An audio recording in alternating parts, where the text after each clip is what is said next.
Dedication for Mrs. D. April 17, 1982. Emily Vaughn frowned at the mirror. The dress was as beautiful as it had been in the store. Her body was the problem. She turned, then turned again, trying to find an angle that didn't make her look like she'd thrown herself onto the beach like a dying whale. From the corner, Graham said, "Rose, you should stay away from the cookies." Emily took a moment to recalibrate. Rose was Graham's sister who died of tuberculosis during the Great Depression. Emily's middle name was in honor of the girl. Graham, she pressed her hand to her stomach, telling her grandmother, "I don't think it's the cookies." "Are you sure?" A sly smile rippled Graham's lips. "I was hoping you would share." Emily gave her reflection another disapproving frown before forcing a smile onto her face. She knelt awkwardly in front of her grandmother's rocking chair. The old woman was knitting a sweater that would fit a child. Her fingers dipped in and out of the tiny, puckered collar like hummingbirds. The long sleeve of her Victorian-style dress had pulled back. Emily gently touched the deep purple bruise ringing her bony wrist. "Clumsy mumsy." Graham's tone had the sing-song quality of 1,000 excuses. "Freddie, you must change out of that dress before Papa gets home." Now Graham thought Emily was her Uncle Fred. Dementia was nothing if not a stroll through the many skeletons lining the family closet. Emily asked, "Would you like me to get you some cookies?" "That would be wonderful."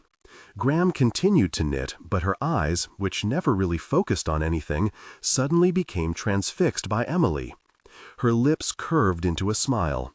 Her head tilted to the side, as if she was studying the pearlescent lining of a seashell. "Look at your beautiful, smooth skin. You're so lovely. It runs in the family."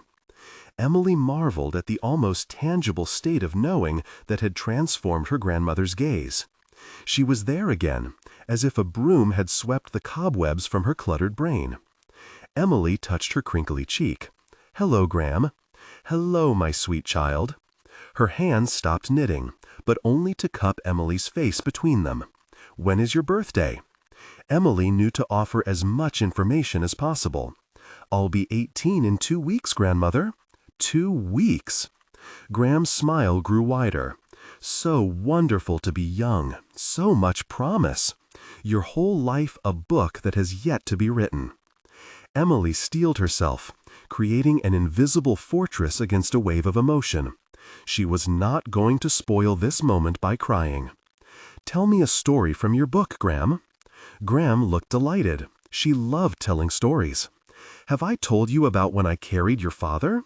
"No," Emily said, though she'd heard the story dozens of times. "What was it like?" "Miserable," she laughed to lighten the word. "I was sick morning and night. I could barely get out of bed to cook. The house was a mess. It was a scorcher outside, I can tell you that. I wanted desperately to cut my hair. It was so long, down to my waist, and when I washed it, the heat would spoil it before it could dry." Emily wondered if Graham was confusing her life with Bernice Bobs her hair. Fitzgerald and Hemingway often crossed into her memories. "How short did you cut your hair?" "Oh no, I did no such thing," Graham said. "Your grandfather wouldn't allow me." Emily felt her lips part in surprise. That sounded more real life than short story. "There was quite a rigmarole. My father got involved. He and my mother came over to advocate on my behalf, but your grandfather refused to let them enter the house." Emily held tight to her grandmother's trembling hands. "I remember them arguing on the front porch. They were about to come to blows before my mother begged them to stop. She wanted to take me home and look after me until the baby came, but your grandfather refused." She looked startled, as if something had just occurred to her. "Imagine how different my life would have been if they had taken me home that day." Emily didn't have the capacity to imagine. She could only think about the realities of her own life. She had become just as trapped as her grandmother. "Little lamb." Graham's gnarled finger caught Emily's tears before they could fall. "Don't be sad. You'll get away. You'll go to college. You'll meet a boy who loves you. You'll have children who adore you. You'll live in a beautiful house." Emily felt tightness in her chest. She had lost the dream of that life. "My treasure," Graham said, "you must trust me on this. I am caught between the veil of life and death, which affords me a view of both the past and the future. I see nothing but happiness for you in the coming days." Emily felt her fortress cracking against the weight of impending grief. No matter what happened, good, bad, or indifferent, her grandmother would not bear witness. "I love you so much." There was no response. The cobwebs had fractured Graham's gaze into the familiar look of confusion. She was holding a stranger's hands. Embarrassed, she took up the knitting needles and continued the sweater. Emily wiped away the last of her tears as she stood up. There was nothing worse than watching a stranger cry. The mirror beckoned, but she felt bad enough without staring at her reflection for a second longer. Besides, nothing was going to change. Graham didn't glance up as Emily grabbed her things and left her room. She went to the top of the stairs and listened. Her mother's strident tone was muffled by her closed office doors. Emily strained for her father's deep baritone, but he was probably still at his faculty meeting. Still, Emily slid off her shoes before carefully picking her way down the stairs. The old house's creaks were as well known to her as her parents' warring shouts. Her hand was reaching for the front door when she remembered the cookies. The stately old grandfather clock was ticking up on 5. Graham wouldn't remember the request, but nor would she be fed until well after 6. Emily placed her shoes by the door, then propped her small purse against the heels. She tiptoed past her mother's office to the kitchen. "Where the hell do you think you're going dressed like that?" Her father's stink of cigars and stale beer filled the kitchen. His black suit jacket was thrown over one of the chairs. The sleeves of his white dress shirt were rolled up. An unopened can of Natty Boh was beside 2 crushed empties on the counter. Emily watched a bead of condensation roll down the side of the can. Her father snapped his fingers as if hastening one of his grad students to get on with it. "Answer me." "I know what you were just," he cut her off. "You're not content with the damage you've already caused this family? You're going to completely blow up our lives 2 days before the most important week of your mother's entire career?" Emily's face burned with shame. "It's not about, I don't give a glorious goddamn what you think it is and is not." He pulled the ring off the can and threw it into the sink. "You can turn back around and get out of that hideous dress and stay in your room until I tell you otherwise." "Yes, sir." She opened the cabinet to retrieve the cookies for her grandmother. Emily's fingers had barely brushed the orange and white packaging on the Bergers when her father's hand clamped around her wrist. "You'll get away. You'll go to college. You'll meet a boy who loves you. You'll have children who adore you. Dad," he squeezed harder, and the pain took her breath away. Emily was on her knees, eyes tightly shut, when the stench of his breath curled into her nostrils. "What did I tell you?" She gasped as the bones inside her wrist started to quiver. "I'm sorry, what did I tell you?" To go to my room." The vice of his hand released. The relief brought another gasp from deep inside Emily's belly. She stood up. She closed the cabinet door. She walked out of the kitchen. She went back up the hallway. She placed her foot on the bottom stair, directly above the loudest creak, before putting her foot back on the floor. Emily turned. Her shoes were still beside the front door alongside her purse. They were all dyed a perfect shade of turquoise to match her satin dress. But the dress was too tight, and she couldn't get her pantyhose past her knees, and her feet were painfully swollen, so she bypassed the heels and grabbed her clutch on the way out the door. A gentle spring breeze caressed her bare shoulders as she walked across the lawn. The grass tickled her feet. In the distance, she could smell the pungent salt of the ocean. The Atlantic was far too cold for the tourists who would flock to the boardwalk in the summer. For now, Longbill Beach belonged to the townies, who would never stand in a snaking line outside of Thrasher's for a bucket of French fries, or stare in wonder at the machines stretching colorful strings of taffy in the candy shop window. Summer, only a few months away. Clay and Nardo and Ricky and Blake were all preparing for graduation, about to start their adult lives, about to leave this stifling, pathetic beach town. Would they ever think of Emily again? Did they even think of her now? Maybe with pity. Probably with relief that they had finally excised the rot from their incestuous little circle. Her outsiderness didn't hurt now as much as it had in the beginning. Emily had finally accepted that she wasn't a part of their lives anymore. Contrary to what Graham had said, Emily was not going away, not going to college, not meeting a boy who loved her. She would end up shrieking her lifeguard whistle at obnoxious brats on the beach or passing out endless free samples from behind the counter at Salty Pete's Soft Serve. The soles of her feet slapped against the warm asphalt as she turned the corner. She wanted to look back at the house, but she refrained from the dramatic gesture. Instead, she conjured the image of her mother pacing back and forth across her office, phone to her ear as she strategized. Her father would be draining the can of beer, possibly weighing the distance between the rest of the beer in the fridge and the scotch in the library. Her grandmother would be finishing the tiny sweater, wondering what child she could have possibly started it for. An approaching car made Emily move from the center of the road. She watched a two-tone Chevy Chevette glide by, then saw the bright red glow of the brake lights as the car squealed to a stop. Loud music pounded from the open windows.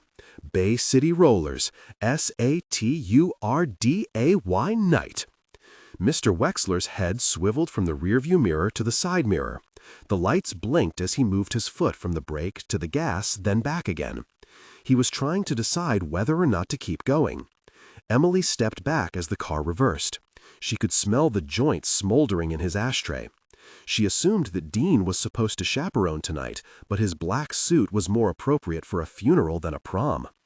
"Em," he said, shouting over the song, "what are you doing?" She spread out her arms, indicating her billowing turquoise prom dress. "What does it look like I'm doing?"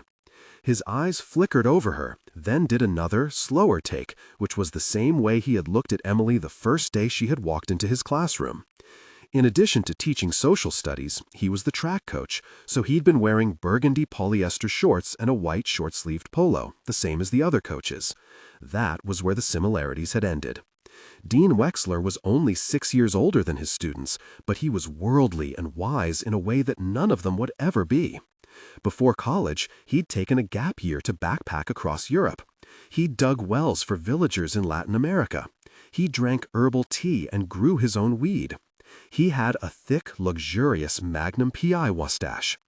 He was supposed to teach them about civics and government, but one class he was showing them an article about how DDT was still poisoning the groundwater, and the next he was explaining how Reagan cut a secret deal with the Iranians on the hostages to swing the election. Basically, they had all thought that Dean Wexler was the coolest teacher any of them had ever known. He repeated the name like a sigh. The Cargill went into neutral. The emergency brake raked up. He turned off the engine, cutting the song at night. Dean got out of the car. He towered over her, but, for once, his eyes were not unkind. "You can't go to the prom. What would people think? What are your parents going to say?" "I don't care," she said, her voice going up at the end because she cared quite a lot. "You need to anticipate the consequences of your actions." He reached out for her arms, then seemed to think better of it. "Your mother's being scrutinized at the highest levels right now." "Really?" Emily asked, as if her mother hadn't been on the phone for so many hours that her ear had taken on the shape of the receiver. "Is she in trouble or something?" His audible sigh was clearly meant to indicate he was being patient. "I think you're not considering how your actions could derail everything she's worked for." Emily watched a seagull floating above a cluster of clouds. "Your actions, your actions, your actions." She had heard Dean being condescending before, but never toward her. He asked, "What if someone takes a photo of you? Or there's a journalist at the school? Think about how this will reflect on her." A dawning realization put a smile on her lips. He was joking. Of course he was joking. "Emily?" Dean clearly wasn't joking. "You can't." He turned into a mime, using his hands to create an aura around her body. Bare shoulders, 2 full breasts, 2 wide hips, the stretching seams at her waist as the satin turquoise failed to conceal the round swell of her belly. This was why Graham was knitting the tiny sweater. This was why her father hadn't let her leave the house for the last 4 months. This was why the principal had kicked her out of school. This was why she had been cleaved away from Clay and Nardo and Ricky and Blake. She was pregnant. Finally, Dean found words again. What would your mother say? Emily hesitated, trying to wade through the torrent of shame being thrown at her, the same shame she had endured since word had gotten out that she was no longer the good girl with the promising life ahead of her, but the bad girl who was going to pay a heavy price for her sins. She asked, "Since when do you care so much about my mother? I thought she was a cog in a corrupt system." Her tone was sharper than she'd intended, but her anger was real. He sounded exactly like her parents, the principal, the other teachers, her pastor, her former friends. They were all right, and Emily was always wrong. Wrong, wrong. She said the words that would hurt him most. "I believed in you." He snorted. "You're too young to have a credible system of beliefs." Emily bit her bottom lip, struggling to rein in her anger. How had she not seen before that he was completely full of shit? "Emily?" He gave another sad shake of his head, still trying to humiliate her into compliance. He didn't care about her, not really. He didn't want to have to deal with her. He certainly didn't want to see her making a scene at the prom. "You look enormous. You'll only make a fool of yourself. Go home." She wasn't going to go home. "You said we should burn the world down. That's what you said. Burn it all down. Start again. Build something. You're not building anything. You're clearly planning some stunt in order to get your mother's attention." His arms were crossed. He looked at his watch. "Grow up, Emily. The time for selfishness has passed. You've got to think about, what do I have to think about, Dean? What do you want me to think about? Jesus, lower your voice. Don't tell me what to do." She felt her heart beating inside her throat. Her fists were clenched. "You said it yourself. I'm not a child. I'm nearly 18 years old. And I'm sick and tired of men telling me what to do. So now I'm the patriarchy? Are you, Dean? Are you part of the patriarchy? Well, see how fast they circle the wagons when I tell my father what you did." Fire raised up into her arm, shot into her fingertips. Her feet left the ground as she was spun around and slammed into the side of the car. The metal was hot against her bare shoulder blades. She could hear the tick of the cooling engine. Dean's hand was clamped around her wrist. His other hand covered her mouth. His face was so close to hers that she could see sweat seeping between the fine hairs of his mustache. Emily struggled. He was hurting her. He was really hurting her. "What lying bullshit are you going to say to your father?" he hissed. "Tell me." Something had cracked inside her wrist. She could feel the bones chattering like teeth. "What are you going to say, Emily? Nothing? Is nothing what you're going to say?" Emily's head moved up and down. She couldn't tell if Dean's sweaty hand was moving her face or if something deep inside of her, some survival instinct, had made her acquiesce. He slowly peeled away his fingers. "What are you going to say?" Nothing. I won't tell him anything." "Damn right, because there's nothing to tell." He wiped his hand on his shirt as he stepped back. His eyes flickered down, not appraising, but calculating the price of her swollen wrist. He knew she wouldn't tell her parents. They would only blame her for being out of the house when they had ordered her to stay hidden. Go home before something really bad happens to you. Emily moved out of the way so that he could get into the car. The engine chugged once, then twice, then caught. The radio sparked, the tape cassette coming back alive. S-A-T-U. Emily cradled her swollen wrist as the bald tires spun for traction. Dean left her in a fog of burned rubber. The smell was putrid, but she stayed in place, her bare feet stuck to the hot asphalt. Her left wrist throbbed along with her pulse. Her right hand went to her belly. She imagined the rapid pulses she had seen on the ultrasound keeping tempo with her own quick heartbeat. She had taped all of the ultrasound photos on the mirror in her bathroom because that felt like something she was supposed to do.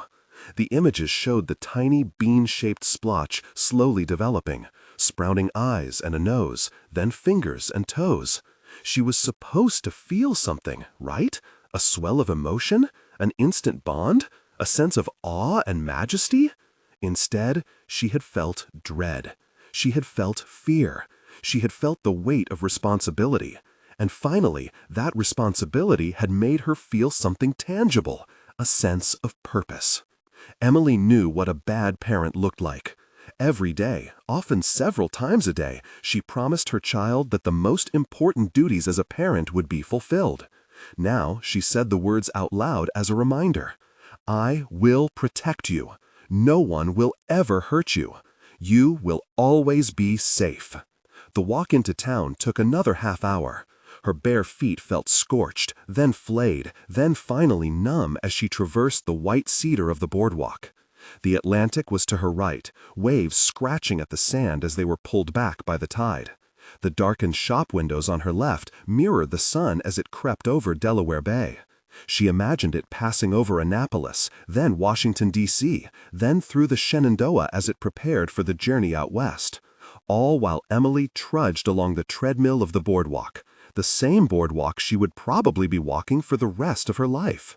This time last year, Emily was touring the Foggy Bottom campus at George Washington University. Before everything had so magnificently gone off the rails.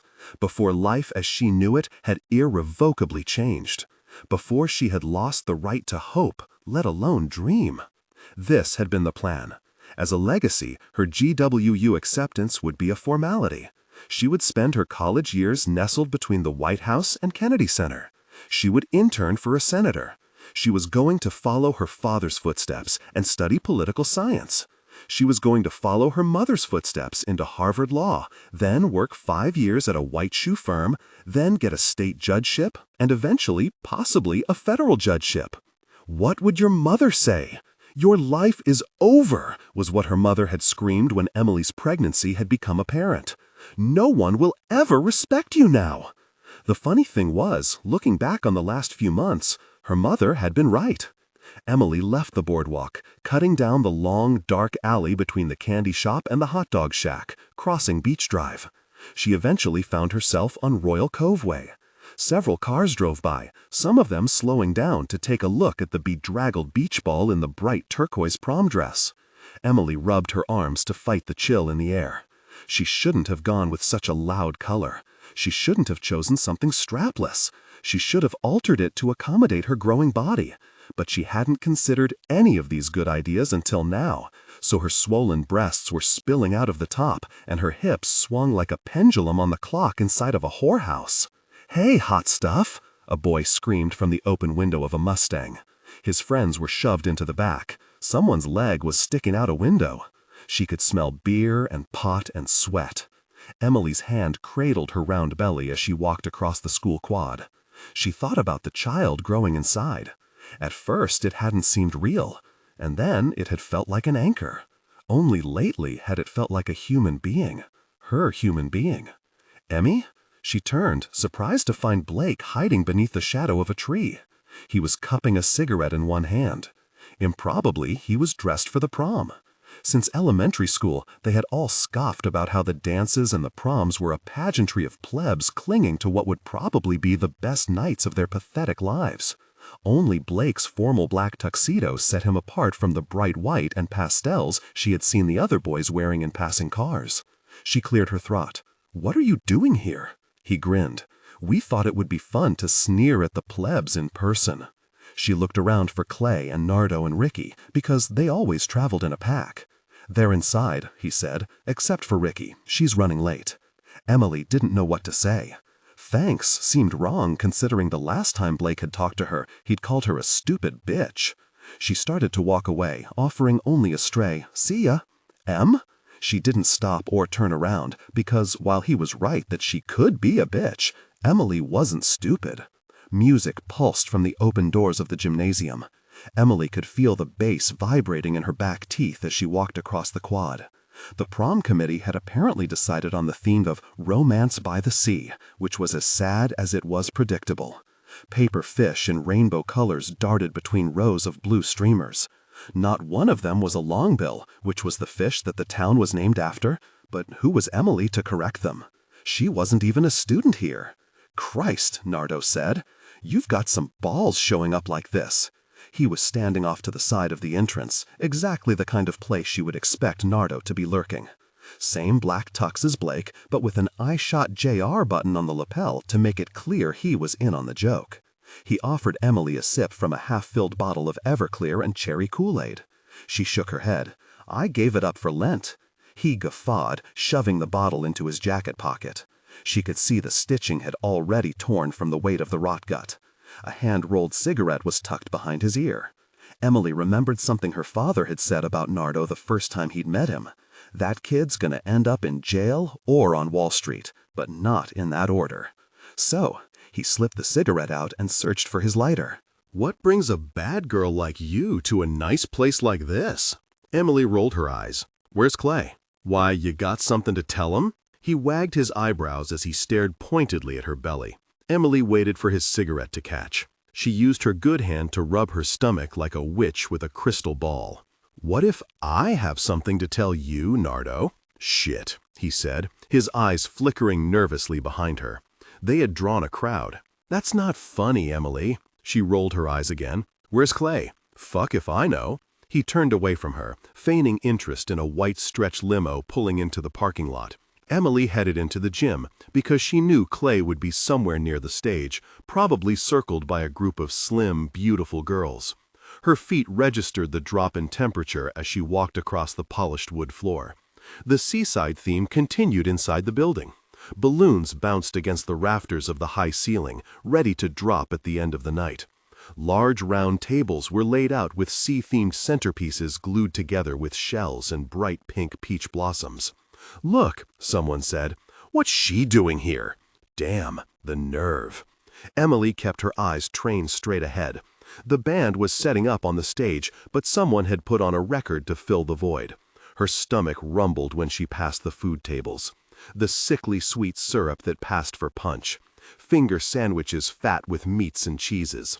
Leftover taffy that last summer's tourists hadn't bought. Metal bins of limp French fries. Pigs in a blanket. Crab cakes. Burgers, cookies, and cakes. Emily stopped her progress toward the stage. The din of the crowd had died down. All she could hear was the echo of Rick Springfield warning them not to talk to strangers. People were staring at her. Not just people, chaperones, parents, her art teacher who'd told her she showed remarkable skill, her English teacher who'd written "I'm impressed" on her Virginia Woolf paper, her history teacher who had promised Emily she would be the lead prosecutor on this year's mock trial.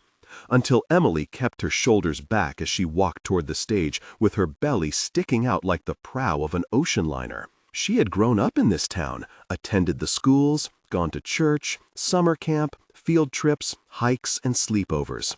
These had been her classmates, her neighbors, her fellow Girl Scouts, her lab partners, her study buddies, her pals that she'd hung out with when Nardo took Clay to Italy with his family, and Ricky and Blake were helping out their grandfather at the diner. And now? All of her used-to-be friends were backing away from her as if they were afraid what Emily had might be catching. They were such hypocrites. She had done the thing they all were either doing or wanted to do, but she'd had the bad fortune to get caught at it. "Jesus," someone whispered. "Outrageous," a parent said. Their admonitions no longer stung. Dean Wexler in his shitty two-tone Chevy had peeled back the last layer of shame that Emily would ever feel about her pregnancy. The only thing that made it wrong was these judgmental assholes telling themselves it was wrong. She blocked out their whispers, silently repeating her list of promises to her baby. "I will protect you. No one will ever hurt you. You will always be safe." Clay was leaning against the stage. His arms were crossed as he waited for her. He was wearing the same black tux as Blake and Nardo. Or, more likely, they were wearing the same tux that Clay had picked out. That's how the boys had always been. Whatever Clay did, the rest of them followed. He said nothing when Emily stopped in front of him, just raised an expectant eyebrow. She noticed that despite his derision of cheerleaders, he was surrounded by them. The rest of the group had probably told themselves they were attending the prom ironically. Only Clay would know that they were attending the prom so he could get laid. Rhonda Stein, the head cheerleader, spoke when no one else would. What is she doing here? She had looked at Emily but asked Clay the question. Another cheerleader said, "Maybe it's a Carrie thing. Did anybody bring the pig's blood? Who's gonna crown her? There was nervous laughter, but they were all looking for Clay to set the tone. He took a deep breath before slowly letting it go. Then one shoulder casually went up in a shrug. Free world. Emily's throat bristled against the dry air. When she had thought about how this night would go down, when she had delighted at the idea of their collective shock, she had reveled in the story she'd tell her child about her mother, the radical bohemian temptress who dared to dance at her senior prom. Emily had expected to feel every emotion but the one she was feeling now, which was exhaustion. Mentally, physically, she felt incapable of doing anything but turning around and walking back the way she'd come. So she did. The crowd was still parted, but the mood had turned decidedly toward pitchforks and scarlet A's. Boys gritted their teeth in anger. Girls literally turned their backs. She saw teachers and parents shaking their heads in disgust. What was she doing here? Why was she wrecking the night for everyone else? Jezebel. Whore.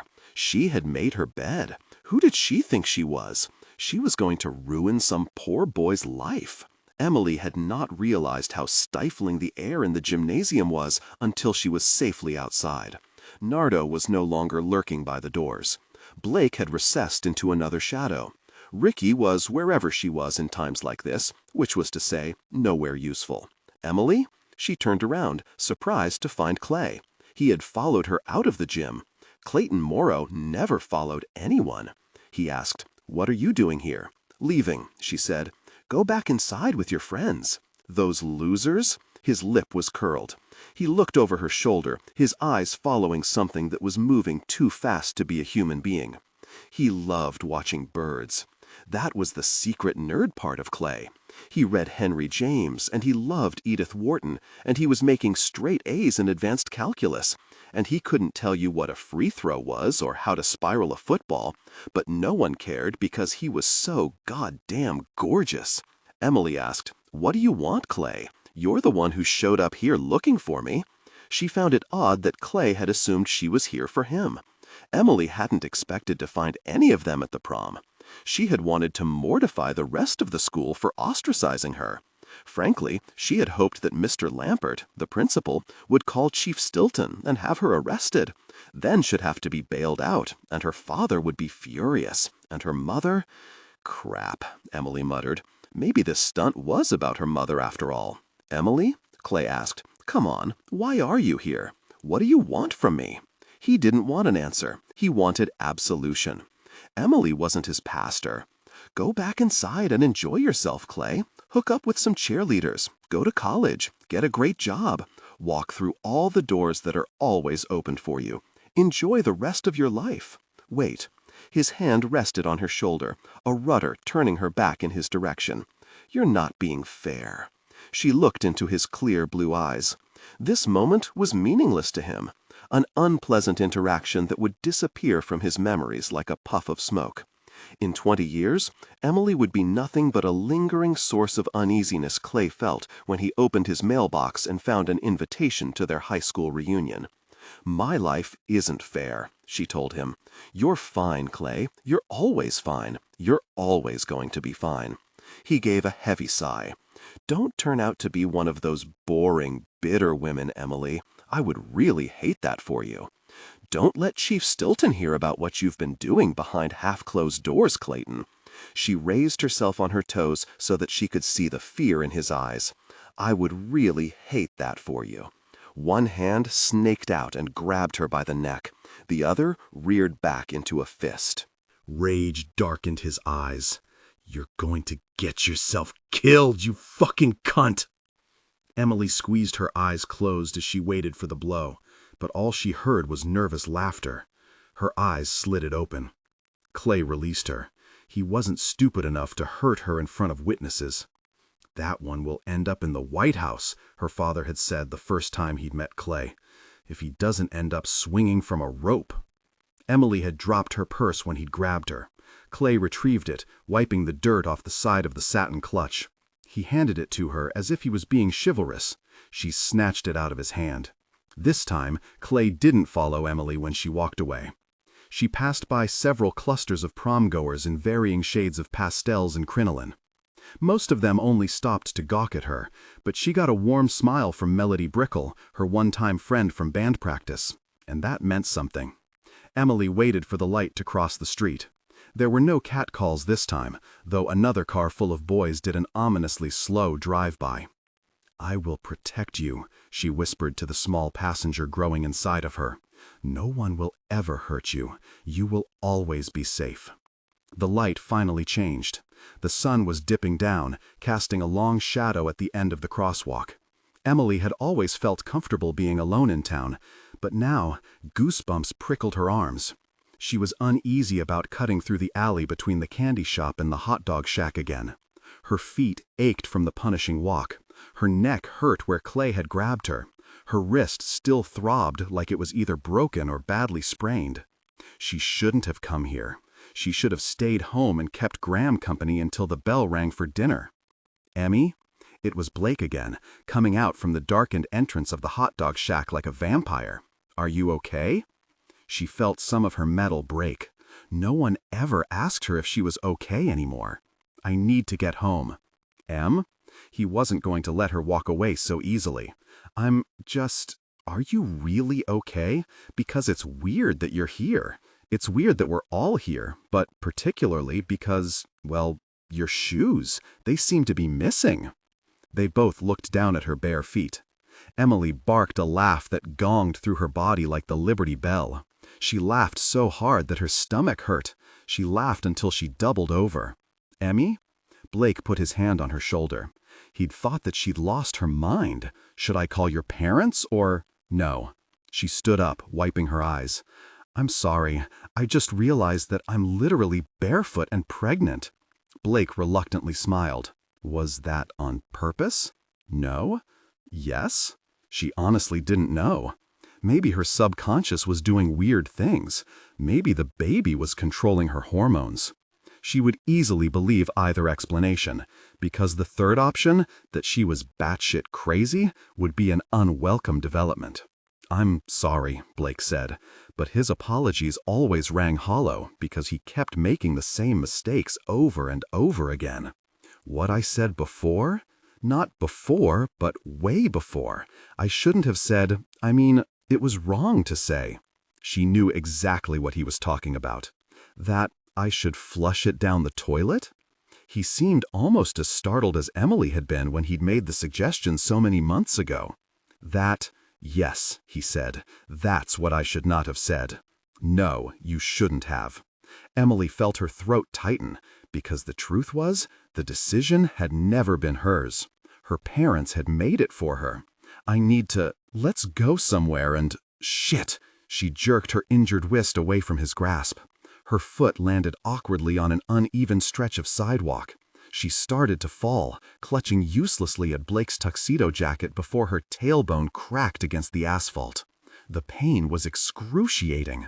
She rolled to her side. Something wet trickled between her legs. The baby! "Emmy!" Blake fell to his knees beside her. "Are you okay?" "Go away!" Emily pleaded, though she needed his help to stand up. Her purse had been crushed in the fall. The satin had ripped open. "Blake, please, just go. You're making things worse. Why do you always make things worse?" Pain flashed in his eyes, but she couldn't worry about him now. Her mind was buzzing with all of the ways that falling so hard could have hurt her child. He said, "I didn't mean." "Of course you didn't mean it," she yelled. He was the one who was still spreading rumors. He was the one pushing Ricky to be so cruel. "You never mean anything, do you? It's never your fault. You never screw up. You're never responsible."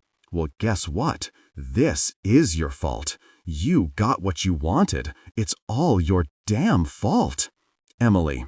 She stumbled, catching herself against the corner of the candy shop. She heard Blake say something, but her ears were filled with a high-pitched screaming sound. Was it her baby? Was it crying for help? "Emmy?" She shoved him away and stumbled down the alley.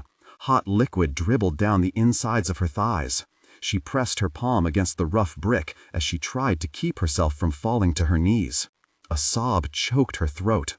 She opened her mouth to gulp in a breath. Salt air burned her lungs. She was blinded by the sun bouncing off the boardwalk. She stepped back into the darkness, leaning against the wall at the base of the alleyway.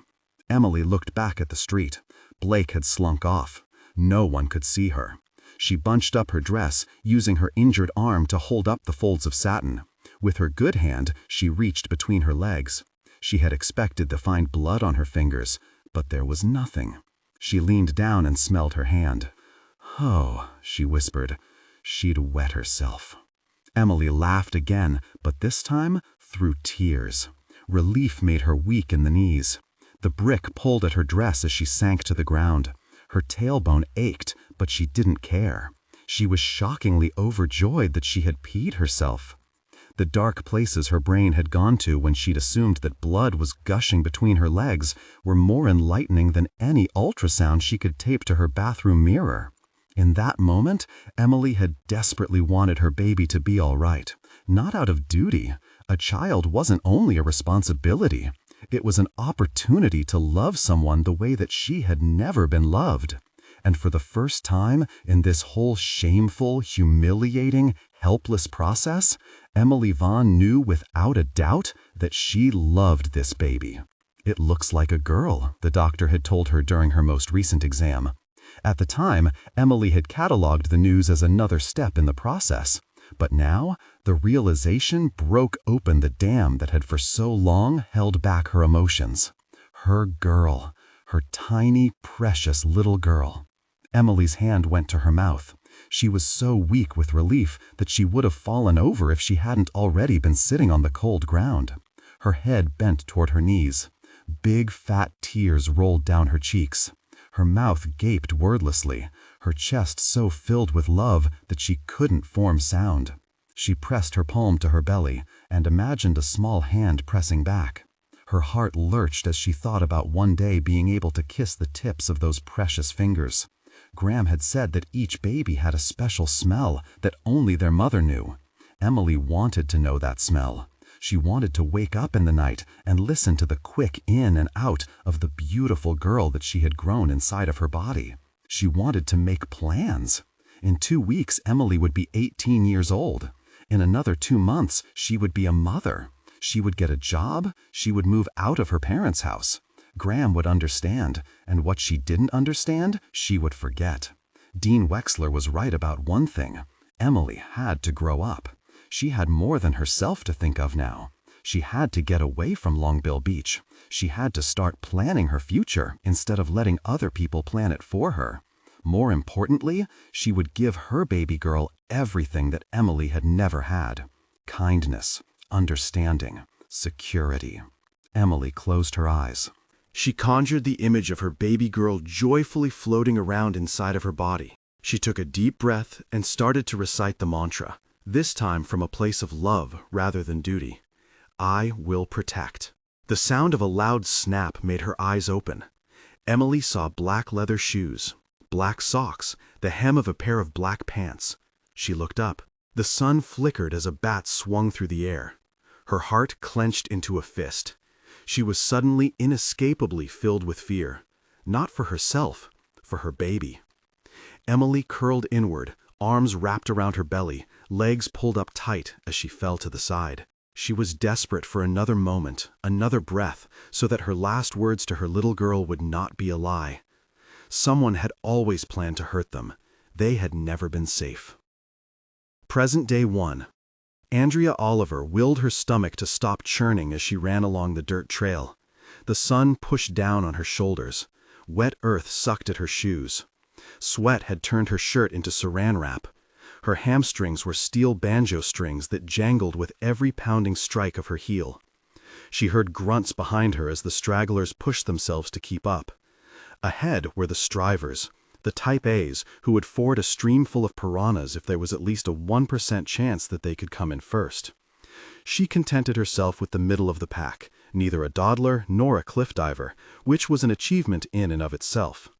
2 years ago, Andrea would have been firmly at the rear, or more likely, still sleeping in her bed while her alarm blared for the 5th or 6th time. Her clothes would have been strewn around the tiny apartment above her mother's garage. Every piece of unopened mail on her kitchen table would have been stamped past due. When she finally crawled out of bed, she would have seen 3 texts from her father asking her to check in, another 6 from her mother asking her if she had been abducted by a serial killer, and a missed call from work telling her this was her last warning before she was fired. "Shit," Paisley mumbled.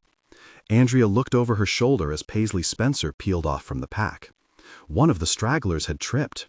Tom Humphrey lay flat on his back looking up at the trees. A collective groan filled the forest. The rule was, if one of them didn't finish, they all had to go again. "Get up! Get up!" Paisley yelled, circling back to either encourage him or kick him until he stood. "You can do it! Come on, Tom! Let's go, Tom!" the rest of them shouted. Andrea grunted the sounds, but she didn't trust her mouth to open. Her stomach was pitching like deck chairs on the Titanic.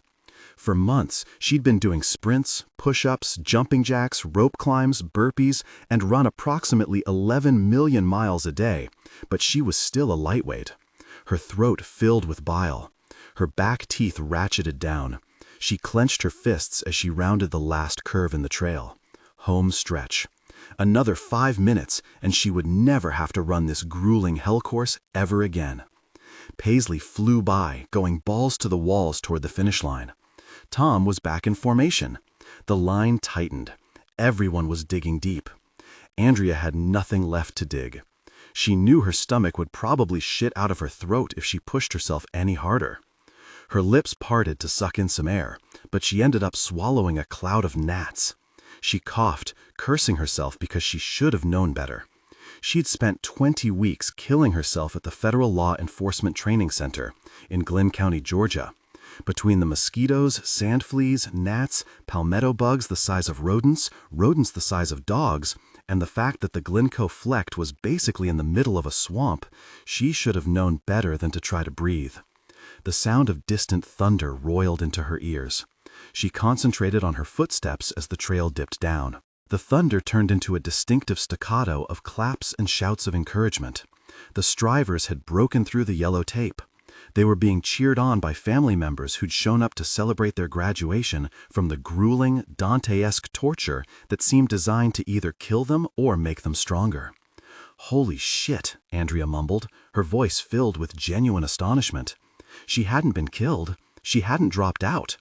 Months of classroom training, 5 to 8 hours of hand-to-hand combat every day, surveillance techniques, warrant executions, firearms training, and so much physical exertion that she'd gained 4 pounds of muscle.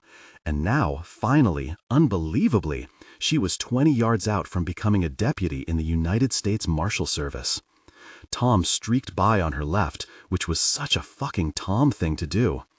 Andrea's second wind rallied to spite him. Her brain felt dizzy from the burst of adrenaline. Her legs started pumping. She passed Tom and caught up with Paisley. They grinned at each other in triumph. 3 guys had dropped out in the first week. Another 3 had been asked to leave. One had disappeared after making a racist joke. Another after he'd gotten handsy. She and Paisley Spencer were 2 of only 4 women in the 48-person class.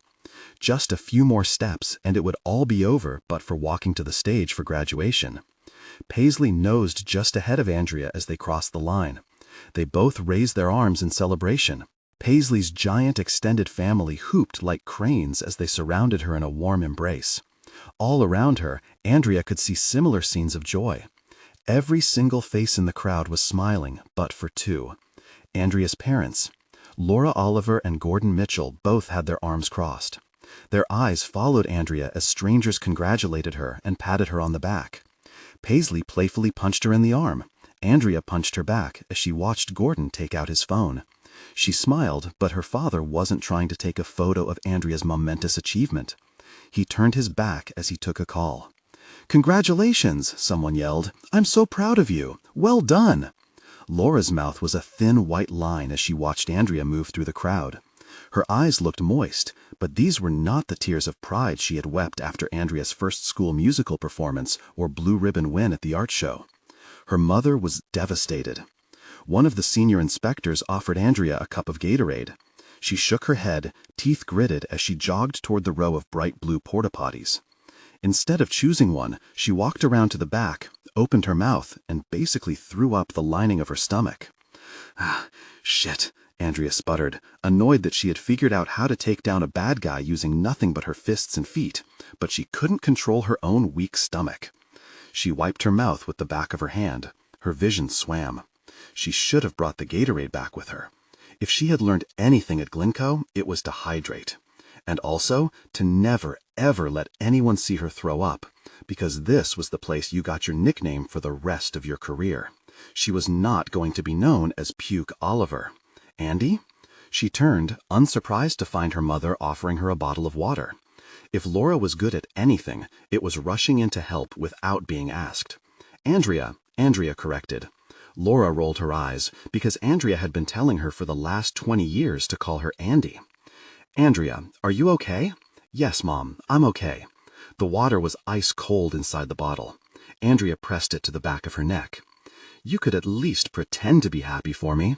I could, Laura allowed. What's the procedure on throwing up? Do the criminals wait until you've finished vomiting before they rape and murder you? Don't be gross. They do it before. Andrea twisted open the cap on the water bottle. Remember what you told me 2 years ago? Laura said nothing. On my birthday? Laura still said nothing, though neither of them would ever forget Andrea's 31st birthday. Mom, you told me to get my shit together, move out of your garage, and start living my life. Andrea held out her arms. This is what that looks like. Laura finally broke. I didn't tell you to join the fucking enemy. Andrea poked her tongue into her cheek. A ridgeline had formed along the inside of her mouth from clenching her teeth. She hadn't thrown up in front of anybody. Not once. She was the second shortest student in the class, eking out an inch over Paisley at 5'6".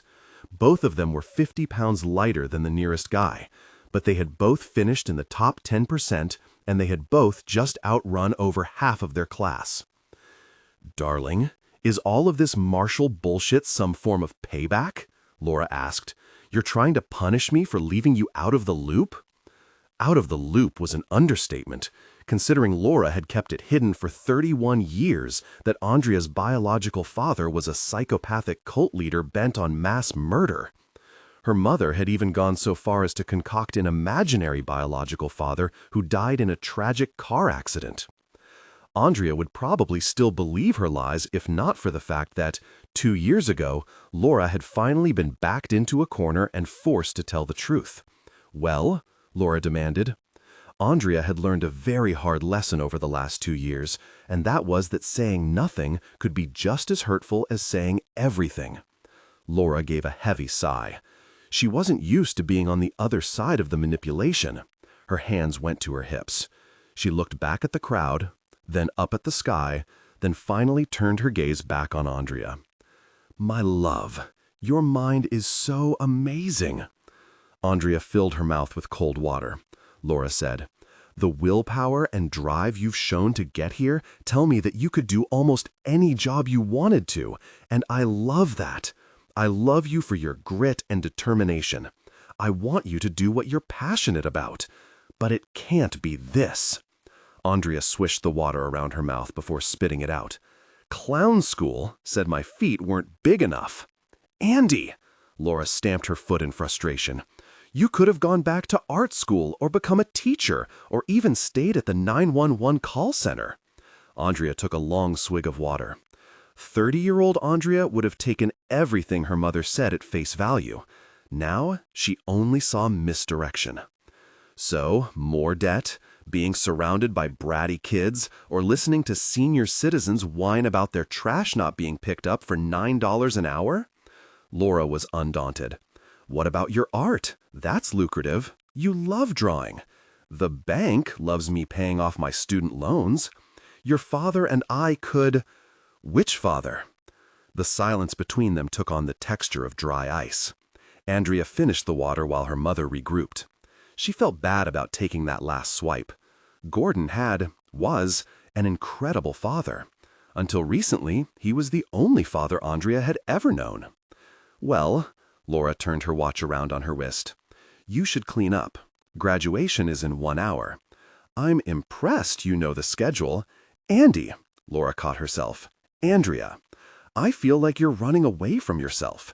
As if you think being in another town, doing this crazy, dangerous job, will make you a different person. Andrea wanted desperately for the lecture to end. Her mother, of all people, should have understood the need to blow up your life and build something more meaningful out of the ashes. Laura had not sought membership in a violent cult at the age of 21 because her life was in perfect balance.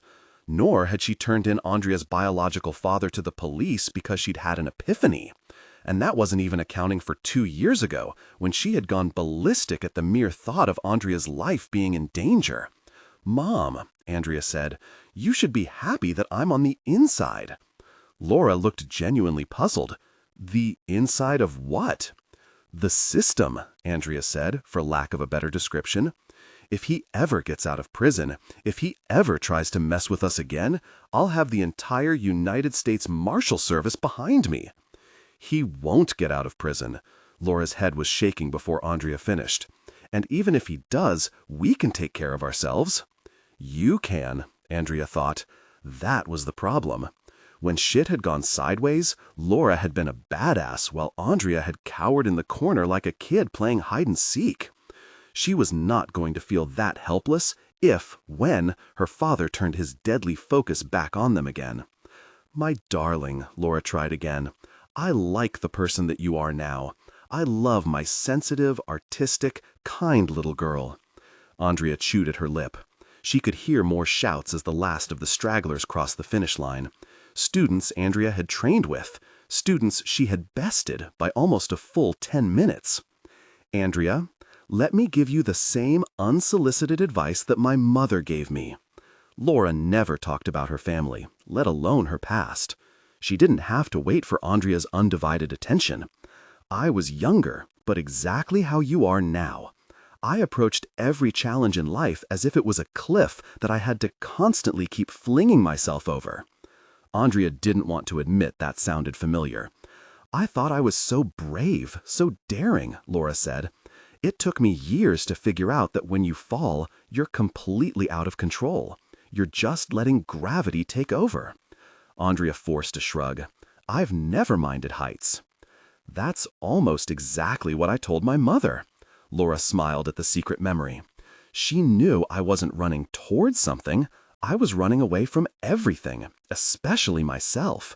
And do you know what she told me?" "I think you're going to tell me."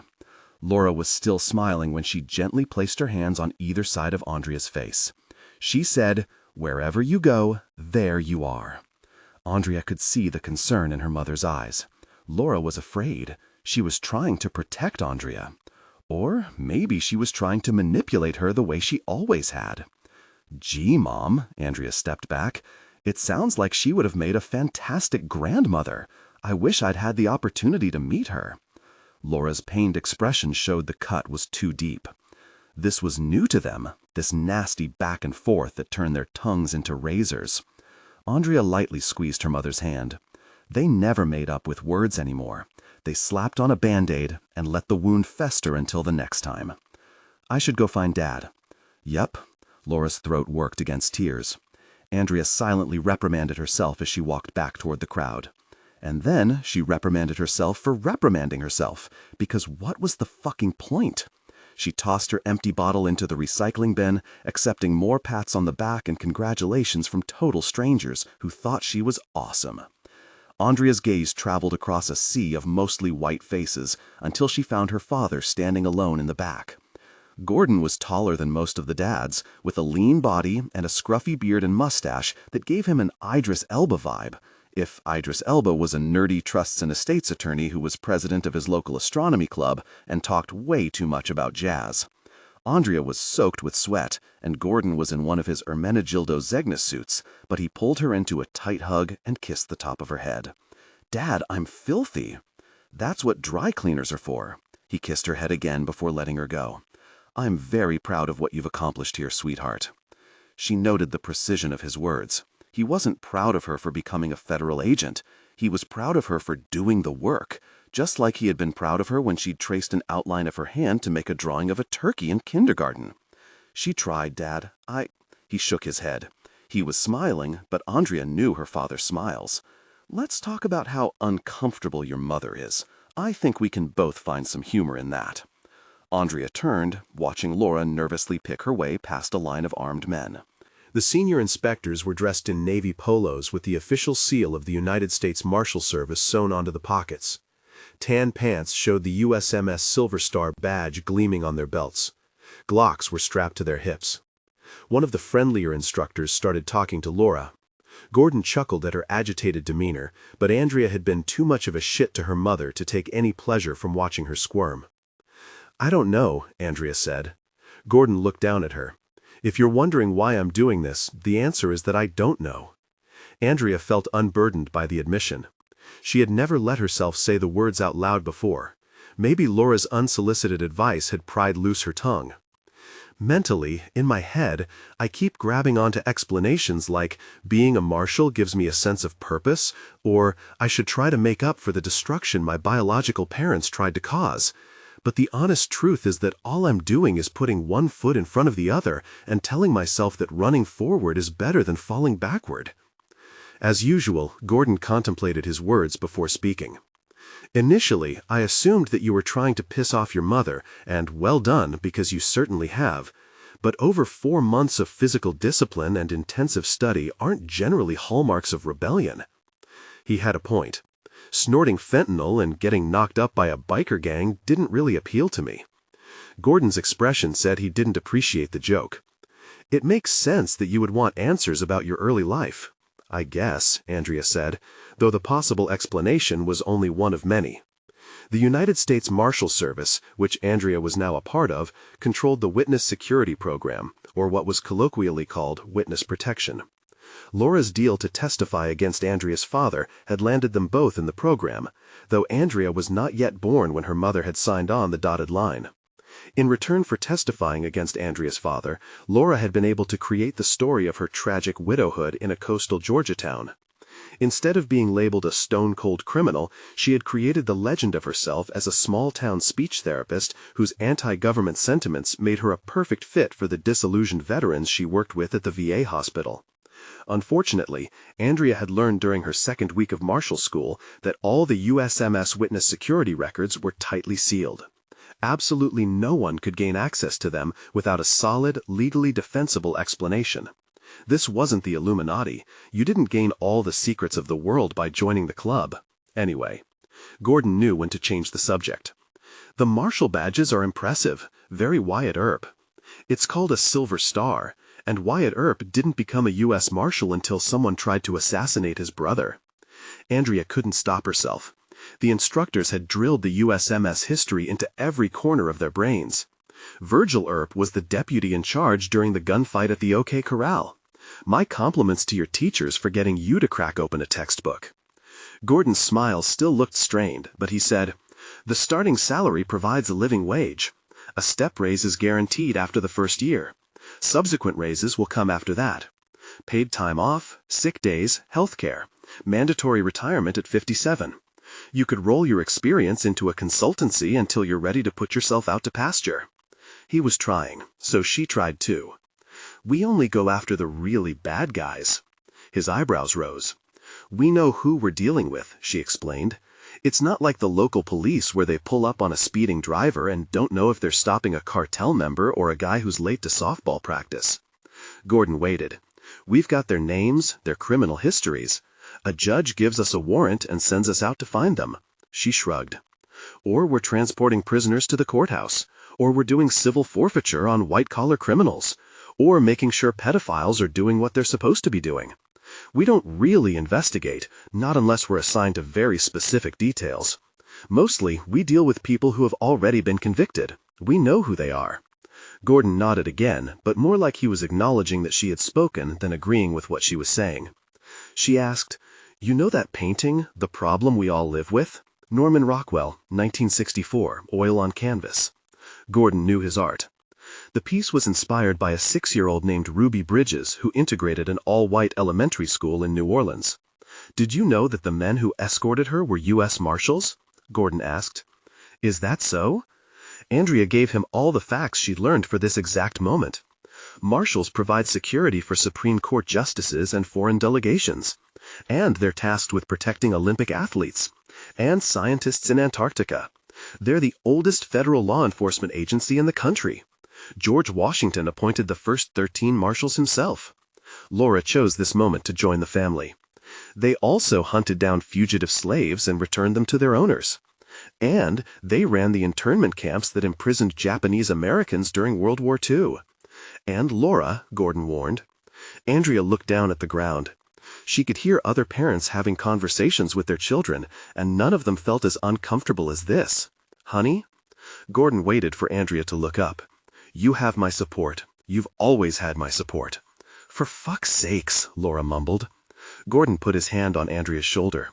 "Just promise me that you will always remember who you are." "Yes," Laura said. "Don't forget exactly who you are." They were clearly talking about two different things, but Andrea wasn't going to open that up for debate. "Mr. Mitchell, Miss Oliver." Another marshal appeared out of nowhere. He was wearing a sharp suit with his gun concealed under his jacket. Mike winked at Andrea as if 2 seconds had passed rather than the 1 year and 8 months since she'd last seen him. "I'm Inspector Michael Vargas with the USMS. You must be so proud of your daughter." "Vargas?" Laura had visibly recoiled at the sight of Mike. He was her handler in witness security, and she trusted him about as much as she trusted anybody who worked for the government. "Is that another alias, or are you finally telling the truth?" Andrea shot her mother a look. "The truth about what?" "Agent Vargas, nice to meet you." Gordon shook Mike's hand, pretending they had never met before, because that was how WITSEC worked. Even Andrea's instructors had no idea that she had grown up in the program. She doubted the director himself was aware. "Miss Oliver?" Mike knew that Laura wasn't going to shake his hand. "Congratulations. I can see you're beaming with pride." "I need a drink." Laura left to find a bar at a federal training center at 10:30 in the morning. She had always bristled at authority, but Andrea joining the very people who had policed her every action for over 30 years had turned Laura into a porcupine with a bazooka. Mike waited until she was out of earshot. Nobody tell her that the marshals helped enforce prohibition. Gordon squeezed Andrea's shoulder again before making his own exit. Mike watched him go, telling Andrea, "At least your mom showed up, right? That's something." She kept her mouth shut as she tried to find some semblance of composure. Andrea was disgusting and sweaty from the run, but the heat rushing through her body was all Mike. They had dated for 4 very intense months before she had ghosted him. The decision had been as excruciating as it was necessary. Mike was part of Andrea's old life back when, as her beloved mother had just pointed out, Andrea had never met a cliff she couldn't tumble over. She didn't need a man with a savior complex swooping in to break her fall. She had to learn how to save herself. So, maybe that was why she had joined the Marshals. It was as good an explanation as any. "What do you think of the sexy new look?" Mike scratched his beard, which was lush and dark and full. "You like it?" She fucking loved it, but she shrugged. "Let's take a stroll." Mike bumped her shoulder to get her going, but not before glancing back at Laura and Gordon, who were clearly involved in a heated discussion. Are they seeing each other again? They were, but Andrea wasn't going to feed her mother's handler any information. Mike tried again. "I'm glad Gordon is supporting your decision to join the good guys." Gordon was a black man with an Ivy League law school degree who broke out into a sweat every time he saw a police officer in his rearview mirror. She said, "My father has always supported me." "So has your mother." Mike grinned at her skeptical look. The fact that he was taking up for Laura when she'd nearly cost him his job a few years ago was either a testament to his resilience or a sign of traumatic amnesia. "You should cut her some slack. This can be a risky job. Laura knows that better than anybody. She's scared you're going to get hurt." Andrea steered the conversation away from her private life. "I bet your mom threw a huge party when you graduated." "She did," Mike said, "and then I found her bawling her eyes out in the pantry because she was terrified something bad would happen to me." Andrea felt a tinge of remorse. She had been so hell-bent on completing her marshal training that she hadn't stopped to think that Laura might have more reasons to hate this recent life choice than the obvious one. Her mother was a lot of things, but Laura Oliver was not a stupid woman. "Tell me something." Mike nudged her toward the administrative building. "Are we pretending like you're not eaten up with regret for bailing on me a year and a half ago?" More like Andrea was pretending like he hadn't edged her so hard that she didn't know whether to scream his name or burst into tears. If memory served, they had each done a little of both. "Hey," he playfully bumped her shoulder again, "I think that question deserves an answer." She came up with one. "I thought we were keeping it casual." "Were we?" Mike reached ahead to hold open the glass door. "Casual doesn't usually include me driving over to West Jesus, Alabama so you can meet my mother." His mother had been the exact opposite of Laura, like June Cleaver wrapped up in Rita Moreno with a side of Lorelei Gilmore. Still, Andrea said, casual encompasses many things. "I don't remember getting that message. Was it in a text, voicemail, carrier pigeon?" she quipped. "Didn't you get the tweet?" The lights were off inside of the utilitarian office building, but the air conditioning made it the most beautiful place Andrea had ever been. She felt her skin tingle as the sweat dried. Mike turned uncharacteristically silent as he walked down the hall and opened the door to the stairwell. Andrea let him go ahead of her for the sake of feminism and also to enjoy the view from behind. The lean muscles of his legs stretched against his tailored pants. His strong hand gripped the railing as he pulled himself up 2 steps at a time. Andrea had slept with boys before Mike, but he was the first man she had ever been with. He was so smart, so damn sure of himself. There hadn't been a lot of room for her to be the same when she was around him. He opened the door at the top of the stairs. Tweets before twits. Andrea guessed she was the twit because Mike went first. She squinted down the dark hallway, wondering what the hell they were doing here. This was Mike's gift maid. It made her brain tune out the sensible things. She should be out of the shower by now. She was going to be late for her own graduation. She asked, "Where are you taking me?" "You're the one who likes surprises." She was the exact opposite of the one who liked surprises, but she followed him into an empty conference room anyway. The lights were off. Mike opened the blinds so that sunlight streamed in. He said, "Have a seat." He technically outranked her, but Andrea was never going to follow Mike's orders. She walked around the room, which was used for surveillance and fugitive apprehension drills. The whiteboards were wiped clean now that classes were over. Framed portraits on the walls showed various marshals of yore. Robert Forsyth, who in the 1790s was the first marshal killed in the line of duty. Deputy Bass Reeves, the first black marshal who served at the turn of the last century.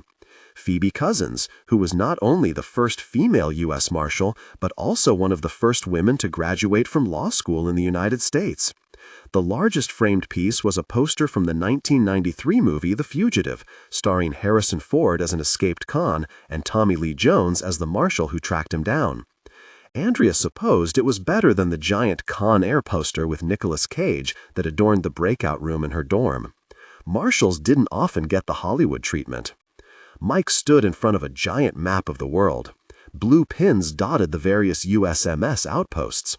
The service was a tight community of roughly 3,000 agents serving worldwide. They all either knew each other or knew someone who knew someone. It wasn't lost on Andrea that her exile from Mike had landed her in a job where she was bound to run into him again. He asked, "What'd you put in for?" Andrea hadn't made a specific request. She would get her assignment after graduation. "I asked for somewhere out west."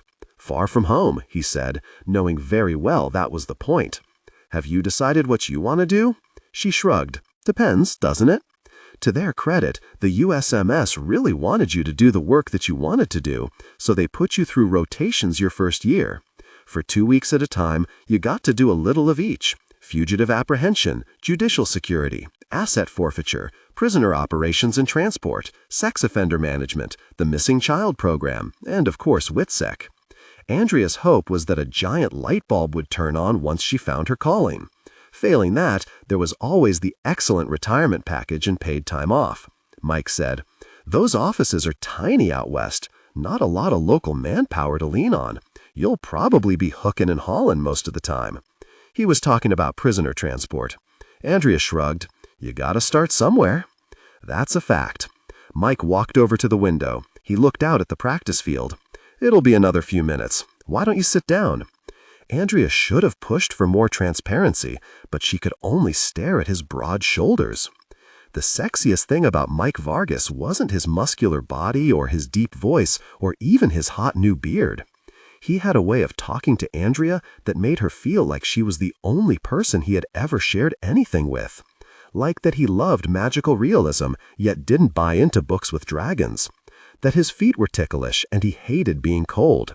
That he sometimes resented but always loved his 3 bossy owner sisters. That when he was a kid, his saint of a mother had worked 2 jobs to keep the family fed, but he would have gladly skipped a meal in order to spend more time with her. That he had lied to Andrea about his father the first time they had talked about their families. That Mike was 10 years old when his dad had gotten up in the middle of the night to confront what he thought was an intruder and accidentally shot Mike's teenage brother in the head. That sometimes Mike could still hear the harrowing thump of his dead brother's body hitting the wooden floor. That sometimes Mike thought he was hearing the other thump of his dad's body when the man had killed himself with the same gun 1 week later. Hey, I almost forgot. Mike was smiling when he turned back around. I was going to offer you some advice. Andrea loved his teasing tone. My favorite thing is unsolicited advice.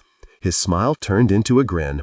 Wherever you land, do yourself a favor and tell everybody that we're dating. She actually guffawed. How is that doing me a favor? Well, number 1, look at me. He spread out his arms. I'm fucking gorgeous. He wasn't wrong about that. And number 2, the guys in your new office are going to wonder why you're not sleeping with them. He leaned his back against the window. And they're going to start wondering, is she from internal affairs? Is she spying on me? Can I trust her? Or is she a lesbian? Why won't she come out? What's she hiding? Is her girlfriend prettier than me? Those are the only choices? Either I'm a rat or I'm gay? It can't be that I'm not interested. Baby, they're US Marshals. Of course you're interested. Andrea shook her head. The only thing at Glencoe that reeked more than sweat and skin so soft was testosterone. I think your ego swallowed my carrier pigeon. His eyes twinkled in the sunlight. That explains why I can't get the taste of you out of my mouth. They both startled when a man wearing a black suit and a springy earpiece and showcasing the stick-up-the-ass posture of a federal agent poked his bald head into the room. He glanced around, nodded, then backed out. Sorry I'm late. An imposing older man walked through the doorway, effectively sucking up all of the oxygen. He reached out an elegant hand toward Andrea. It's nice to finally meet you, Andrea. I'm so proud of what you've done here at the training facility. It's quite an accomplishment.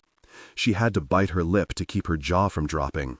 He hadn't introduced himself, but she knew his face. Of course she knew his face. He'd been a serious contender in the last presidential primary until a scandal had knocked him out of contention. Fortunately, he'd managed to land on his feet and was now the junior senator from the state of California. He was also, she had recently learned, Laura's older brother, which technically made him Andrea's uncle. Have you, her voice caught, you didn't see my mother? Jasper Queller's Botoxed eyebrows twitched. She's here? With my dad? Gordon. Andrea had to sit down. She had forgotten Mike was in the room until he introduced himself to Jasper. She wanted to kick his balls into the back of his throat for bringing her here. And she wanted to kick herself for walking into his trap, because Jasper hadn't shown up by happenstance. All of this had been planned.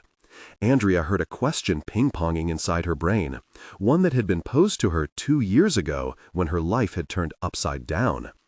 Jesus, kid, did you go through your entire life with a fishhook in your mouth? She had answered in the affirmative then. There was no excuse for the fact that she was still taking the bait 2 years later. She asked Jasper, "What are you doing here?" Mike divined this was a good time to slip out the door. Jasper placed a slim leather briefcase on the table. The sharp sound of the gold-plated locks clicking open was like money. She didn't know who had made his suit, but someone had held an actual needle while they were doing it. She was probably looking at the physical manifestation of her combined student loan debt. He indicated a chair. "May I?" Andrea didn't need to consult the organizational flowchart on the wall. The USMS was a bureau within the Department of Justice, which was overseen by the Senate Judiciary Committee, which consisted of 22 senators, including the man who was asking if he could sit down across from her. "Help yourself." She tried to wave her hand cavalierly but ended up hitting the edge of the table. Despite the frigid AC, a bead of sweat rolled down her back. Her emotions were all over the place. Laura would go nuts if she found out that her daughter and her brother were in the same room together. No matter how angry Andrea was with her mother, she didn't see a choice in front of her. She would never, ever be on Jasper's side. "Andrea, I'd like to start by saying I'm sorry we've not met before." Even sitting down, Jasper had a military bearing, though he'd been out of uniform for decades. "I had hoped you would reach out to me." Andrea looked at the fine lines crinkling around his eyes. He was 6 years older than Laura, but they had the same patrician nose and high cheekbones. "Why would I reach out to you?" He nodded once. "Good question. I suppose your mother was against it." The truth was an effective weapon. The subject never came up. Jasper looked at her from behind his open briefcase. He pulled out a folder. He placed it on the table. He closed the briefcase and set it on the floor.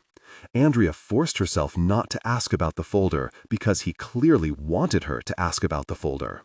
"I'm going to be late for my graduation." "Trust me, they won't start without you." Andrea gritted her teeth.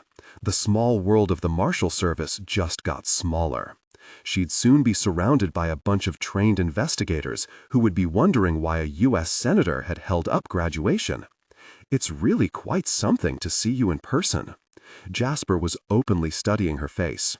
"Your aspect reminds me so much of your mother." "Why doesn't that feel like a compliment?" He smiled. "I suppose it's better than being compared to your father." She supposed he was right.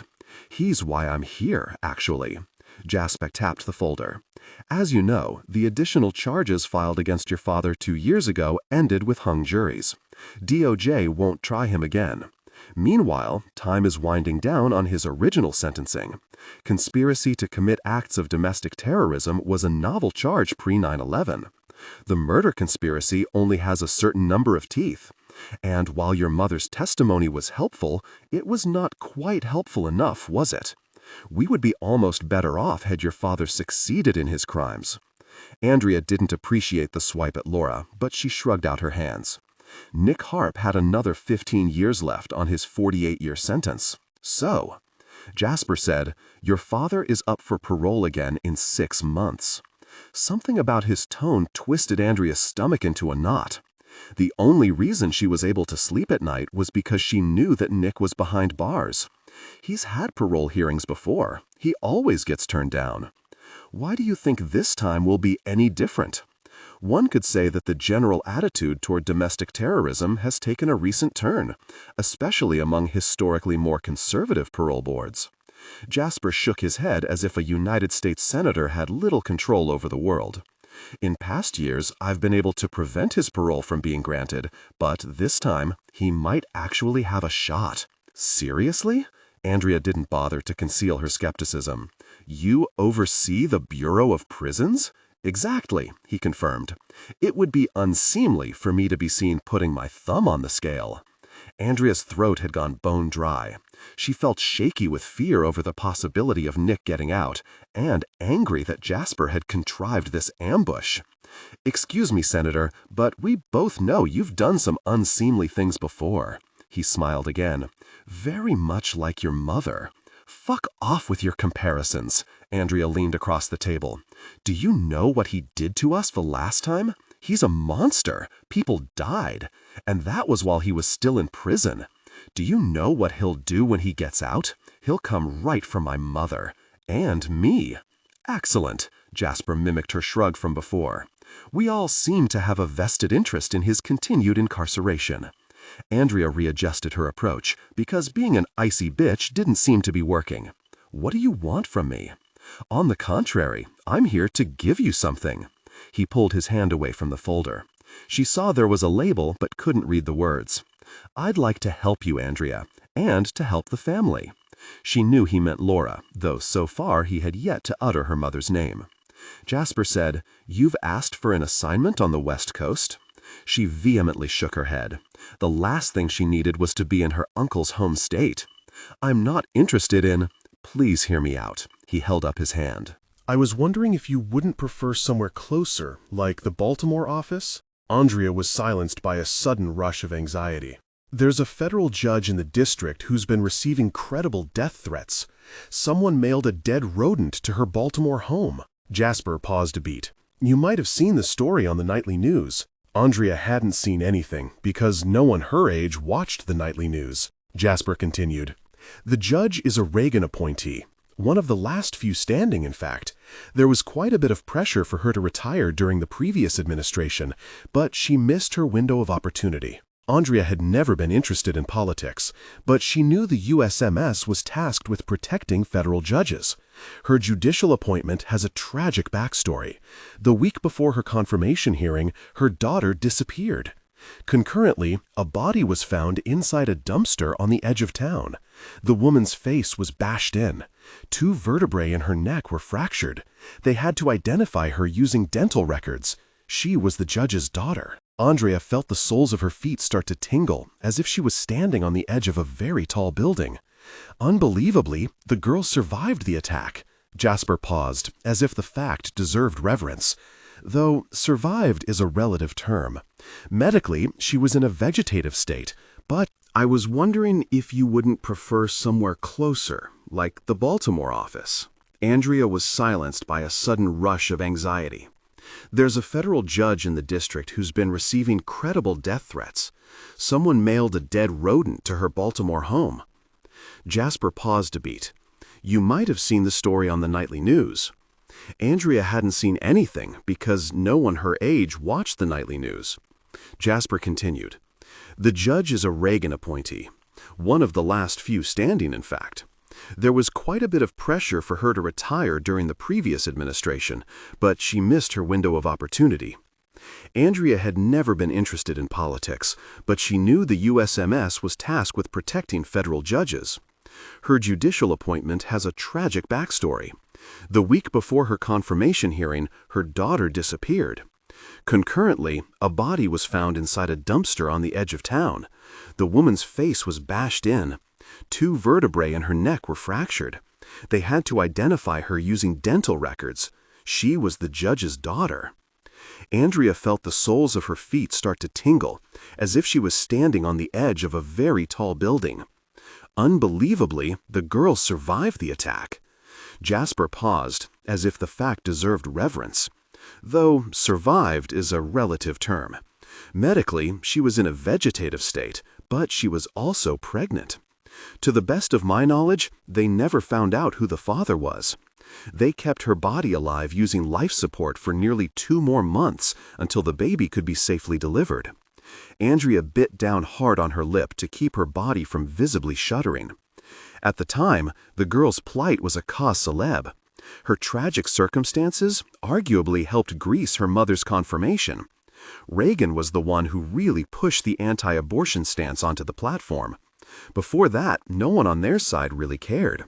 Bush had to turn his back on Planned Parenthood to get the VP slot. Jasper seemed to pick up on her desire that he get to the point. The judge and her husband raised the child. I say child, but she's 40 years old now. She has a daughter of her own, a teenager in fact. I hear she's quite a handful. Andrea asked the same question from before. What are you doing here? I think what you really want to know is, what does this have to do with my father? His hand returned to the mysterious file. The federal courts are in summer recess. As is their usual, the judge and her husband have returned to their family estate, where they will stay for the next 2 months. The USMS has 2 teams working security, 1 night shift, 1 day, while the death threats are investigated by the Special Judicial Inspector out of Baltimore HQ. The security assignment is no hardship, really. Think of it as babysitting. And Longbill Beach is a beautiful town. I gather you know where that is? Andrea had to clear her throat before she could answer. Delaware. Exactly right, Jasper said. In fact, Longbill Beach is the same town where your father grew up. Andrea put together the remaining pieces. You think that 40 years ago, Nick Harp killed the judge's daughter? Jasper nodded. Murder has no statute of limitations. A conviction would keep him in prison for the rest of his life. Andrea heard the words echo inside her brain. In prison for the rest of his life. Jasper said. "He was rumored to be the father of her child. She confronted him in public the night that she disappeared. They argued in front of several witnesses. He physically and verbally threatened her. Then he left town shortly after her body was identified." Andrea felt her throat work. She wanted to hold on to the details, but in her mind, all she could think about was that Nick Harp had fathered another child. And then he had abandoned her. See for yourself. Jasper finally released the folder, sliding it in her direction. Andrea let the closed file sit between them. She could read the label now. Emily Rose Vaughn, DOB 5164, DOD 6982. Her eyes blurred on the young girl's name. Andrea's mind was still reeling. She tried to focus her attention. Murder, no statute of limitations, Nick behind bars for the rest of his life. But what she kept coming back to was a single question. Was this somehow a trap? She couldn't trust Jasper. She had learned the hard way that she couldn't really trust anyone. "Well," Jasper said, "aren't you curious?" Curious wasn't the emotion she was feeling right now. Scared, apprehensive, angry. A 40-year-old half-sister who'd grown up in a beach town just like Andrea had. Another child who would never solve the puzzle of her mother. A sadistic father who'd destroyed their lives, then moved on to his next victim. Andrea's trembling hand reached for the file. The cover felt thick between her fingers. The first page showed a photograph of a pretty young blonde who smiled openly at the camera. Her tight perm and blue eyeshadow placed her firmly in the early 80s. Andrea turned to the next page, then the next. She recognized the police report by its layout. Date, time, location, street map, crime scene drawing, possible murder weapon, witnesses, injuries on the body of an innocent 17-year-old girl. Sweat made Andrea's fingers moist as she continued to flip through the pages. She located the investigating officer's notes. Computers were rare in 1982. Apparently, so were typewriters. The scribble was almost illegible, photocopied so many times that the letters looked furred. Andrea knew she would not find the name Nicholas Harp anywhere in the file. That was the pseudonym that her father had been using when he'd first met her mother. He'd abandoned his true identity back in the spring of 1982, when he'd left Longbill Beach for good. The people there would know him by his real name. She found it on the last page, circled, underlined twice. Clayton Morrow. 2. Oregon is beautiful, Mom. Andrea ignored the confused look the Uber driver shot her as they crossed over the Chesapeake Bay. She turned her head, indicating this was a private phone call. "I think I'm going to like it here." "Well, that's something," Laura said. Water shushed into the sink. She was making dinner for Gordon back on Belle Isle. "It's been so long since I was there. I remember the trees. The Douglas fir is the state tree. The state flower is the Oregon grape. But it's not like grapes. The fruit is more like a berry." Andrea's thumb scrolled through the Oregon Wikipedia page on her work phone. "Did you know it's the 9th largest state? I did not." And Andrea looked for something that didn't sound like she was reading a statistic. "There's a rainforest in the northwestern part called Valley of the Giants. That's cool, right? Is it cold there? I told you to pack your jacket." "It's fine." She pulled up weather.com. 64 degrees. "It's still early in the day," Laura said, though Oregon was only 3 hours behind. "The temperature will drop with the sun. You should buy a jacket there. It'll be cheaper than me FedExing yours. Summer weather is mercurial in the Pacific Northwest. You never know what to expect." "I'll be okay, Mom." Andrea looked out the window as she listened to her mother describe the exact type of jacket she should buy for weather that was happening nearly 3,000 miles away. "Zippers that seal are very important," Laura said, "and elastic around the cuffs because the wind will cut straight up your arm." Andrea's eyes closed against the early afternoon sun. Her internal compass was spinning too fast. Jasper hadn't just put an unseemly thumb on the scale. He had knocked the whole damn thing over. Andrea was supposed to get 2 weeks off before starting her first assignment. Thanks to her estranged uncle, she was just over 24 hours out from graduation and already working 2 different cases. One was babysitting a judge who'd gotten some death threats and been mailed a dead rat, The other was to keep her father behind bars by somehow finding proof that he was guilty of murdering a young girl who had been long forgotten. As with every other decision Andrea had made in the last 2 years, she wasn't sure why she had taken Jasper up on his offer. Her first inclination had been to walk out of the room, but then she had allowed herself to do the one thing she had resisted over the last 2 years: think back to the moment her life had exploded. Instead of rising to the occasion, Andrea had spun around like a wind-up monkey, clanging together a pair of broken cymbals. There was nothing about that time she was proud of. She hadn't planned anything. She hadn't considered the implications. She had aimlessly driven thousands of miles trying to solve the mystery of her parents and uncover the truth about all of their crimes. For her impetuousness, she had nearly lost her life and almost gotten Laura killed in the process. And that didn't even include what Andrea had done to Mike. He'd tried to save her multiple times, and she had literally and figuratively kicked him in the balls for his trouble. So maybe that was why Andrea had said yes. It was as good an explanation as any. How exactly she was going to solve a 40-year-old murder was anyone's guess. Her first 24 hours as a United States Marshal had seen a less than auspicious start. Yesterday afternoon, she'd driven 5 hours in a rental car to reach the Atlanta airport in time for her 9:50 flight to Baltimore, but then bad weather had delayed her flight for 2.5 hours. Then, more bad weather had diverted her plane to Washington, D.C., which meant she hadn't landed until 2 this morning. From Dulles, she'd taken a 20-minute taxi ride to a cheap motel in Arlington, Virginia, where she'd slept for 4 hours, then slept another hour and a half on the train to USMS District Headquarters in Baltimore, Maryland. No one had been prepared for her arrival. All of the senior officers were at a conference in D.C.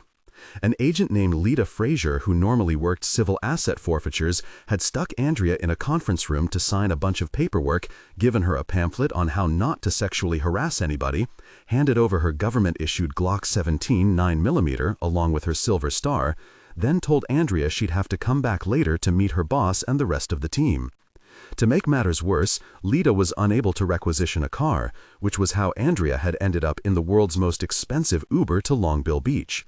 The day already felt like an extended version of the most boring day in the history of the known world.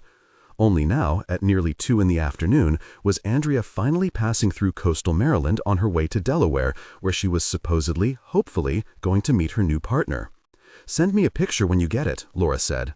Andrea had to rewind the conversation to understand that her mother was talking about the phantom jacket Andrea was supposed to buy for weather she was not experiencing. "I'll try to remember." "And you promised you'd call me twice a day." "I did not." "Text me, I mean." "Nope." "Andrea," Laura said, but then Gordon started to speak, so she muffled the phone. Andrea clicked off the screen on her work phone, wondering if she had already managed to violate agency policy by Googling Oregon trivia. She still couldn't believe they had given her a gun and badge. She was a plain old deucema deputy US Marshal. She could arrest people. She could deputize her Uber driver if she wanted to. Maybe she could make him keep his beady eyes on the road, because the minute he'd clocked she was law enforcement, he'd started looking at her like she was a turd that had been dropped in his back seat. She was reminded of a sentence one of her instructors had written on the whiteboard. "If you want people to love you, don't join law enforcement." "All right," Laura was back on the line. "It's not required, but I would very much appreciate an occasional text from you, my darling, so that I know you're still alive." "Okay," Andrea relented, though she had no idea whether she would comply. "I need to go, Mom. I think I see a western meadowlark." "Oh, send me a pic." Andrea ended the call. She watched a sandpiper float along the breeze, doing that weird thing where it was moving forward but looked like it was treading air. She closed her eyes for a moment and let out a long breath, hoping to release her exhaustion.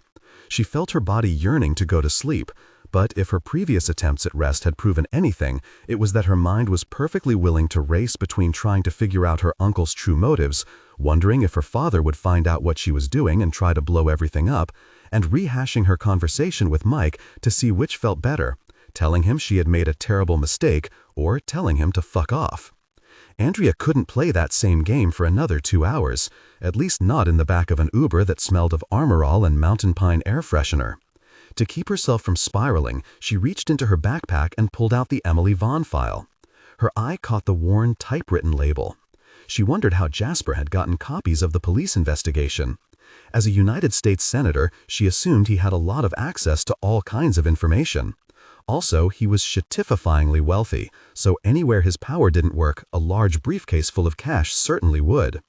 Not that any of Jasper's machinations mattered. Andrea's alternate investigation had only one purpose, and it wasn't to ingratiate herself with her rich uncle. She really, really wanted to keep her father locked up, not only for Laura's safety, but because a man who is capable of turning a handful of vulnerable people into a cult bent on destruction should not be out of prison. If that meant solving a 40-year-old murder, then Andrea would somehow have to solve a 40-year-old murder. And if she couldn't prove her father did it, or if she proved that someone else did, she would fall off that cliff when she got to it. Andrea took another breath and hushed it out before opening the folder. The photo of Emily Rose Vaughn was what got to her the most. It was clearly her senior picture. The not quite 18-year-old girl had been beautiful, even with her perm and heavily lined eyes. Andrea flipped over the photo and looked at the date. Emily was probably starting to show when she'd stood in line with the other seniors for her turn in front of the camera. Maybe she'd worn a girdle or a control-top pantyhose or some other 80s-style female torture to try to hide the truth. Andrea studied Emily's face again. She tried to remember what it felt like to be that close to graduation, excited about college, eager to get away from home, ready to be an adult, or at least a version of an adult that was still wholly subsidized by her parents. Emily Vaughn had served as a human incubator during the last 7 weeks of her life. As far as Andrea could tell from the police report, Jasper was right when he'd said that the father had never been identified. 1982 was 13 years before the O.J. Simpson trial had made the general public and the court systems more accepting of DNA evidence. Back then, there had only been Emily's word to go on, and she had apparently taken her secret to the grave. The question was, had Clayton Morrow been a suspect because he was a credible suspect, or had the crimes of Nick Harp made him seem guilty after the fact? Andrea had done the expected Googling and found very little publicly available information about the attack on Emily Vaughn. No true crime podcaster or TV producer had done a deep dive on the case, probably because there was no new thread to pick at, no new witnesses, no new suspects. What little trace evidence that had been collected from the various scenes had either been lost to time or washed away by the inland flooding caused by Hurricane Isabel in 2003. Judge Esther Vaughn's wiki linked to 21 40-year-old newspaper articles about the circumstances surrounding Emily's death. 16 were from the Longbill Beacon, an alternative paper that had folded 8 years ago and left nothing but a 404 when Andrea clicked through.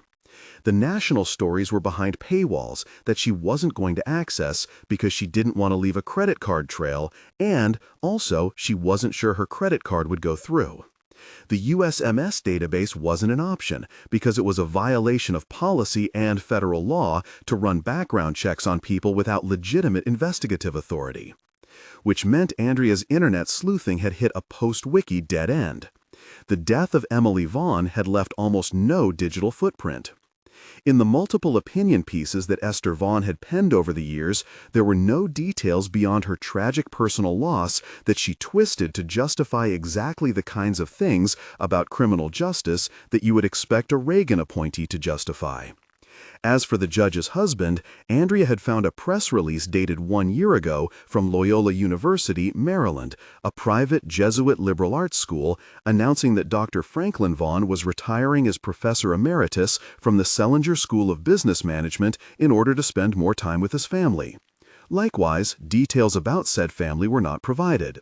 Also likewise, Dr. Vaughn's many pontifications on economics and social justice seemed light on solutions that did not involve the yanking up of your own bootstraps, never mind whether or not you could afford to buy boots in the first place. Most jarringly, the internet didn't seem to know the name of Emily's daughter. Andrea was unsure how much to read into this omission. There were a handful of explanations for the woman's lack of an internet footprint. She was an elder millennial, 7 years Andrea's senior, so social media was probably not her natural habitat. It was easy to keep your name offline if you stayed offline, and Facebook sucked as much as Instagram, as much as TikTok, as much as Twitter. Or Emily's daughter could have legally changed her name, or taken a spouse's last name, or cut off contact with her grandparents, or, more likely, she stayed away because her mother had been brutally murdered, probably by her megalomaniacal father, and her grandmother was a federal judge, and, as bad as people were 40 years ago, they were absolute monsters now that they had the internet. So all Andrea could do was wonder. Was Emily's daughter still in Longbill Beach, or had she gotten out? Was she divorced? Jasper had said that she had a child of her own, a teenage girl, who was a handful, but was she close to her grandparents? Had she been told the truth about Emily's death? What did she do for a living? What did she look like? Did she have Nick Harp's icy blue eyes, sharp cheekbones, and slightly cleft chin, or her mother's more rounded, heart-shaped face? Andrea's hand went to her own face. She had none of Jasper and Laura's patrician features, though Jasper was probably right about Andrea's aspect reminding him of Laura's. Her eyes were a light brown, not icy blue. Her face was narrow, though not triangular, with an almost imperceptible cleft at the chin that she assumed came from her father. Her nose was a genetic mystery, turned up at the tip like Piglet smelling a tulip. She clipped Emily's photo back on the first page. She thumbed through the reports, though she had read them all countless times at the airport gate, on the plane, in the back of taxis, in her motel, on the train. Smudged fingerprints offered evidence of the orange peanut butter crackers she'd snarfed down for breakfast. Andrea should be better at this. All prospective agents at the Glencoe Fleck went through criminal investigation school for an intensive, mind-bending 10 weeks. Andrea had sat alongside an alphabet of future federal law enforcement as they were drilled in the finer arts of investigation: DEA, ATF, IRS, CBP, HHS. And then the wannabe marshals had peeled off for 10 more weeks of specialized instruction alongside the Sisyphean physical requirements that set the service apart.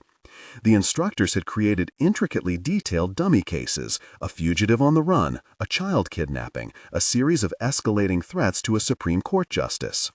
Andrea's team had combed through faked CCTV from businesses and ATM machines and residential doorbells. They had gone online and pulled up building plans and maps, then run credit checks and public record searches, looking for family members, friends, and acquaintances with varying degrees of separation. There were social media accounts to scan, license plate readers to ping, photographs to run through facial recognition, cell phone carriers to subpoena, emails and texts to read. In 1982, there was only your mouth and ears. You asked questions, you got answers, you put them all together, and you tried to get to a resolution. Andrea wouldn't say the Longbill police chief had done a stellar job, especially considering the killer had never been charged, but he'd put in the yeoman's work. There were line drawings with measurements of the dumpster behind Skeeter's Grill where Emily had been found. A rough stick figure with X's documented the violence on her body. The alley where blood consistent with Emily's type was located had been measured off and processed for trace evidence. A possible murder weapon, a piece of wood from a splintered shipping pallet in the alleyway, was found discarded along the main road. A clump of black threads was found on the pallet back in the alley, but was returned by the FBI as too common to be conclusive. From the multiple witness statements alone, Andrea was able to generate a timeline that traced the last steps Emily Vaughn had taken before her life was cut short. The most poignant part, the part Andrea couldn't get past, was a word that normally would have been deleted on a computer screen: a ghost lost to technology. Andrea had found the word in the handwritten transcript of a 911 call that was generated when a kitchen worker at the fast food restaurant had lifted the lid of the dumpster and found the naked, very pregnant body of Emily Vaughn laid across broken bags of garbage. The operator's handwriting was shaky, probably because the Longbill Beach police mostly dealt with complaints about unruly tourists and aggressive seagulls. The first line probably encapsulated the first thing the caller had said: body of a woman found in trash behind Skeeter's Grill. They didn't know that Emily was still alive at that point. That was a revelation that the EMTs would bring. What got to Andrea, what brought tears to her eyes, was that at some point, probably when they realized to whom the body belonged, someone had crossed out the word woman and changed the sentence to body of a girl. A girl who was filled with potential, a girl who had hopes and dreams, a girl who was found lying on her side with her arms wrapped tightly around her unborn child. To Andrea, Emily would never be just a girl. She was the first girl, one of many, her father had left in his violent wake. Andrea felt the car start to slow. The 2-hour ride had passed more quickly than she'd noticed. She closed Emily's file and slipped it into her backpack. They were driving down the main strip of what had to be Longbill Beach.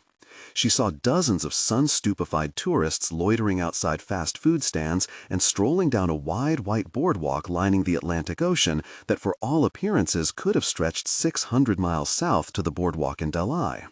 Annoyingly, she thought of her mother. Wherever you go, there you are. Drop me. Andrea winced because the driver chose this exact moment to turn up the radio. The library! Drop me off in front of the library! He pumped his head on his neck, keeping time with the blaring music as he took a sharp right turn away from the sea. He'd obviously chosen the song for her sake. NWA's Fuck the Police. Andrea indulged herself in an eye roll as the car took another elbow turn that pushed her shoulder into the door. The Longbill Beach main library was on the backside of the high school. The building looked newer, but not by much. Instead of the solid red brick of the school, the exterior was a beachy stucco painted in salmon with Palladian windows that probably turned it into a kiln during the summer. The driver didn't bother to turn down the music as they pulled to the front of the library. A wiry older man in a faded Hawaiian shirt, jeans, and cowboy boots stood by the book deposit box. He started clapping his hands to the music, which hit the chorus as Andrea was opening the car door. "Fuck the police! Fuck the man!" shouted along, doing a two-step toward the car. "Fuck the police!" Before Glencoe, Andrea had cataloged people as only younger or older than she was. Now, she guessed the guy was mid-50s, around 6 feet tall, maybe 175 pounds. Military-looking tattoos swirled up his muscled arms. His bald head gleamed in the waning sun. His Van Dyke was salt and pepper and came to a devil point half an inch below his chin. "Fuck the police!" He spun around, his shirt riding up. Fuck! Andrea had frozen at the sight of a 9mm Glock clipped to his belt. His silver star gleamed beside it. She guessed she was looking at her new partner. And then she further guessed that he had worked in fugitive apprehension because there were very few dress codes and regulations for agents tasked with hunting down the worst of the worst. She extended her hand. "I'm Andrea Oliver, straight out of Glencoe." He showed off an impressive Texarkana accent as he shook her hand. "I'm Deputy Bible. Glad you finally made it. You got a bag?" She didn't know what to do other than show him her duffel bag, which held enough clothes to get her through a week. Any longer than that and she'd have to explain to her mother why she needed her things sent to Baltimore instead of Portland. "Excellent." Bible gave 2 thumbs up to the driver. "Love what you're saying there with your music, son. Way to be an ally." If the driver had a response, Bible didn't wait for it. He nodded for Andrea to follow him down the sidewalk. "Thought we'd walk and reconnoiter, get to know each other, come up with a plan. I've been here maybe 2 hours, so I didn't get much of a head start. Name's Leonard, by the way, but everybody calls me Catfish." Catfish Bible.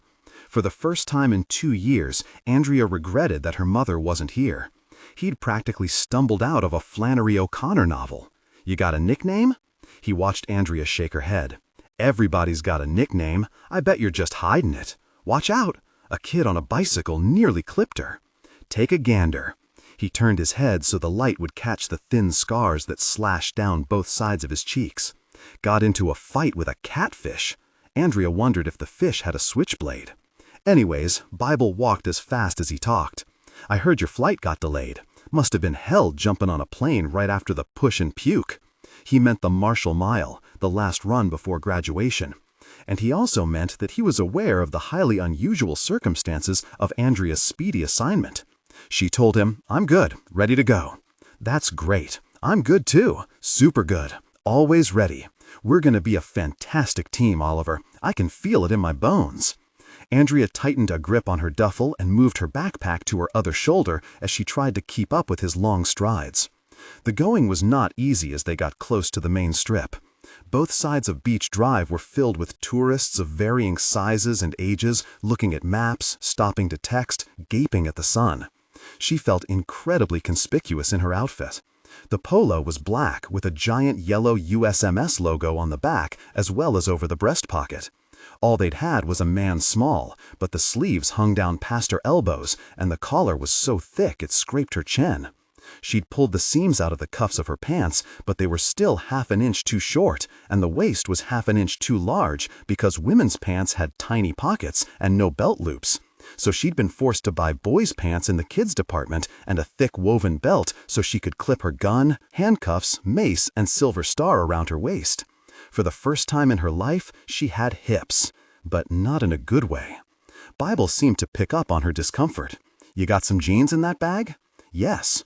She had exactly one pair. "I like wearing jeans." He punched the button at the crosswalk. His head stuck up above the crowd like a meerkat's. Comfortable, stylish, easy to move around in. Andrea looked at the street signs as Bible debated relax versus slim fit. She recognized the intersection from one of the witness statements. At approximately 6 p.m. on April 17, 1982, I, Melody Louise Brickell, witnessed Emily Vaughn crossing the street at Beach Drive and Royal Cove Way. She appeared to have come from the direction of the gymnasium. She was wearing a strapless turquoise dress made of satin with tulle with a matching clutch, but no pantyhose or shoes. She looked troubled. I did not approach her because my mom told me I should stay away from Emily and anyone in her group. I never saw her alive again. I do not know who the father of her baby is. I swear the contents of my statement are true under penalty of law. Bible asked, "Who'd you meet at HQ?" Andrea had to pull her brain out of a fog. Everyone was at a conference. There was a woman working asset forfeiture, he provided. Good gal, been around almost as long as me. But listen, here's what's important. Mike told me to look after you. Her heart sank. Mike doesn't. Now, let me stop you right there, he said. Cussie, that's my wife, she's always telling me that chivalry is wasted on the young, but I want to tell you straight up, I've never believed the rumors. And I'm not just saying that because you're engaged. Andrea felt her jaw wanting to hinge open. Glad we've got that out of the way. The light had turned. Bible started to cross the street inside a herd of sunburned teenagers. He glanced over his shoulder, asking Andrea, "You got a place in Beemore yet?" "No, She jogged to catch up. "We're not, Mike and I, none of my business. We will never speak of it again."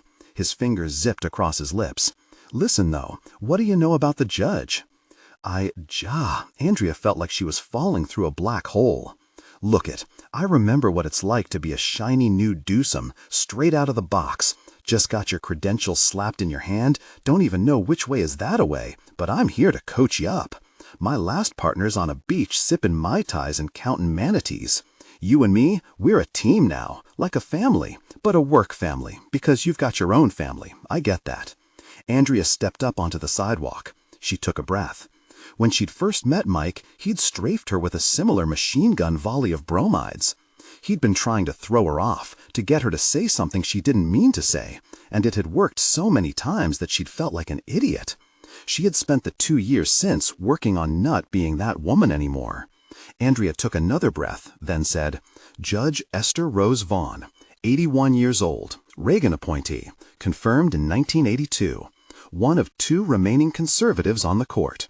She has a granddaughter and a great—" Bible stopped so abruptly that Andrea almost bumped into him.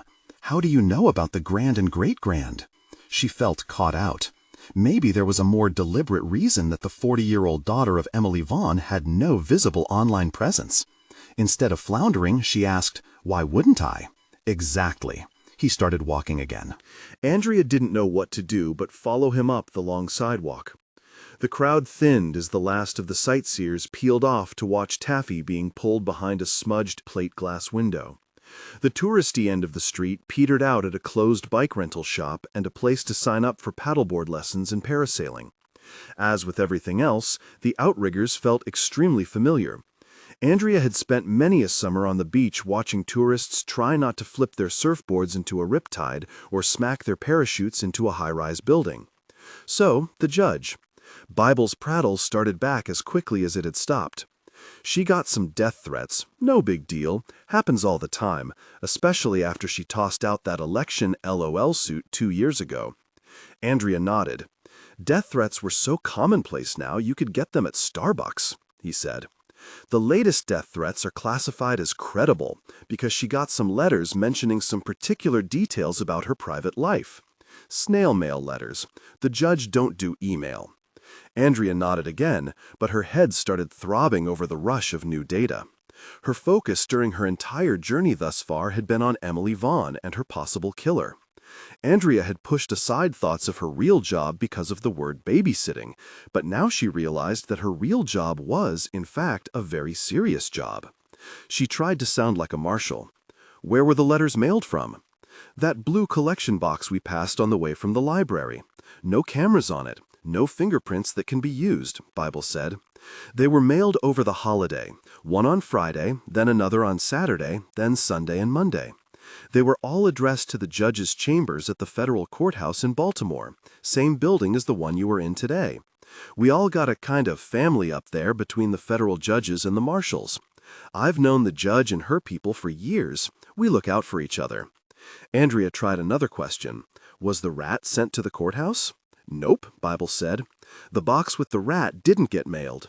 It was left in the judge's mailbox at her city house, which is located in Guilford, an up-your-butt part of North Baltimore, a dog's leg from Johns Hopkins in Loyola, where the judge's husband, Dr. Franklin Vaughn, taught economics before he retired last year. Bible clicked his tongue, she guessed as a reward for Andrea doing her homework. She asked, are they the same people, the death threat letter mailer and the rat dropper? Could be the same guy, could be it's two guys. Guys? In my experience, if a woman's gonna kill you, she'll do it to your face. Andrea had found that to be true in her experience too. Are you reading anything into the dead rat? Like, that sounds like a Godfather kind of thing. You ratted us out? I appreciate your taste in movies, but no. The Baltimore crew is dead and gone, and the judge don't really work them cases anymore, Bible said. Now, so, you're probably wondering why we ain't in Baltimore right now. Lucky for us, it's summer recess. Otherwise, the judge would still be going to work every day at the courthouse. No way she'd come running back home because of one dead rat. The lady likes a schedule. She's been spending the summer months at the Longbill house since her confirmation. Her car drove them here this morning at the crack of dawn, which is exactly what the judge has been doing for 200 years. What you gotta keep at the front of your mind at all times is, the judge is gonna do what the judge is gonna do. Andrea caught his meaning, not least of all because of the Googling she'd already done. Every photograph of Judge Esther Vaughn showed a stern-looking woman staring down the camera, invariably wearing a beautifully colored scarf to accent a severe black suit. The descriptions in the articles were a stroll down Me Too lane. Several articles from the 90s notably called Judge Vaughn a difficult woman. The early aughts saw her described in a far more squishy, complicated woman. More recently, all the strong I adjectives were invoked. Imposing, imperious, intelligent, and, most commonly, indomitable.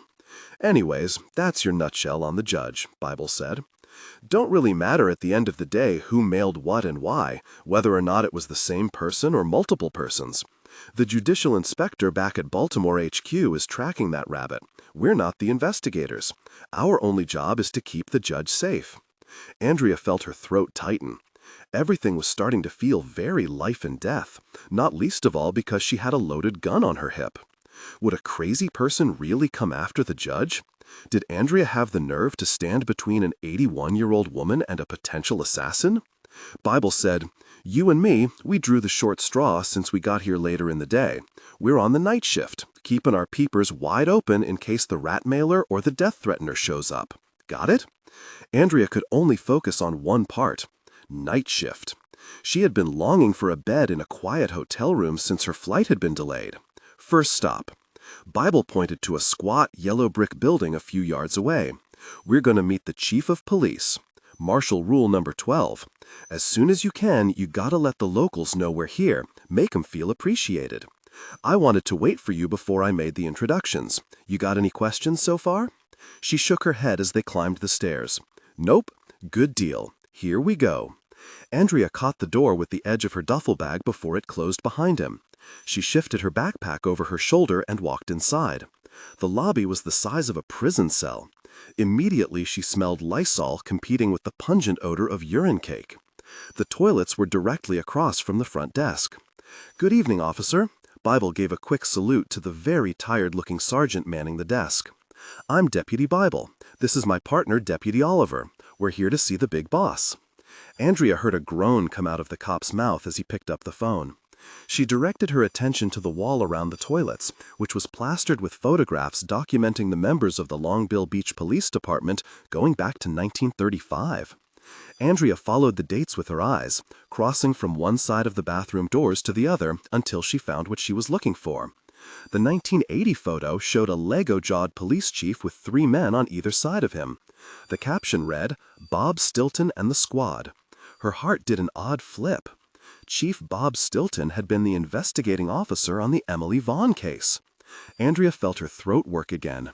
The chief was exactly how she'd pictured him, beady-eyed and mean-looking with the bulbous red nose of an alcoholic. In every photo, his fists were clenched so tight that his hands were bleached of color. Judging by his reports, he wasn't a fan of either grammar or punctuation, or laying out his deductive reasoning.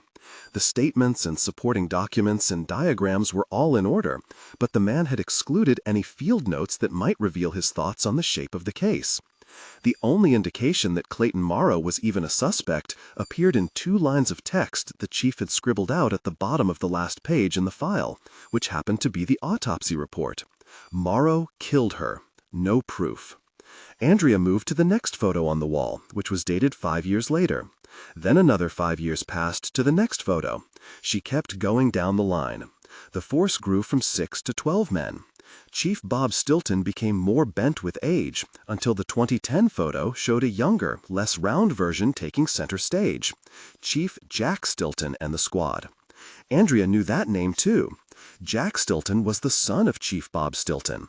Back in 1982, the younger Stilton had provided a witness statement in cramped, block handwriting relaying the last time he'd seen Emily Vaughn alive. At approximately 5:45 p.m. on April 17, 1982, I, Jack Martin Stilton, witnessed Emily Vaughn talking to Bernard Nardo Fontaine. They were standing outside the gym. This was prom night. Emily was wearing a green or blue dress and had a small purse. Nardo was in a black tux. They both seemed very angry, which concerned me, so I approached. I was at the bottom of the stairs when I heard Emily ask where Clayton Morrow was. Nardo said, "Fuck if I know." Emily walked inside the gym. Nardo told me, "That bitch better shut her effing mouth before someone shuts it for her." I told him to shut up, but I don't think he heard me. I went around the back of the gym to smoke a cigarette. I didn't see either of them again. I only stayed for half an hour. Then I returned home and watched TV with my mom. One of the boys with Dana Carvey. Then Elton John was on Saturday Night Live. I did not see Clayton Morrow at the prom. I did not see Eric Blake Blakely or his twin sister Erica Ricky Blakely, though I assume they were all there because that is how they operate. I do not know who the father of Emily's baby is. She does not deserve all the bad stuff that has happened to her. I wore a black suit once to my Uncle Joe's funeral, but my mom rented it, so it wasn't technically mine. I swear the contents of my statement are true under penalty of law. Andrea heard a door slam open behind her. "Chief Stilton, thanks for meeting with us so late in the day." Bible was giving the real-life Jack Stilton a firm handshake when Andrea turned around. "I promise we won't take up much of your time." Andrea tried to keep her composure as Bible made the introductions. Stilton's left eyebrow was bisected by a scar, a white line sending a lightning bolt between the fine hairs, probably from a long-ago scuffle. His pinky finger had clearly been broken at some point and healed badly. Despite this, he didn't look like the kind of guy who was spoiling for a fight. The extra weight he carried gave him a baby face, though Andrea knew he was the same age as Clayton Morrow, the man who, 3 years after leaving Longbill Beach, would introduce himself to Laura as Nicholas Harp. She found herself almost split in two as she shook hands with Jack Stilton. Had he been friends with her father? Did he know more than he'd let on in his statement 40 years ago? He didn't look like the kind of guy who stayed in and watched movies with his mother. "You're both marshals?" Stilton seemed dubious, probably because Bible looked like a semi-retired skateboarder and Andrea looked like she had found her pants in a boy's clothing bin at Costco, which was accurate. Bible said, "We are indeed deputies with the United States Marshal Service, Chief Stilton. Hey, I bet you grew up hearing a lot of cheese jokes, am I right?" Stilton's nostrils flared. "No. I'll try to think of some." Bible slapped Stilton hard on the back. "You two go ahead and get started. I gotta shake hands with my wife's best friend. Oliver, you good?" Andrea could only nod as Bible disappeared into the bathroom. Stilton exchanged an annoyed look with the sergeant. He reluctantly told Andrea, "I guess let's go on back." Andrea had a feeling Bible was throwing her into the deep end to see if she could swim. She asked Stilton, "Have you been the chief of police for long?" "Yes." She waited for more, but there was nothing, just him turning his back to her as he walked through the door. So much for swimming. Stilton's leather equipment belt squeaked as he showed her through to the squad room. The space was utilitarian, a large open rectangle with two smaller offices at the back, one marked with a sign that said Interviews, the other marked Chief Stilton. A conference table and kitchenette took up one side of the open space. On the other side, 4 desks were cubicled behind dividers. The overhead lights were on, but no one else was in the building. Andrea guessed the rest of the force was either on patrol or at home with their families. "Coffee's fresh." Stilton waved his hand toward the kitchenette. "Help yourself, sweetheart." She was caught off guard. The only man who ever called her sweetheart was Gordon. "No, thank you." Stilton fell heavily into a large leather chair at the end of the conference table. "All right, honey. Are you going to tell me what's going on, or do we have to wait for your boss?" Andrea had let the first time slide, but now she gave him a sharp look. "Don't get all woke on me," Stilton said. "They don't honey pie you genteel ladies down south?" His fake southern accent sounded like Scarlett O'Hara had twisted his balls in her corset strings. No wonder people hated cops so much. Stilton said, "Come on, honey, where's your sense of humor?" Andrea dumped her duffel and backpack on the floor as she sat down at the table. She did the same thing she had done with the Uber driver. She pulled out her phone and ignored him. Her eyes blurred on the screen. She forced herself not to look up. At first, she could feel Stilton staring at her, but then he got the message. He stood up with a loud groan and went to the kitchenette. She heard the scrape of a mug as he lifted it from the shelf, the click of the coffee pot being pulled out from the burner. Her eyes finally focused on the banner that had popped up on her lock screen. Predictably, she had 2 texts, one from each parent. Laura had sent a link to the Portland Art Museum's permanent Native American art collection. Gordon had sent a text asking her to call him over the weekend, but only if she had time. Andrea pulled up her contacts and found Mike's number. She hadn't forgotten what Bible had said outside the library. She texted, "WTF did you tell these people?" The 3 little dots floated and floated. Finally, Mike texted back, "You're welcome. Sorry about that." Bible let the door slam behind him. He clocked Andrea on her phone, but asked Stilton, "Coffee fresh?" Stilton made the same broad gesture toward the kitchenette as he sank back into his chair. "Thank you kindly." Bible's boots scuffed the tiles as he crossed the floor and poured himself a cup.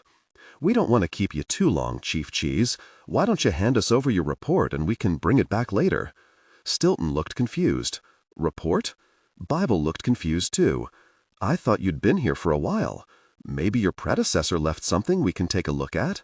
Stilton's tongue darted out between his lips. "Look at what? Your file on the judge?" Stilton shook his head. "What file? Oh, I see. My bad." Bible turned away from the chief, explaining to Andrea, "Most times, local cops keep an active file on anything unusual that's happened in the vicinity of a federal judge's home. Strangers hanging around, cars parked on the street too long, that kind of thing. It's just something you typically do when you've got a high-value target in your jurisdiction." Andrea slipped her phone back into her pocket, feeling a wave of shame for taking it out in the first place. Bible was showing her how it should have been done. Instead of ignoring the jerk, she should have reminded Stilton that she was a federal agent and he was a dipshit. Bible asked the chief, "What about suicides? You got any lately? Don't have to be successful." Stilton was thrown again. "There's been a couple of girls over at the Hippy Dippy farm. One cut her wrists. This was about 1.5 years ago. Then, during the Christmas holidays, another one was pulled out of the ocean, cold as an iceberg. Both of them ended up fine. They were just looking for attention." "The Hippy Dippy farm," Bible repeated. "What's that now?" "It's about 6 miles off the coastal road, less than a mile as the crow flies, smack on the edge of the county line." "The place with all the rainbow-colored buildings?" That's the one, Stilton confirmed. They've been doing some kind of hydro-organic shit out there for years. Lots of international students live there during internships. They've got dorms, a mess hall, a warehouse. Looks like an excuse for free labor if you ask me. We're talking mostly female students. Very young, far from home. Recipe for disaster. Hence the 2 attempted suicides. Hence. Andrea watched Stilton shrug. She wanted to shrug too. She had no idea why Bible was interested in suicides. All right. Bible put his coffee mug on the table. Thank you for your time, sir. Let me give you one of my cards. I'd appreciate it kindly if you'd let me know if another suicide pops up. Stilton studied the card Bible slapped on the table. Sure. We've got a 24-hour detail at the judge's house, in case you hadn't noticed. 2 all day long, 2 through the night. Me, I like to sit on the front porch with a shotgun. Call it an intruder deterrent. Off hours, we're quartered at the motel just up the road. Give us a holler if you need anything, and we'll do the same. Stilton looked up from the card. That it? That's it. Bible clapped him on the back. Thanks for the help, Chief Cheese. Andrea silently followed Bible back through the lobby and outside the building. She weighed her options as they walked down the stairs single file. He had thrown her into the deep end. She had sunk like a rock with an anvil chained around its neck. She was only a few hours into her real job, and she was already failing. Bible stopped on the sidewalk. So? There was no way around the truth. The instructors had drilled it into them 24/7 that the first thing they had to do was establish authority. If Andrea couldn't grab a small-town cop's respect, she'd never be able to do it with a bad guy. Andrea told Bible, I screwed up. I let him get to me when I could have worked to bring him on side. We might need him one day. What'd he do to piss you off? Called me sweetheart and made fun of my accent. Bible laughed. Well, it's a hell of a thing, Oliver. Freezing him out is one way to go. I've seen it work before. I've seen some gals, they lean into it. Call him honey right back, maybe get a little flirty. Andrea didn't know a hell of a lot, but she knew that flirting with a man in a work situation was never going to gain her any respect. What's the other way to go? Marshal Rule number 16. Think of yourself as a thermometer. Look at what they're putting out and adjust your temperature accordingly. The chief was running a little warm, so you should have been a little warm. No need to freeze him out.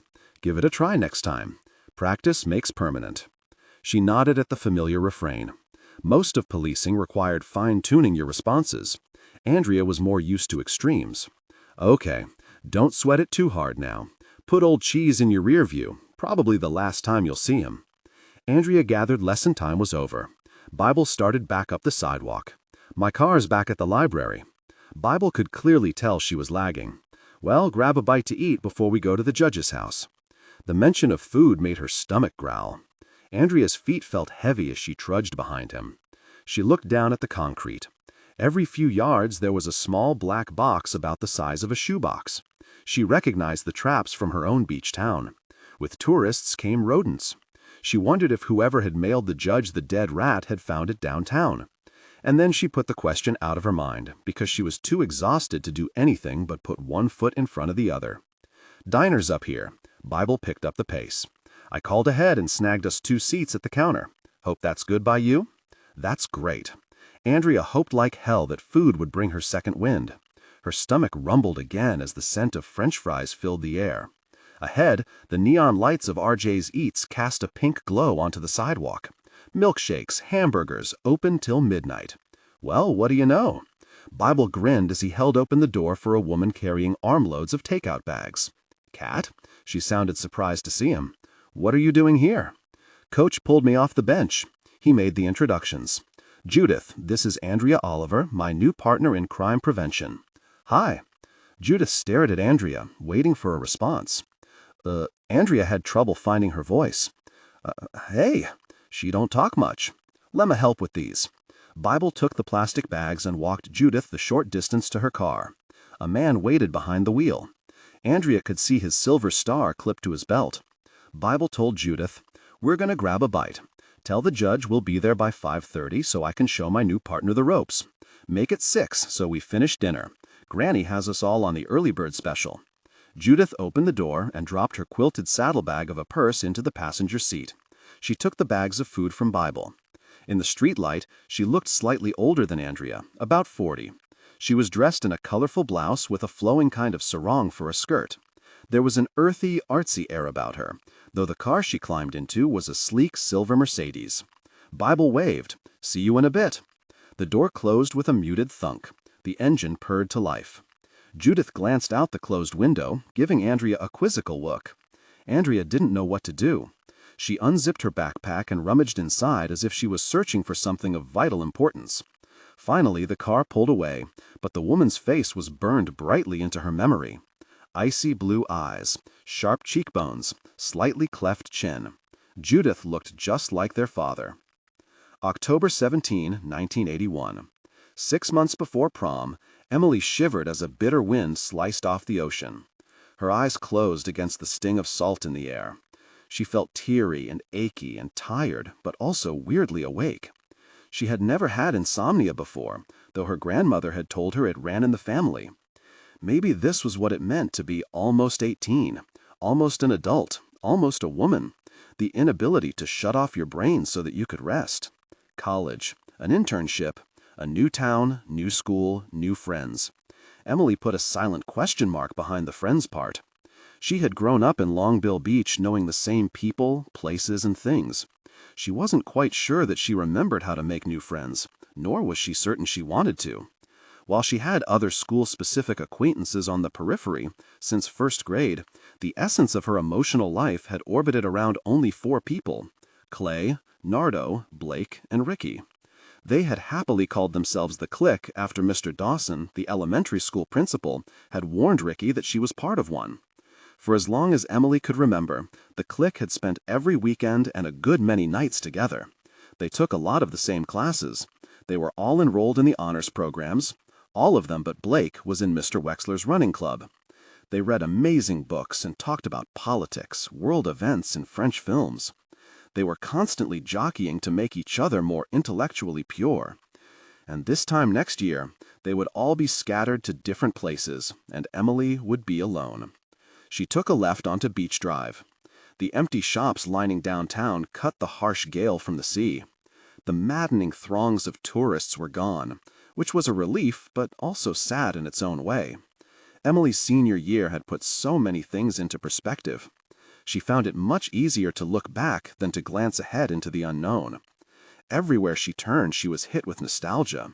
The park bench where Clay had confided in her about the car accident that had killed his mother. The tree she leaned against while Ricky put a Band-Aid on a scrape Emily had gotten from a stupid tumble down the 2 steps to the library. The alley between the taffy store and the hot dog stand, where Blake, giddy after winning the county-wide debate competition 2 years ago, had tried to kiss her. Emily heard shouts of boisterous laughter, and her heart did a little purr-up like a kitten at the sight of the boys at the far end of the street. Clay walked alongside Nardo, both of them talking and enjoying the late afternoon sun on their wind-blown faces. Nardo was lean from running, but his cheeks had always been plump, almost cherubic. Clay was taller, more serious and steady. His strong jaw cut through the air as he turned to look over his shoulder. As always, Blake trailed behind them, hands thrust deep into the pockets of his corduroys. He was looking down at the sidewalk, so was taken unawares when Nardo came to an abrupt stop. Emily heard the shouted "Christ" from 50 yards away. She smiled as Blake shoved Nardo, then Clay stumbled, then they were all jostling each other back and forth along the sidewalk like pinballs bouncing around a machine. She was overwhelmed with love at the sight of them, their youth, their easiness, their abiding friendship. Without warning, tears sprang into her eyes. She wanted to hold on to this moment forever. Emily? She turned, surprised but not surprised, to see Jack Stilton sitting on the steps outside the police station. He had a pen in his hand and a notebook in his lap, with nothing written down. "Cheese," she said, offering a smile as she wiped away her tears. "What are you doing out here?" "Supposed to be writing a paper." He tapped his pen on his notebook, clearly agitated. "Dad and we have been staying at the station." Emily's heart sank. Her own mother could be cold and imperious, but at least she wasn't a crazy alcoholic who occasionally changed the locks on the front door. "I'm sorry. That really sucks." "Yeah." He kept tapping his pen, warily glancing down the street at the boys. As a group, they could be very unkind to him. Anyway, don't tell anybody, okay? Of course not. She thought about sitting on the steps beside him, but Clay had already seen her. There was sure to be teasing about what he called Emily's collection of broken toys. I'm really sorry, Cheese. You know you can always sleep in our gardening shed. My parents never go back there. You don't have to wait for me to offer. I can put a pillow and blanket in there anytime. Yeah, he repeated, nodding his head.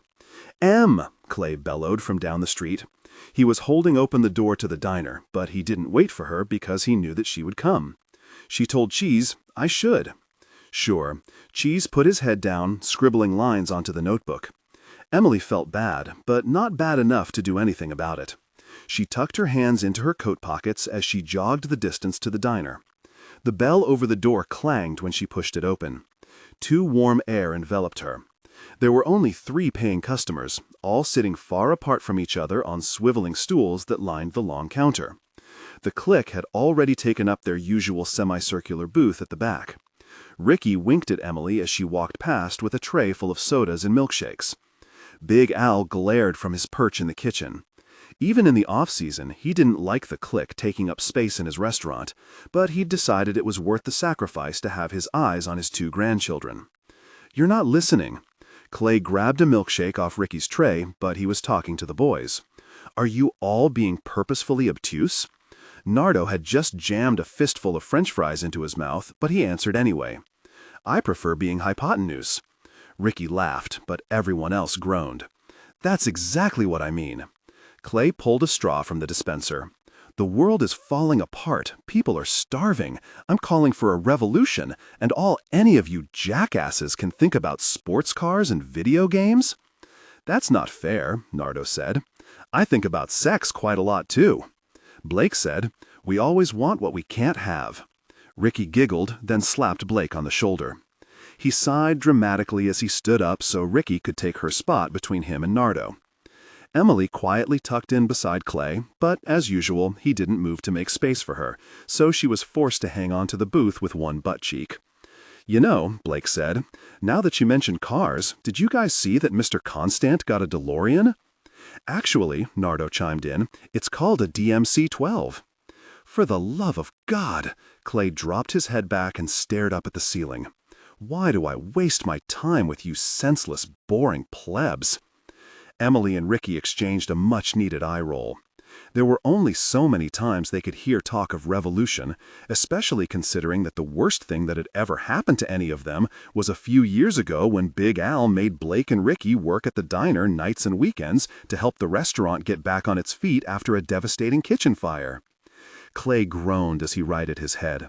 His lips pursed around the straw. His Adam's apple bobbed as he swallowed. The setting sun in the plate glass window gave an angelic glow to his beautiful face. Emily felt a stir of desire at the sight of his features. He was undeniably handsome, with thick brown hair and a sexy, lush Mick Jagger mouth. Even as he drank, his cool blue eyes moved around the arc of the booth. First Blake, then Ricky, then Nardo. His gaze avoided Emily, who was perched at his left elbow. All right, Nardo was always the first to break the silence. Finish what you were saying. Clay took his time, slurping the dregs of his milkshake before pushing it to the side, which happened to put the glass directly in front of Emily. Her nostrils flared. The smell of milk was noxious, almost spoiled. Her legs started to shake up and down. She felt slightly ill.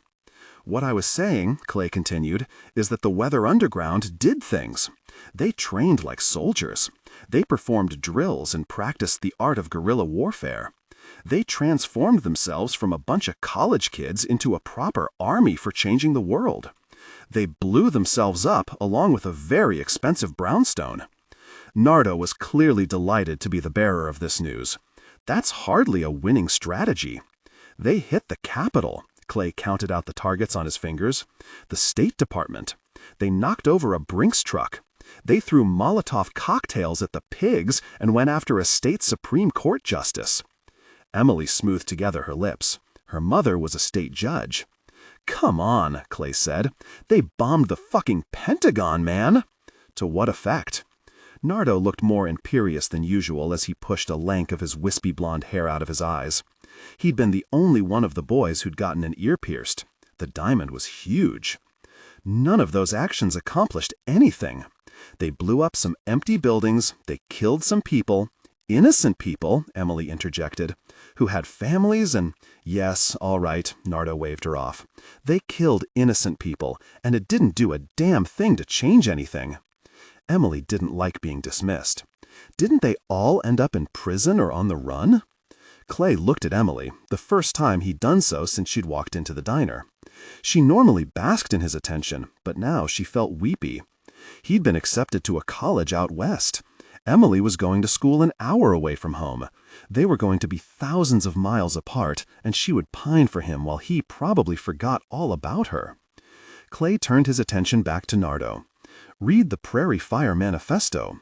The point of the Weather Underground was to overthrow U.S. imperialism, eradicate racism, and create a classless society. Wait up, Nardo parried. I'm extremely fond of the current class structure. How shocking, Blake muttered. The guy whose grandfather banked Standard Oil wants to keep the status quo. Fuck off. Nardo tossed a French fry in his direction, but it landed closer to Emily.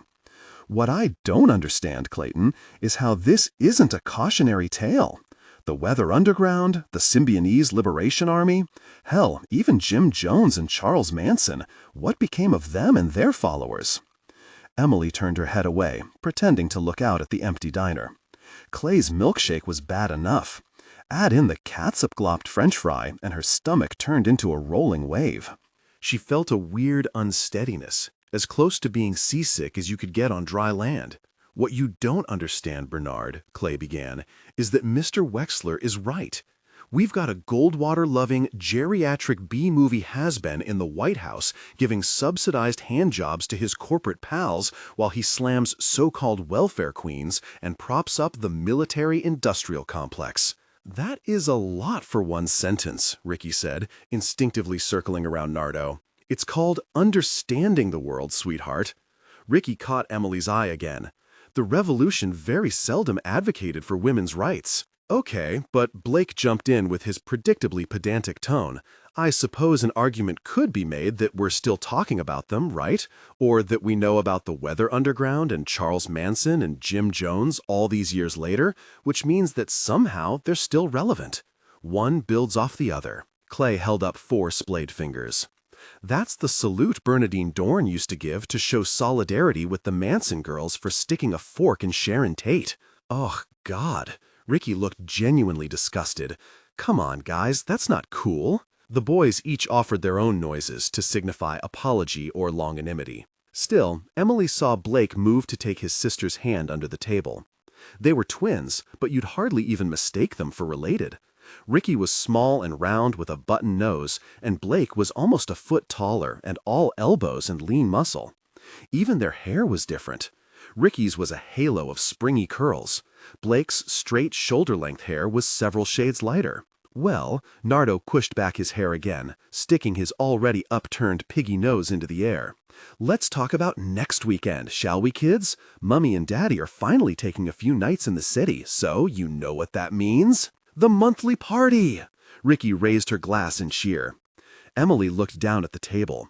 She could feel her hands start to tremble. Technically, Blake said, next weekend will be more than 1 month since the last party. Yes, all right, technically it's the monthly party plus 1 week, Nardo said. The point is, old friends, the party is happening. Hooray! Ricky offered up another toast. Emily tried to make her lungs take in breath. Excellent news, old boy. Clay reached across the table and slipped one of Nardo's cigarettes out of the pack. Who's coming this time? Yes, Blake said sarcastically. Who should we invite? Ricky snorted. They never invited anyone. It was always just the 5 of them, which was exactly how they liked it. If I might suggest, Clay let the lit cigarette dangle between his lips. Wouldn't it be nice if we had another session with our dear friend, Mr. Timothy Leary? Everyone laughed, but the tremor spread from Emily's hands into her body. Sweat had broken out on the back of her neck. She shot Ricky another quick glance. Their monthly parties had been going on for years. They were less conventional parties and more alcohol and pot-fueled jam sessions where they solved world crises and made each other laugh. Until last month. They had tried LSD for the first time, and there were still parts of that night that neither one of them could remember. Come on, MEM. Clay had picked up on her hesitation. Don't spoil the party before it's even started. You had a great time, Nardo said, and I do mean great. Emily felt sick as she watched his eyebrows wag up and down suggestively. He's right. Predictably, Ricky rushed to Nardo's side. Don't spoil it for everybody else, Em. Come on, Emmy, Blake joined in. You know the deal. The Three Musketeers. This was Clay's perversion of all for one and one for all. Either they all got drunk or stoned together, or none of them did. The fact that Emily was usually the only one who had to be cajoled seemed to be lost to their collective memory. Don't let one bad trip spoil the ride for the rest of us. Clay pushed her shoulder a little too aggressively. Her one ass cheek started to lose purchase. So, of course, he pushed her again. Clay!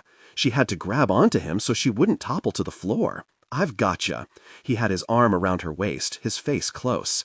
She looked down at her hand, which was pressed firmly to his chest.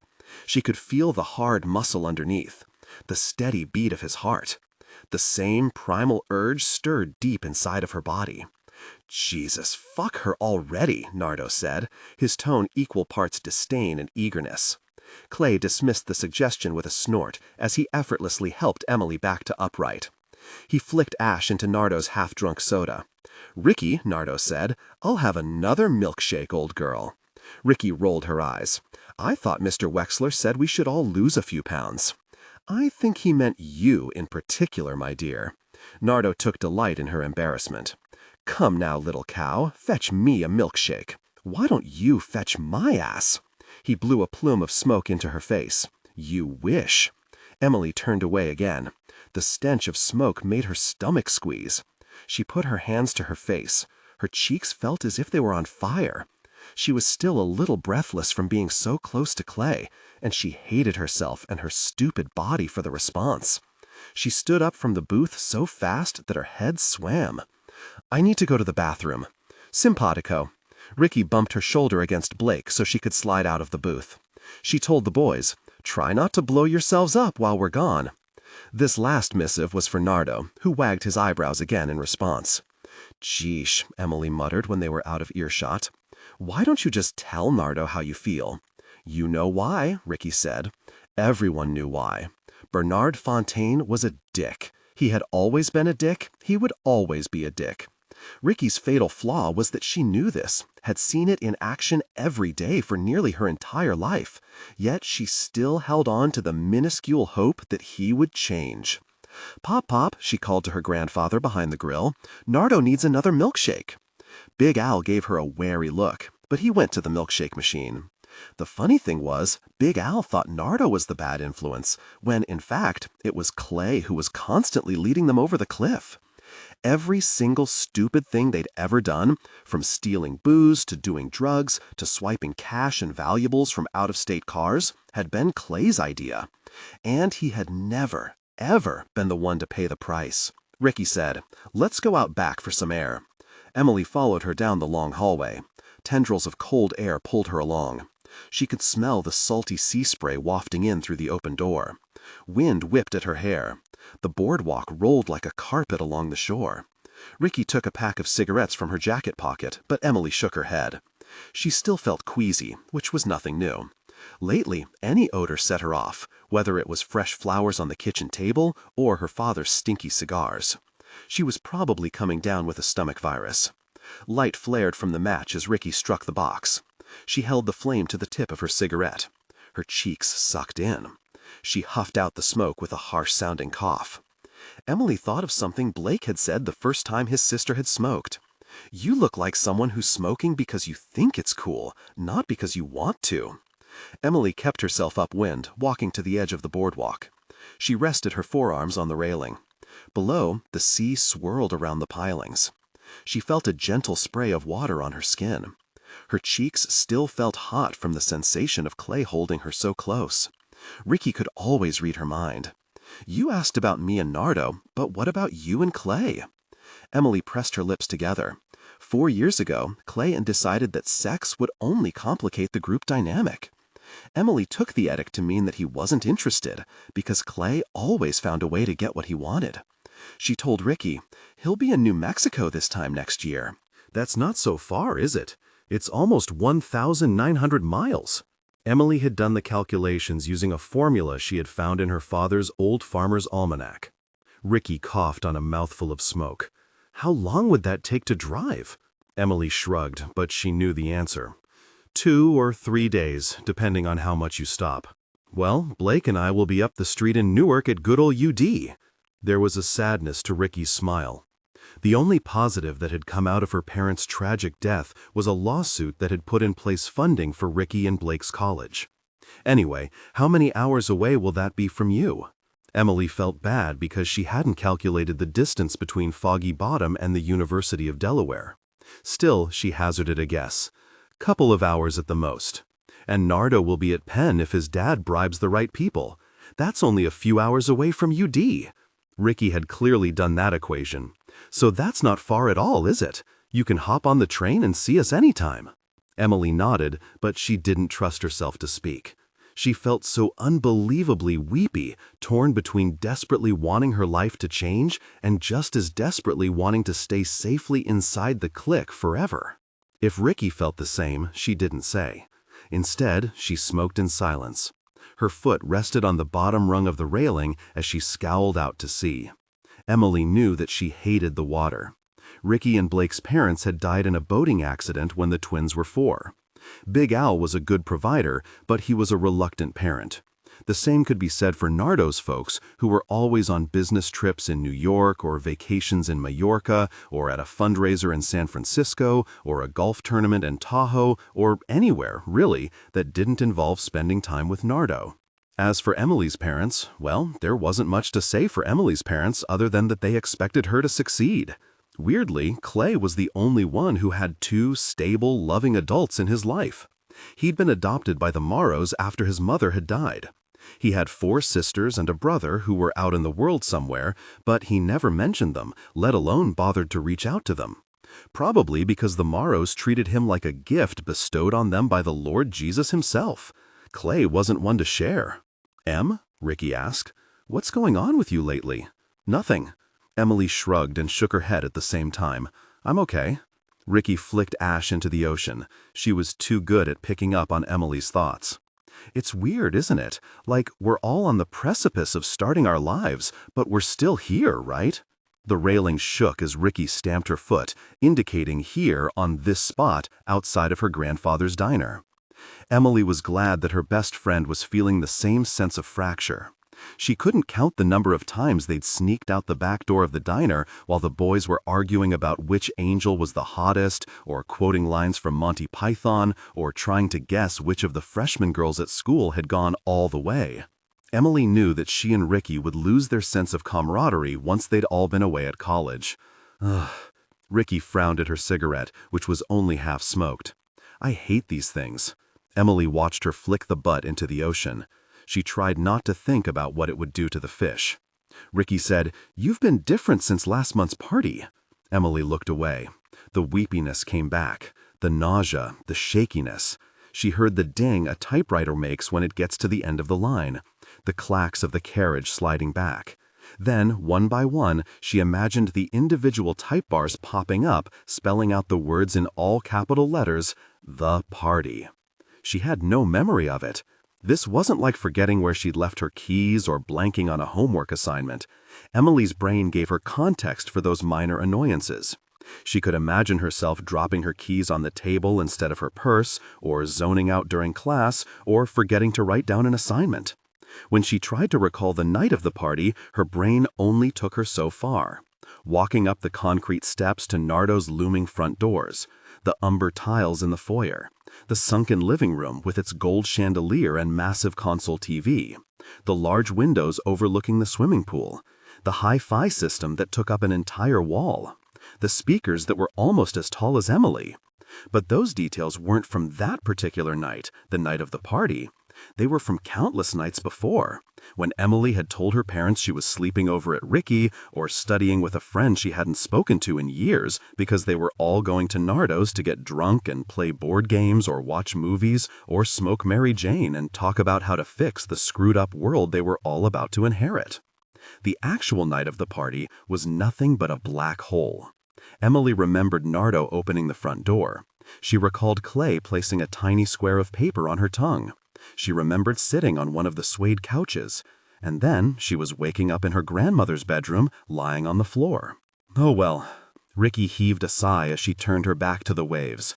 Her elbows rested on the railing, pushing her breasts out like a hood ornament. I don't know anything about acid, but Clay is right. You shouldn't let one bad trip spoil things. Hallucinogenics can be really therapeutic. Cary Grant used them to heal his childhood trauma. Emily's lower lip started to tremble. She felt a sudden disconnect, like her body was there on the boardwalk with Ricky, but her brain was floating off somewhere else, somewhere safer. Em? Ricky knew that something was wrong. You know you can talk to me. I know, Emily said, but could she really? Ricky had this weird twin thing with Blake where telling one immediately meant you were telling the other. Then there was Nardo, who could get anything out of Ricky. Then there was Clay, to whom they all reported. Emily said, "The boys are probably wondering what happened to us. We should go back in." Ricky pushed off from the railing and headed back toward the diner. "Did you get that worksheet from trig class?"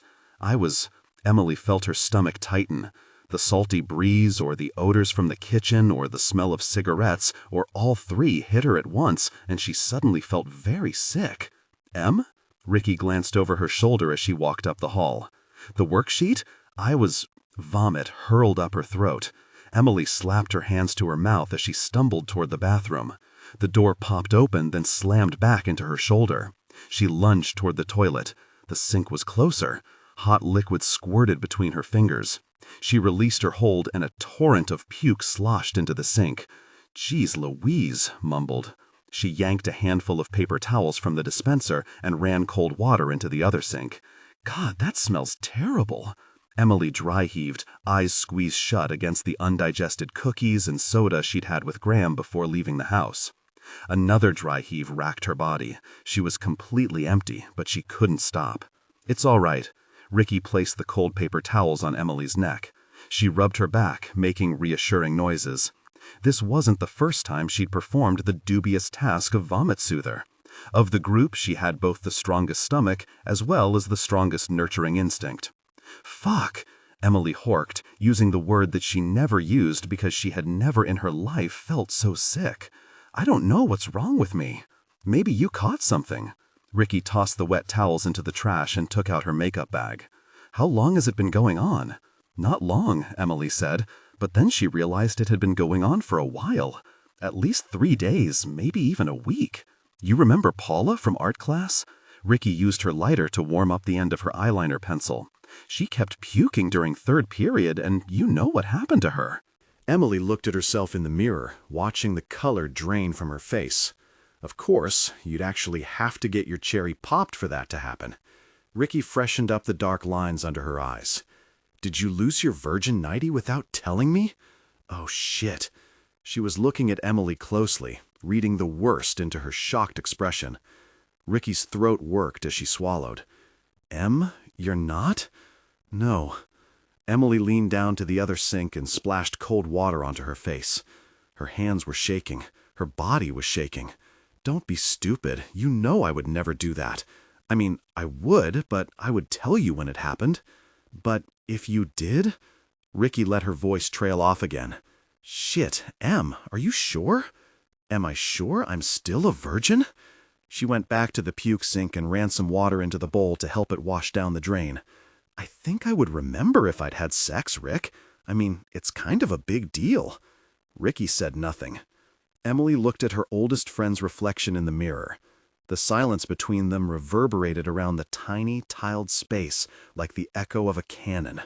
"The party," Emily said. "I got my period last Friday." "Oh, fuck." Ricky huffed out a relieved laugh. "Why didn't you say?" "Because I told you when it happened," Emily said. "I started right in the middle of PE. I told you I had to go back to the locker room to change shorts." "Oh, right, right." Ricky kept nodding until she had convinced herself it was the truth. "Sorry, that's probably why you're sick. Cramps suck so bad." Emily nodded. "Probably." Crisis avoided. Ricky rolled her eyes. "I should go take Nardo his precious milkshake." "Rick," Emily said, "don't tell the boys I threw up, okay? This is embarrassing, and you know Nardo will make fish jokes or something gross." "Yeah, of course." Ricky zipped her fingers across her lips and feigned tossing away the key, though Emily could already see the chain reaction. Blake to Nardo to Clay. "I'll clean this up," Emily gestured toward the mess in the sink, but Ricky was already walking out the door. Emily heard the latch click. Slowly, she turned to look at herself in the mirror. Her periods had always been erratic, following a schedule she couldn't predict. Emily was usually late or early, or perhaps she was really bad at keeping up with her cycles because she had never had sex, and Ricky always carried Tampax, so why should Emily bother with tracking something that was a nuisance rather than a warning? Her eyelids fluttered as they closed. She saw herself walking up the concrete stairs to Nardo's front door, sticking out her tongue so that Clay would place a tab of acid in her mouth, waking up on the floor beside her grandmother's bed, feeling hungover and clammy and panicked because for some reason, for some very unknown reason, her dress was on inside out and she wasn't wearing any underwear. Emily's eyes opened. In the mirror, she watched tears roll down her face. Her stomach was still clenching, but she felt ravenously hungry. She was tired, but somehow invigorated. The color had returned to her face. Her skin was practically glowing. And she was a liar. She hadn't had her period last week. She hadn't had her period in the last 4 weeks. Not since the party. 3. Andrea stood at the sink in the bathroom at RJ's Eats and splashed cold water onto her face. She studied her reflection, thinking she didn't look nearly as freaked out as she felt. She had finally met Emily's daughter, her possible half-sister.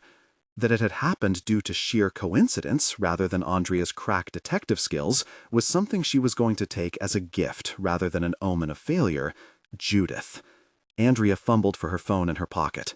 She Googled Judith Vaughn, but nothing came up but a pair of obituaries for some really old women and a LinkedIn account that Andrea was not going to sign up for.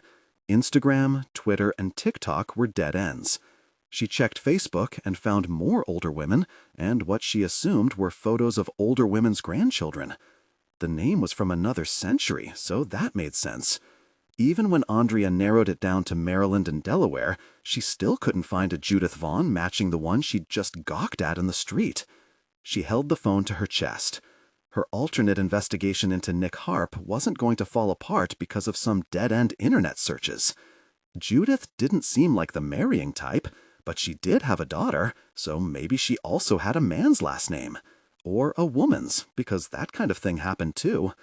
Andrea closed her eyes, took a breath, and tried to focus on what, if anything, this new information meant. She had assumed that Bernard Fontaine, Eric Blakely, and Erica Jo Blakely hadn't embraced social media for generational reasons, but that didn't make complete sense. Her mother was just a few years younger than Emily's former friend group, and she had a Facebook account. Granted, Laura spent most of her time on Nextdoor, but that was because people who lived year-round in beach towns were either busybodies, lunatics, and/or possible serial killers. The bathroom door opened. A woman with a halo of salt and pepper curls raised her eyebrows at Andrea. She was wearing a red apron and white t-shirt. Madonna bangles looped around both wrists, black and silver bracelets stacked at least an inch up her arm. She stopped chewing her gum mid-smack to ask, "You okay, hun?" Andrea's mouth suddenly didn't want to make words again. The woman was late 50s, 5'6", around 140 pounds, with white roots showing under her dark hair dye. Andrea recognized the striped apron from the waitstaff, but the RJ on her name tag made a tiny bell start to trill inside of Andrea's head. "Sweetheart?" The woman had a warm maternal air about her, like she always kept a bag full of emergency supplies and cookies in case anyone needed them. Andrea repeated. "Yeah, sorry, I'm fine, thank you." "No problem." The woman resumed her gum smacking as she walked into one of the two stalls. Andrea resisted the urge to stare at her through the crack in the door. She had grown up in a small town, and the one thing she knew was that people tended to stay put. She waited for the sound of peeing, then returned to Google, pulling up the diner's website. After bypassing a large Help Wanted banner, she clicked on a page detailing the history of the diner, which started back in the 1930s when great-grandpa Big Al Blakely had started as a soda jerk. Then he'd bought the place, then passed it down to his son, Big Al Jr. Then there had been a fire that almost destroyed the business. Then, 20 years ago, the name had changed to RJ's when the woman currently occupying one of the stalls in the ladies' room had given up her job as editor of the Longbill Beacon to take over the joint. Andrea found her photo, with her name underneath. RJ Ricky Fontaine. I, Erica Jo Blakely, wasn't at the prom last night. I stayed at home by myself until around 6 when my brother got back early from the prom because it was boring. We watched Blazing Saddles, Airplane, and part of Alien on the VCR, then went to bed. I know nothing about Emily Vaughn's baby. Yes, I was her best friend since kindergarten, but the last time I talked to her was 5 months ago, and that was to say, don't talk to me anymore. We did not have a falling out or argument. My grandfather said stay away because Emily used drugs, which I knew to be true. I don't know what happened to her, but that wasn't our scene. She turned out to be a really angry and bitter person. Everybody feels bad for her and her family because she is probably going to die, but that does not change the truth or the facts. I swear the contents of this statement are true under penalty of law. Andrea stared at herself in the mirror again, wondering how she had failed to put together such an easy piece of the puzzle. Of course Ricky Blakely had married Nardo Fontaine. That was why all the searches for Ricky Blakely hadn't returned results. Ricky had taken her husband's last name. They were probably high school sweethearts. That's what happened in small towns. Her reflection smiled back at her. She should have been kicking herself for not figuring it out sooner, but she was suddenly filled with elation. She had figured something out. She had actually located someone closely connected to Emily. No matter the snarky tone of Ricky's witness statement, they had been best friends for the majority of Emily's life. Adult Ricky would be over their little spat by now. She would know everything. The elation sputtered out as quickly as it had come. How would Andrea get Ricky to talk? She couldn't just knock on the stall door and ask Ricky to provide every single detail about a violent murder that had happened to her best friend 40 years ago, and, hey, can you tell me if your other childhood best friend is the killer? If Ricky wanted to spill dirt on Clayton Morrow, she would have done so decades ago when Nick Harp's terrible deeds had garnered national media attention. All of the stories Andrea had read outed him as Clayton Morrow of Longbill Beach. Ricky's own bio said she used to be in journalism, but Andrea had never come across a first-hand account from someone who'd actually grown up with her father. As far as she knew, no one in Longbill Beach had ever talked to the press. Clay Nick's long-lost siblings had never been located or come forward on their own. His adoptive parents had refused to speak to reporters. They had both died over 30 years ago, one of breast cancer, the other of a heart attack, so any details they had about their son had died along with them. Which left Andrea exactly back where she'd started. She felt the familiar pull of old Andy psyching herself up for failure. If Andrea had learned one thing at the academy, it was to break up tasks into manageable pieces. Right now, she was still in the information-gathering stage. She would come up with step 2 when the time presented itself. For now, one thing that might help was to stop thinking about her father as Nick Harp. Clayton Morrow was the person of interest in the Emily Vaughn murder. If Andrea could find a way to pin the charge on Clay, then Nick would be taken care of. The distinctive sound of toilet paper coming off a roll put Andrea on alert. She knew that, as weird as it had been to stand there the entire time Ricky was relieving herself, it would be extra weird to still be hanging around when the woman came out of the stall. Andrea made sure she was out the door before the toilet flushed. She purposefully took a left out of the bathroom instead of a right toward the dining area. The kitchen was empty, despite the rush. Andrea walked farther down the long hallway. The door was propped open. She could see the boardwalk beyond. The roar of the sea tunneled into her ears. A man in a fry cook's uniform appeared. He gave Andrea a curious look. He was about her age and black, so definitely not Eric Blakely. Maybe a nephew or son? She had her phone in her hands again. She put R.J. Blakely through the searches and came back with a Twitter account. RJMSMF.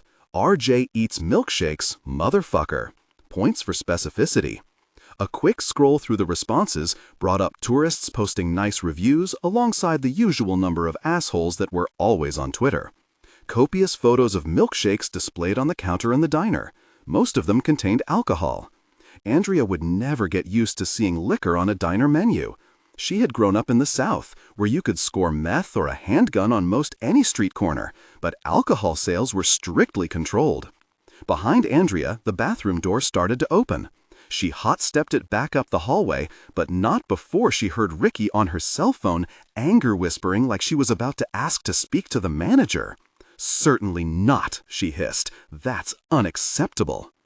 A low-level hum filled the restaurant as older out-of-towners raked fried foods into their mouths. Andrea's stomach ached as she spotted Catfish Bible sitting at the far end of the counter. It was way too early for supper, but she hadn't eaten anything since the orange peanut butter crackers this morning. When she saw the hamburger and fries waiting for her at the empty bar stool beside Bible, she had to wipe the saliva from the corners of her mouth.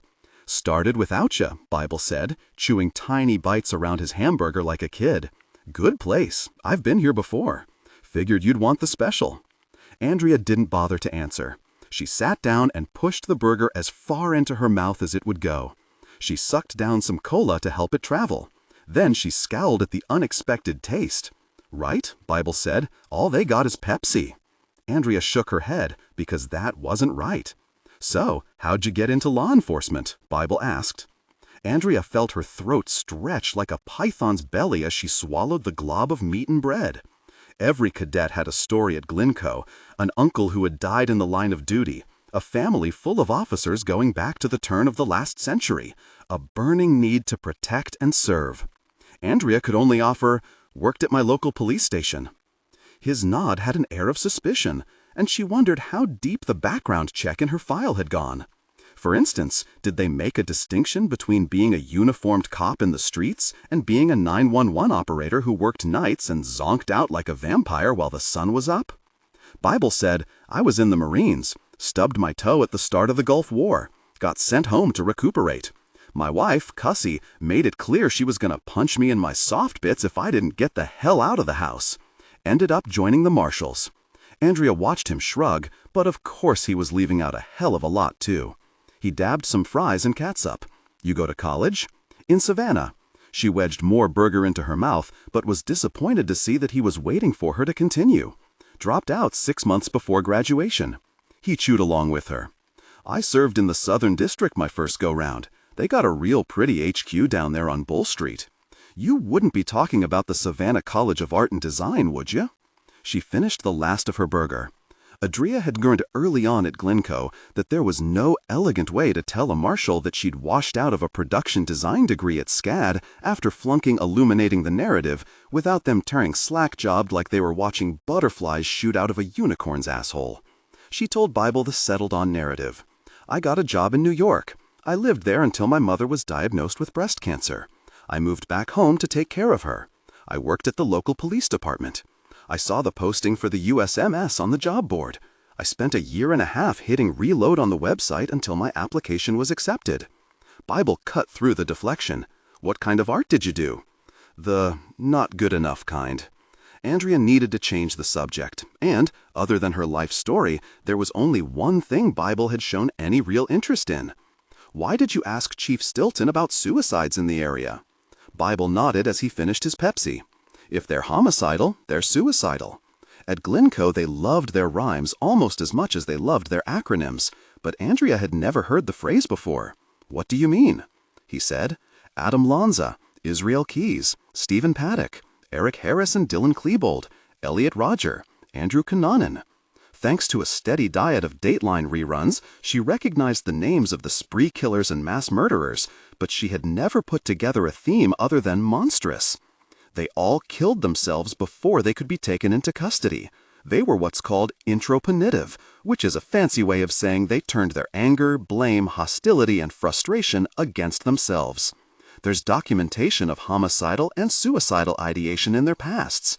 They don't kill on a whim. They gotta work their way up to it. Write about it, dream about it, talk about it, land in the hospital over it. Bible wiped his mouth and threw his napkin on his plate. 5 years ago, there were maybe 1,000 threats against judges every year. Last year, we were at over 4,000. Andrea didn't ask for a reason. Everybody was pissed the hell off right now, especially with the government. Any of them follow through with it? There's only been 4 successful murder attempts on federal judges since 1979. One of them don't exactly fit the criteria because he happened to be at the Safeway where a congresswoman was targeted.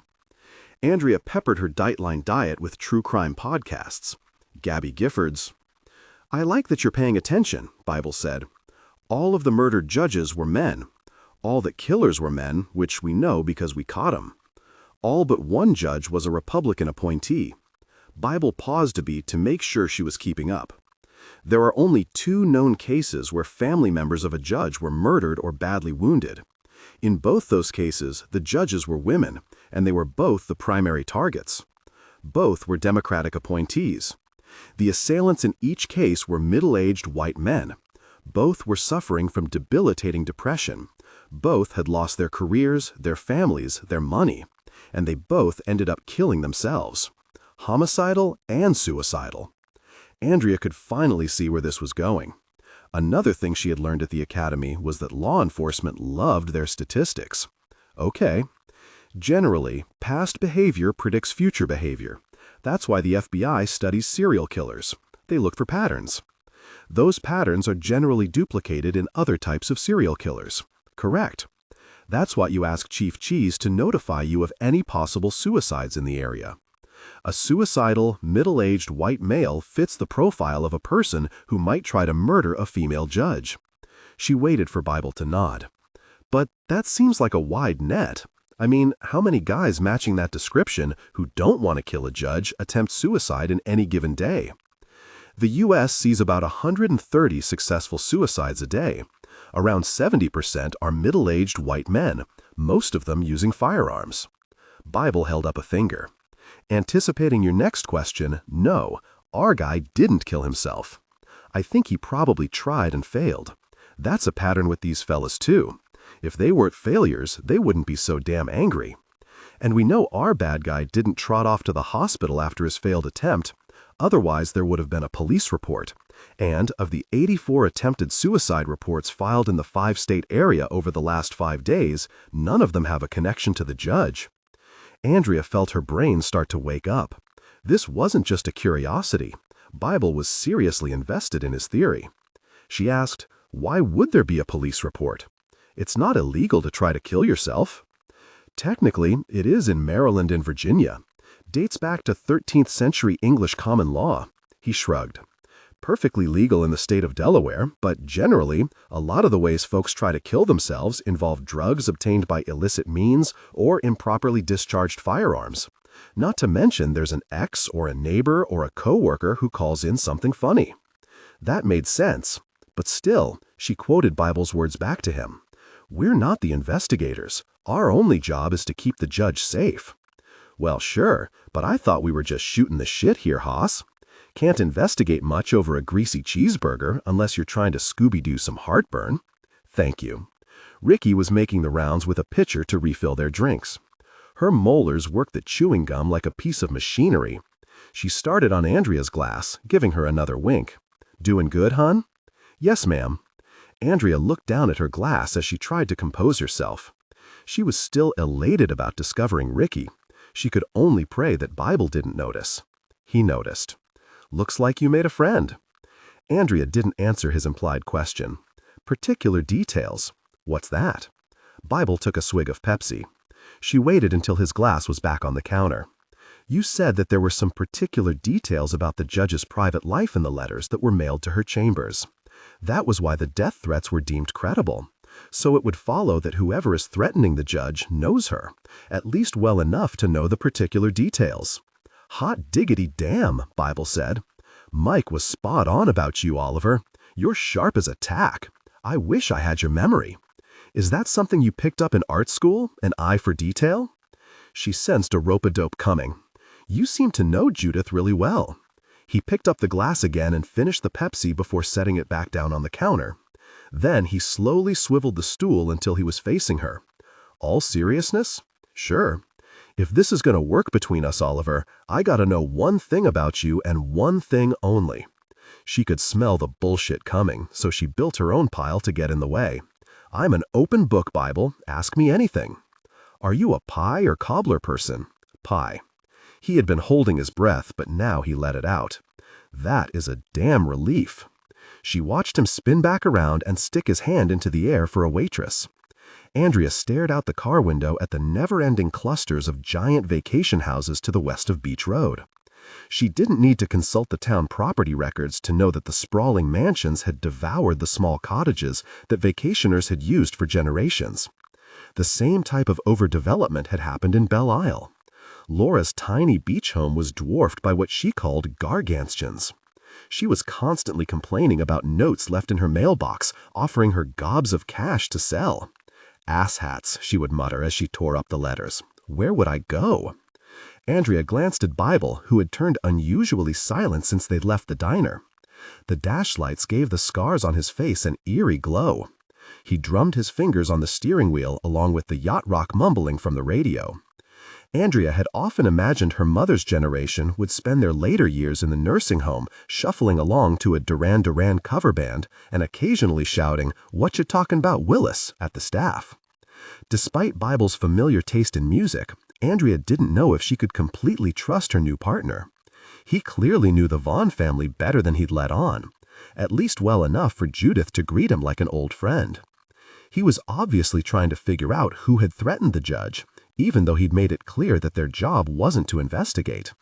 And he wasn't sharing the why or how with Andrea, which seemed fair because she wasn't sharing her alternate investigation with him either. She opened her mouth, thinking that she should try to get him talking again, but then she remembered what he'd said about being a thermometer. He was running a bit cool, so she should run cool too. Her eyes turned back to the McMansions. She was still in the information-gathering stage of the Emily Vaughn cold case investigation. The fact was that no one knew for certain Clayton Morrow was guilty of murdering Emily Vaughn. Andrea hoped he was, because it would not only keep him locked up, but would likely give her family some peace. But she was also aware it was sloppy detective work to start with a solution and work her way back. You didn't have to go through months of training at Glinto to know that looking for motive, means, and opportunity was the starting point of every murder investigation. Andrea applied that formula to the brutal attack that had caused Emily's death. Means was easy, a piece of wood that had been wielded like a baseball bat. The elder Chief Stilton had matched the weapon to a broken shipping pallet in the alley where Emily was attacked. It had presumably been tossed out of a car window because a dog walker had spotted the splintered, bloody plank just off the main roadway between downtown and the Skeeter's Grill. Opportunity was also fairly easy. Almost every kid in the Longbill Beach High School senior class was downtown that night for the prom, as were the teachers who served as chaperones and the parents who wouldn't stay away. Considering the average age of the prom goers, Andrea assumed they all had access to some form of private transportation. Emily's body didn't drive itself to the dumpster on the outskirts of town. That left motive, and there was no bigger motive than keeping a secret. The likeliest reason for Emily's attack was that the father of her child had wanted to remain anonymous. From all accounts, Emily had honored his wishes. The question had come up repeatedly in the witness statements, and no one had known the answer. There were no baby daddies in 1982. If you knocked up a girl, you either married her or you joined the army. If Clay wasn't the father, then Nardo or Eric Blakely were the next best suspects. Several of the witness statements from prom-goers showed a decided jealousy toward the group. They were often described as arrogant and exclusionary and, in one telling, incestuous. Ricky had married Nardo. It made sense that one of the guys would be interested in Emily. It made slightly less sense that Emily would protect him, unless she was afraid to name him because she knew he would kill her. To someone who hadn't just spent over 4 months training as a federal law enforcement officer, the easy solution would be DNA. Unfortunately, an over-the-counter option comparing Judith's DNA to Andrea's was not going to deliver an aha moment. Half-siblings were difficult to conclusively match without both of their mother's DNA, and obviously Emily's DNA was not on file. Sites like Ancestry.com were useful for tracking down familial DNA, but, again, you had to be in the system for a potential match to be made, and all a match could show was a tentative genetic relationship. Then there was CODIS, the Combined DNA Index System, a database of convicted offenders maintained by the FBI. As far as Andrea could tell, Nardo and Eric Blakely had never been charged, let alone convicted of a crime. As a violent offender, Clayton Morrow's DNA profile was already stored in the system. Even if Andrea managed to snag a buccal swab from Judith, there was no legal way for her to upload Judith's profile for comparison. You needed consent and warrants, and no one, not even Jasper, was going to be able to swing it without Clayton Morrow finding out. And if Clay found out, he would do something. The trill of a phone broke Andrea out of her thoughts. Bible glanced at the giant touchscreen on the dash, which read, "Boss." He tapped the answer button. "You got Bible and Oliver on speaker, boss." Noted. Surprisingly, the husky voice belonged to a woman. "Deputy Oliver, welcome to the service. I'm sorry I wasn't there to greet you personally, but as you know, your assignment to my division was accelerated beyond the normal process." Andrea realized that she didn't even know which division her boss was talking about. "Yes, ma'am, I understand. I'm sure you've read my email by now. Let me know if you have any questions." Yes, Andrea felt her throat get sticky. She hadn't looked at her work phone since she'd waxed poetic on the trees of Oregon to her mother. "Yes, ma'am, thank you, I will." Bible watched Andrea try to open her work phone. She was used to her iPhone's facial recognition. The sliding number lock on the Android took some getting used to. When she finally got the damn thing to open, she saw 62 unread emails filled her inbox. A quick scroll down the subject lines told her she was attached to the Judicial Security Division, or JSD, which should have felt less surprising considering she was literally en route to provide security to a judge. Bible said, "Thanks for checking in on us, boss. We got night shifts starting at 6 sharp. Gonna get there a little early to show Oliver the lay of the land." "Excellent," the woman said. "Oliver, congratulations on the engagement. I've always thought Mike was good people, never believed the rumors." Andrea's teeth clenched as she scrolled through her emails. She was gonna fucking kill Mike. "Gotta jump," the chief said. "Oliver, my door is always open." Andrea had finally located the boss's welcome message, which was a godsend because now she knew how to address Deputy Chief Cecilia Compton. "Thank you, Chief." Bible grinned his approval. "I'll check in with you later, boss. I'm expecting a call from my wife before I go on duty." "Understood." There was a sharp click as the call ended. Bible pressed the disconnect on his end. Marshal Rule number 32. Always check your emails before you ignore them. Good rule, Andrea mumbled, skimming the multiple missives from fellow deputies welcoming her to the service. Even Mike had chimed in with his usual bullshittery, writing a toneless work email that could have been devised by the head of HR. Another phone rang. "That's Cussie, my wife." Bible held his personal phone to his ear, his head slightly turned away in lieu of privacy, saying, "How was your day, beautiful lady?" Andrea tuned out his disconcertingly soft tone as she kept scrolling through her emails. Every single marshal in the immediate area had apparently reached out. Was she expected to answer all of these anodyne welcomes? Would they compare notes on her responses, or could she just copy and paste? Bible gave a suggestive chuckle. "Darling, you know I always agree with you." Andrea turned her head toward the window again, figuring she could amplify his tiny bit of privacy. Bible had slowed for a stop sign. They had to be close to the Vaughn estate. She looked up at the street names, recognizing them from another witness statement. At approximately 4:50 p.m. on April 17, 1982, I, Melody Louise Brickle, was talking to my mother in my bedroom about which dress I was going to wear to the prom. It was an argument, actually, but we made up later. Anyway, I walked to my window, which faces the intersection of Richter Street and Ginger Trail. There I saw Mr. Wexler's brown and beige car straddling the yellow line. He was dressed in a black suit, but not wearing the jacket. His door was open, but he was standing in the street. So was Emily Vaughn. She was wearing the bright teal satin dress I later saw her in downtown. I couldn't tell whether or not she had on shoes, but her clutch matched the dress. It appeared to me that she was arguing with Mr. Wexler. He was very angry. I should mention that my window was open because it's hot in my room, because it's in the attic. Anyway, I saw Mr. Wexler grab Emily and push her against his car. She screamed, which I heard through the open window. Then he screamed back, not the exact words, something like, "What are you saying? There's nothing to say." At that point, I called my mother over to the window, but by the time she got there, Mr. Wexler was speeding off. That was when my mother reminded me that I was not allowed to talk to Emily Vaughn or any of her friends that she used to hang out with. Not because Emily was pregnant, but because she felt like I shouldn't get mixed up with them because it was a bad situation and she didn't want me to get hurt, because she knew it bothered me. I saw Emily later that night outside the gym, which is in my previous statement, but after that, I never saw her alive again. I didn't tell you guys this before because I didn't think it mattered. I really do not know who the father of Emily's baby is. I knew her a long time, since we were in kindergarten, but we weren't close like that.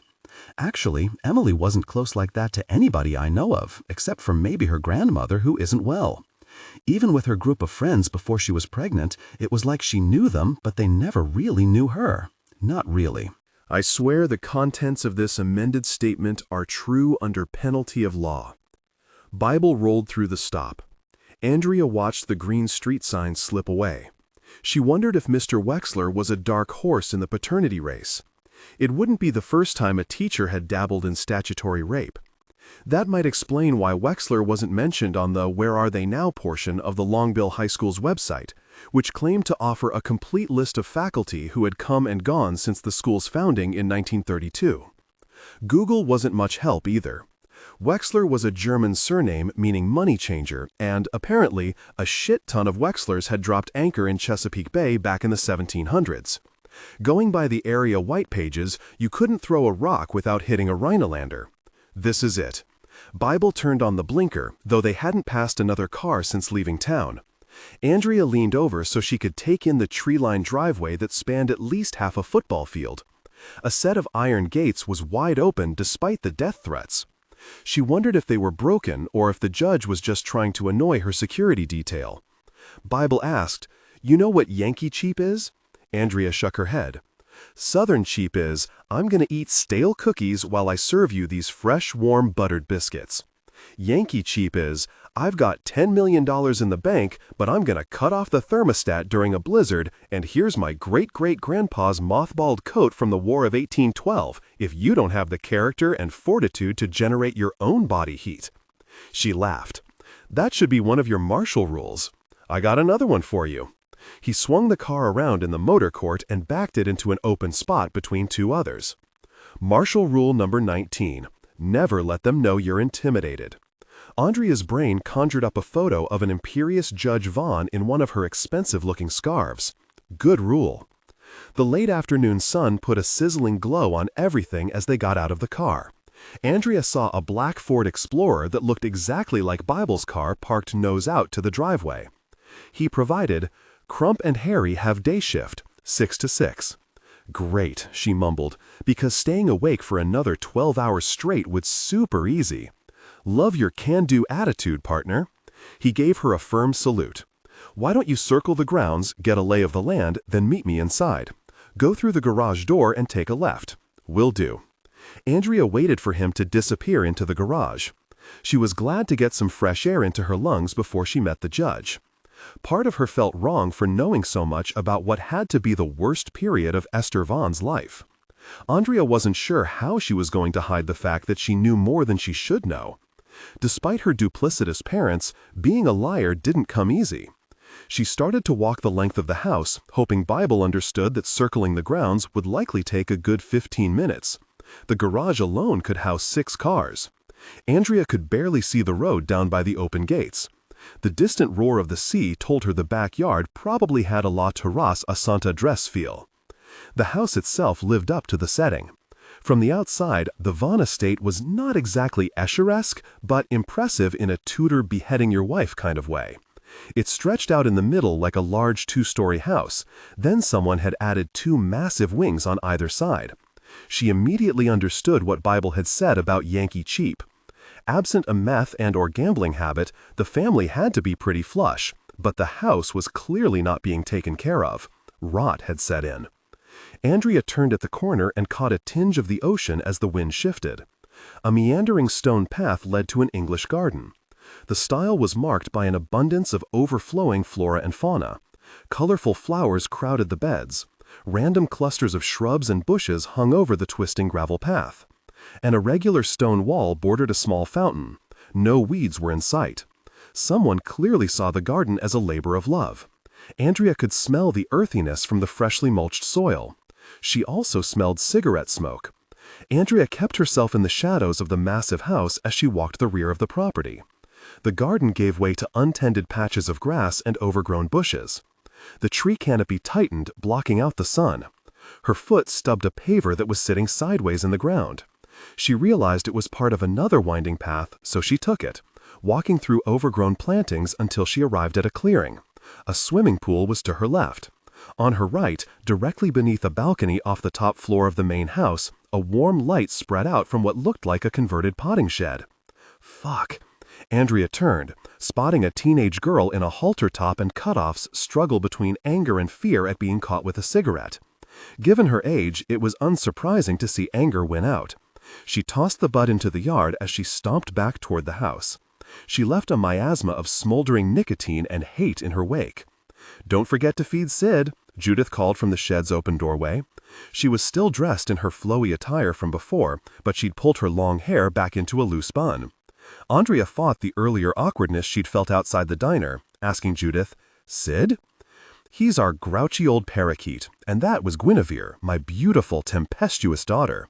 If you're wondering, she hates her name almost as much as she hates me. I try not to take it personally. We all hate our mothers at that age, don't we?" Andrea had delayed her mother-hating years until the ripe age of 31. "I'm sorry about before. It's been a long day." "Forget about it." Judith waved it off. "I want you to know how much I appreciate what you're doing for my family. Granny would never say anything, but these last letters have really shaken her." Andrea took the confession as an invitation to come closer. "Do you know what they said? The letters?" "No, she wouldn't show them to me, but I gathered they were very personal. It takes a lot to make her cry." Andrea had a hard time imagining the Judge Esther Vaughn she'd read about being reduced to tears. But that was the problem with all those imperious adjectives.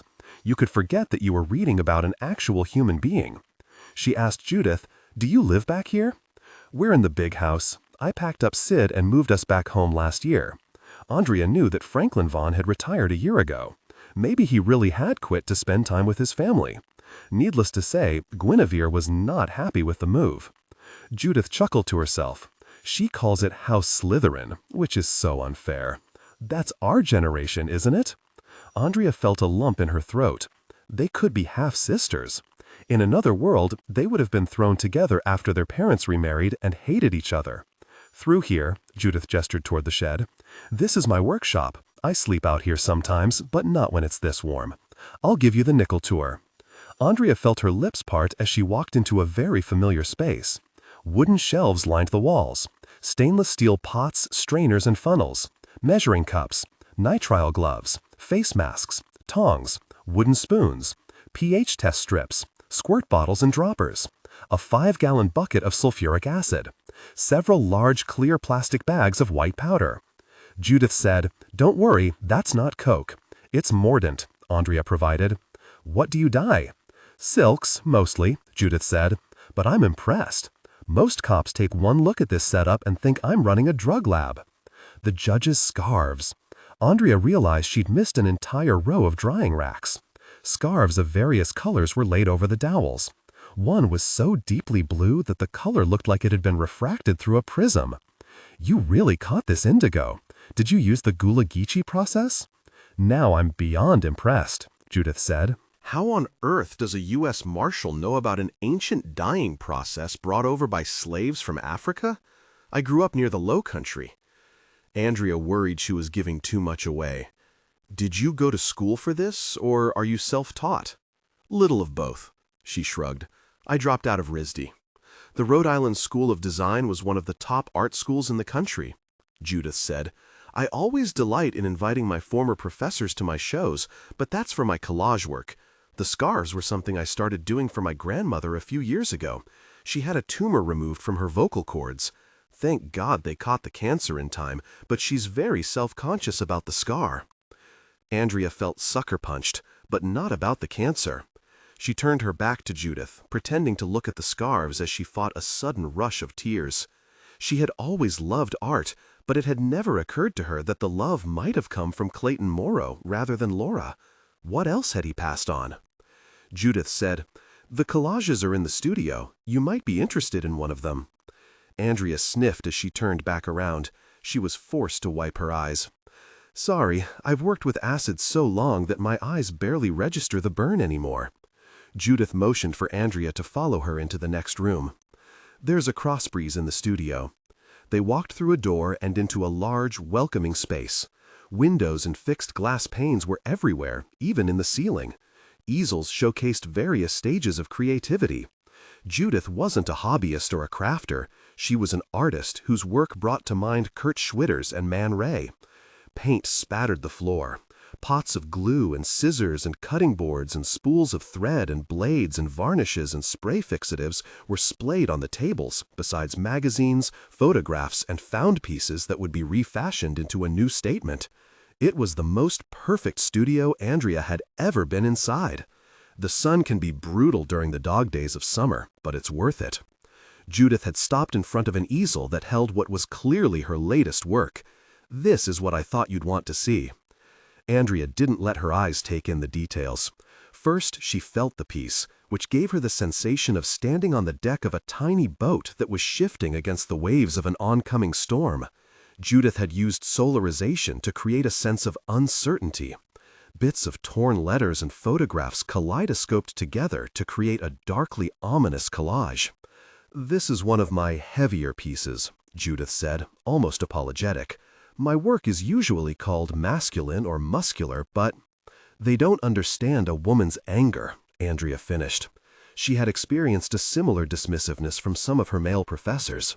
Hannah Hoke got the same bullshit when she exhibited with the Dada group, but she had her own exhibition at MoMA less than 20 years after her death. Judith shook her head. "You're really the most fascinating marshal I've ever met."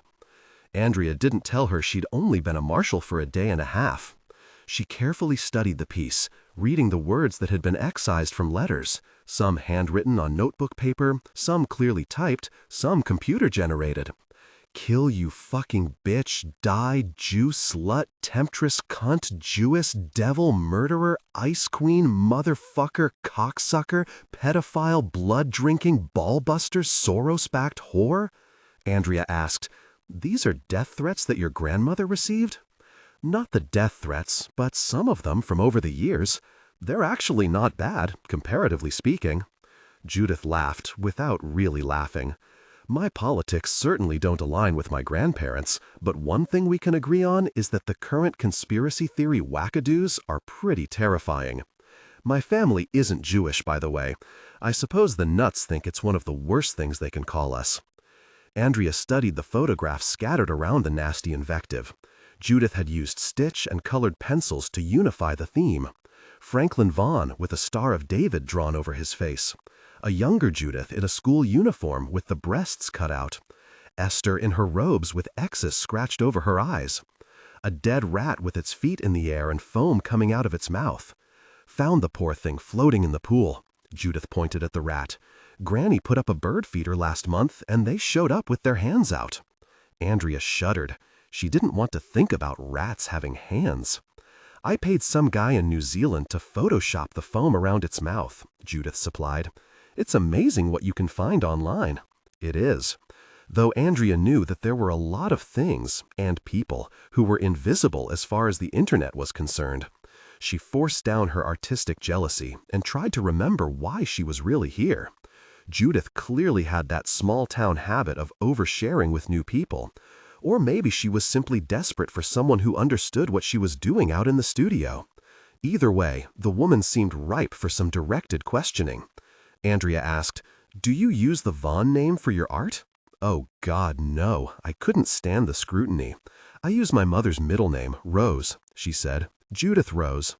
Andrea nodded, pretending like her heart hadn't fallen out of her chest at the mention of Emily. "You're really good.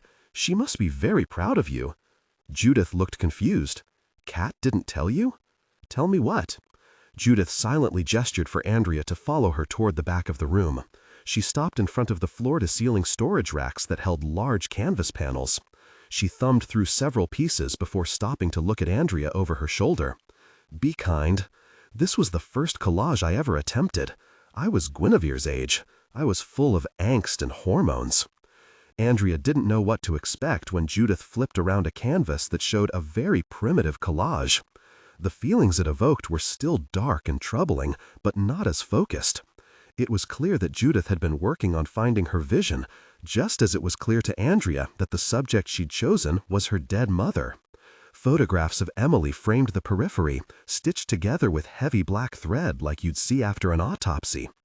Andrea searched for something to say. "It's raw?" Judith gave a self-deprecating laugh. "Right. Well, there's a reason I don't show this to just anybody. Even my agent hasn't seen it." Andrea tried to ask a question that a stranger would ask. "Is that your mother?" Judith nodded, but the senior photo of Emily Vaughn in the corner of the piece was so familiar to Andrea that she could have described it with her eyes closed. Poofy permed hair, light blue eyeshadow, lips drawn into a bow tie, mascara clumped like cobwebs. Judith said, "Everyone always says that Guinevere favors her. She does." Andrea leaned in for a closer look. As with the more recent piece, Judith had broken up the images with strips of text. Lined school notebook was staggered around the canvas in no particular pattern. The missives were all written in the same loopy, round handwriting of a clearly emotional young girl. "People are so mean. You do not deserve what they are saying. Keep working it out. You will find the truth." Andrea asked, "Did you write the text?" "No, they're from a letter I found in my mother's things. I think she wrote it to herself. Affirmations were big in the 80s. I really wish I hadn't torn it up. For the life of me, I can't remember what else it said." Andrea forced herself to turn toward Judith. She didn't want to seem too eager or excited or nervous or afraid or show whatever emotion was making her feel like the soles of her feet were tingling. So many photos of Emily. Some with friends, some with her caught in moments of searing aloneness. What could 16-year-old Judith's art tell her about 17-year-old Emily's murder? Is it that bad? Judith was clearly anxious. Andrea knew what it was like to value someone's opinion and have them look away. "No, it's primitive, but it's obvious that you were working towards something important." Andrea's hand had gone to her heart. "I can feel it here." Judith patted her hand to her chest, because she clearly felt the same way. They stood like that, two women with their hands on their hearts, two women who could possibly be sisters, until Andrea made herself turn back to the collage. She asked, "Do you remember doing this?" "Barely. That was the year I discovered cocaine." Judith laughed lightly, as if she hadn't just confessed a crime to a marshal. "What I remember was sadness. It's so hard to be a teenager, but to have such loss, you really captured it." Andrea breathed deeply, trying to quell her emotions as she took in the minute details of Emily's life.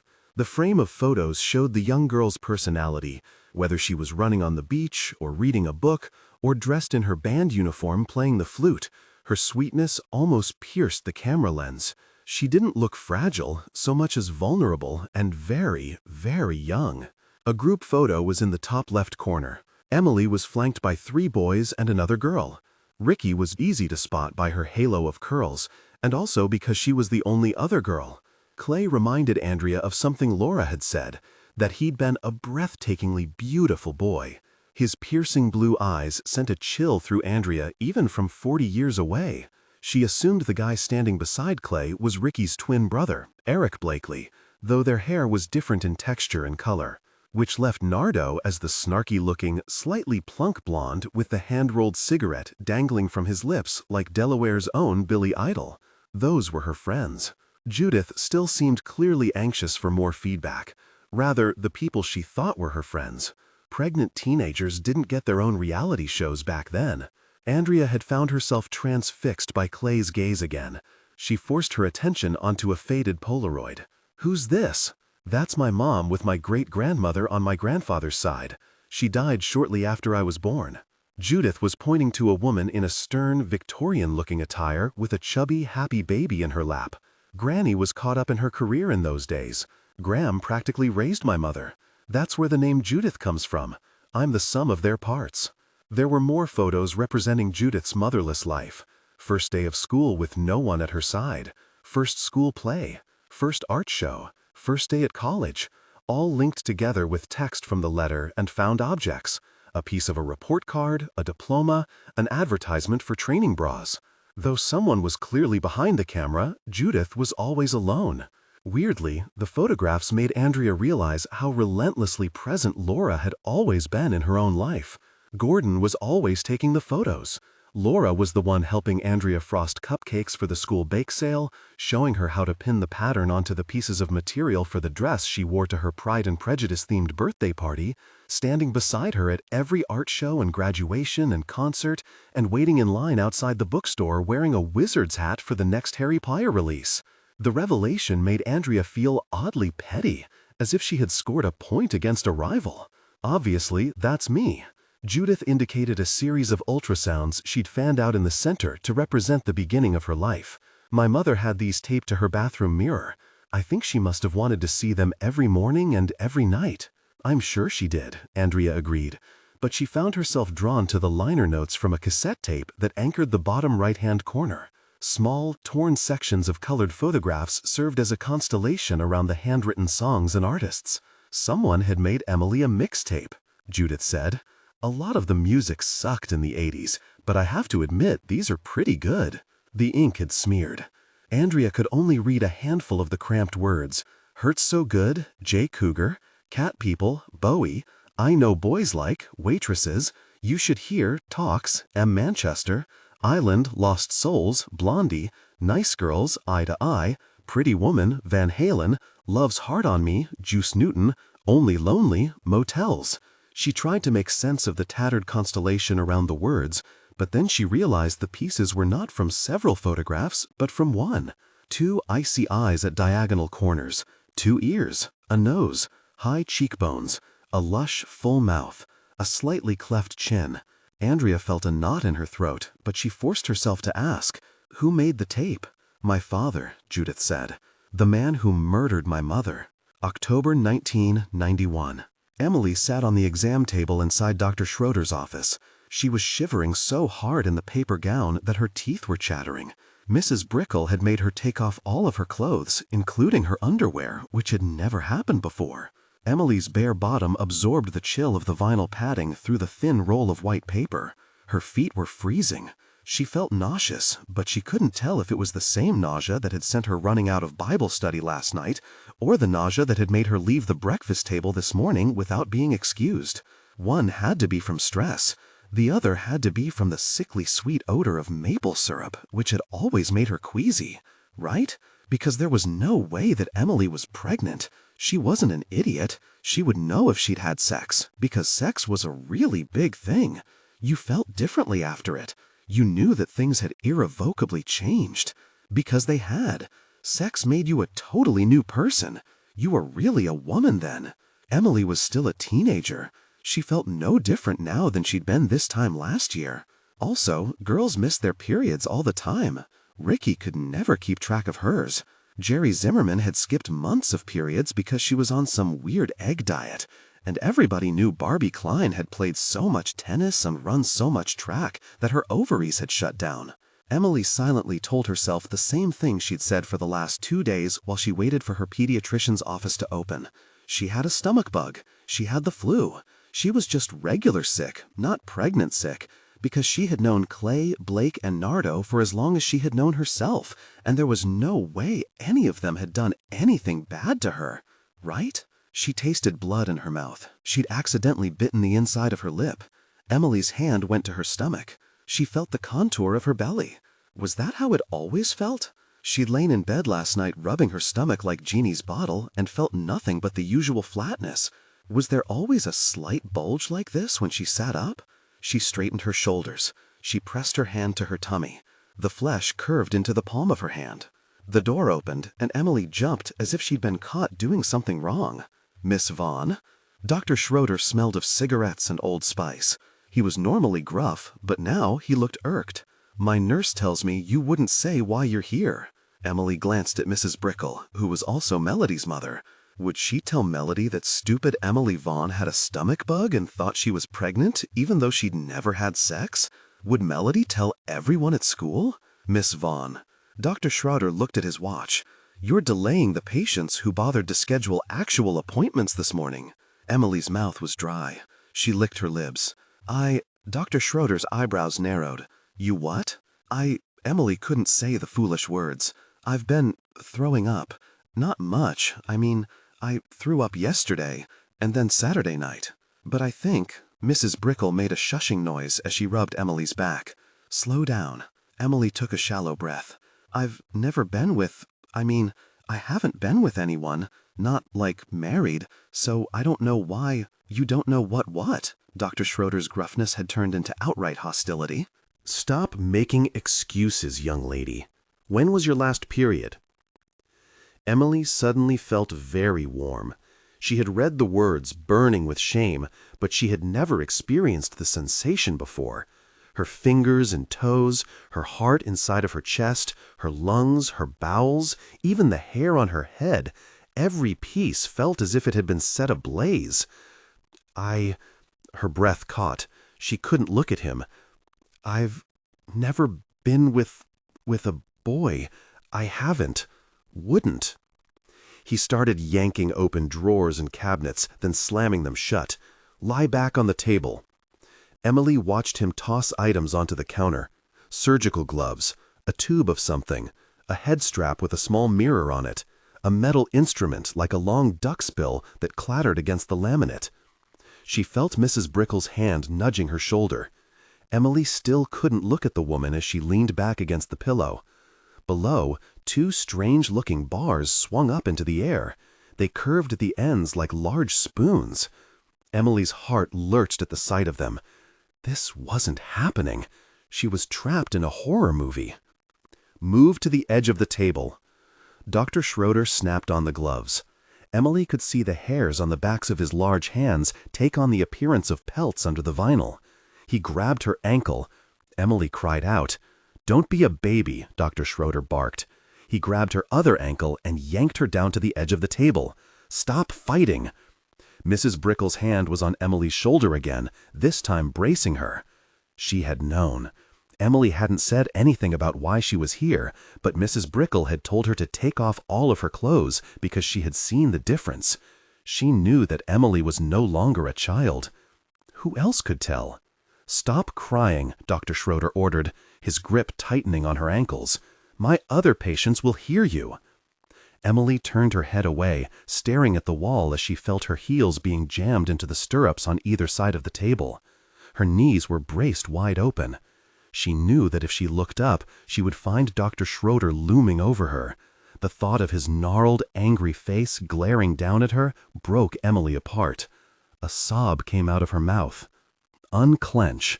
Dr. Schroeder sat on the rolling stool. "You'll only make it worse." Emily bit her lips so hard that she tasted blood again. She didn't know what he was going to do until it was too late. He shoved the cold metal instrument inside of her. The pain brought another cry to her lips. Her insides felt as if they had been scraped away. Loud clicks opened the metal jaws. Instinctively, she pushed her heels to get away, but that only trapped her deeper into the stirrups. A lamp was rolled over. The heat was unbearable, but not as humiliating as Dr. Schroeder putting his face down there. Emily gulped down another sob. Tears wept from her eyes. His fat fingers prodded inside of her. She gripped the table with her hands. Her teeth clenched. Her breath caught from a sharp cramp. The air was trapped in her lungs. She was paralyzed, unable to exhale. Her vision swam. She was going to pass out. Vomit spilled into her mouth. And then it was over. The instrument was wrenched out. Dr. Schroeder stood up. He pushed the lamp away. He took off his gloves. He spoke to Mrs. Brickle instead of Emily. "She's not intact." Mrs. Brickle made a noise. Her hand tightened on Emily's shoulder. "Sit up," Dr. Schroeder ordered. "Hurry, you've wasted enough of my time." Emily struggled to lift her feet out of the stirrups. The metal clattered. Dr. Schroeder grabbed both ankles in his hands and lifted her heels up in the air. Instead of letting go, he clamped them together. "See this?" he told Emily. "If you'd kept your legs closed, you wouldn't be in this mess." Emily scrambled to sit up. The paper gown had ripped. She tried to cover herself. Too late for modesty. Dr. Schroeder had her chart in his hands. He started writing. "When was your last period?" "It was—" Emily took the tissue Mrs. Brickle offered. "A month and a half ago." "But I told you, I've never—" "I didn't. You've clearly had intercourse. From what I saw, you've had it multiple times." Emily was too shocked to respond. "Multiple times? You can cut the act. You've given yourself to a boy, and you're suffering the consequences." Dr. Schroeder was matter-of-fact. "What did you think would happen, you foolish girl?" Emily gripped the paper gown in her hands. I didn't." Dr. Schroeder looked up from his notes. He was finally paying attention to her. "Go on." Emily couldn't get the words out. "I was at a party, and She heard her voice trail off in the small room. What could she say? The party was with her friends, her clique. If she said that something bad had happened, that someone had drugged her or that she had passed out and there were only 3 boys there, then one of those 3 boys had to be responsible. Right. Dr. Schroeder thought he understood completely. You drank too much, or someone slipped you a Mickey? Emily remembered Clay placing the tab of acid on her tongue. He hadn't slipped her anything. She had willingly taken it because she trusted him. All of them. So, Dr. Schroeder surmised, you are claiming that you are blameless in this situation because some boy took advantage of you? Emily couldn't say the words. The boys wouldn't do this to her. They were all good men. I don't remember what happened. But you do admit that you had sexual intercourse. It wasn't a question, and he had clearly seen the answer for himself. She was not intact. Well, he barked. All that Emily could do was nod. The admission seemed to make him angrier. Let me tell you this, young lady. You'd better work on a different lie to tell your father. I can tell from my exam that you've been sexually active for a very long time. You failed the 2-finger test. There's a looseness that I would only expect to see in a married woman. Emily's hand went to her chest. Had it happened more than once? Had someone been breaking into her room at night while she slept? She tried, I didn't. You most certainly did. He dropped the clipboard on the counter. Think very carefully about what you're planning to do next. Do you have the character to accept the blame for your actions, or are you going to destroy some poor young man's future because you couldn't keep your knees together? Emily was crying too hard to answer him. That's what I thought. He glanced at his watch again. Nurse Brickle, do the blood work to confirm what we already know is the truth. This girl is 6 weeks into her first trimester.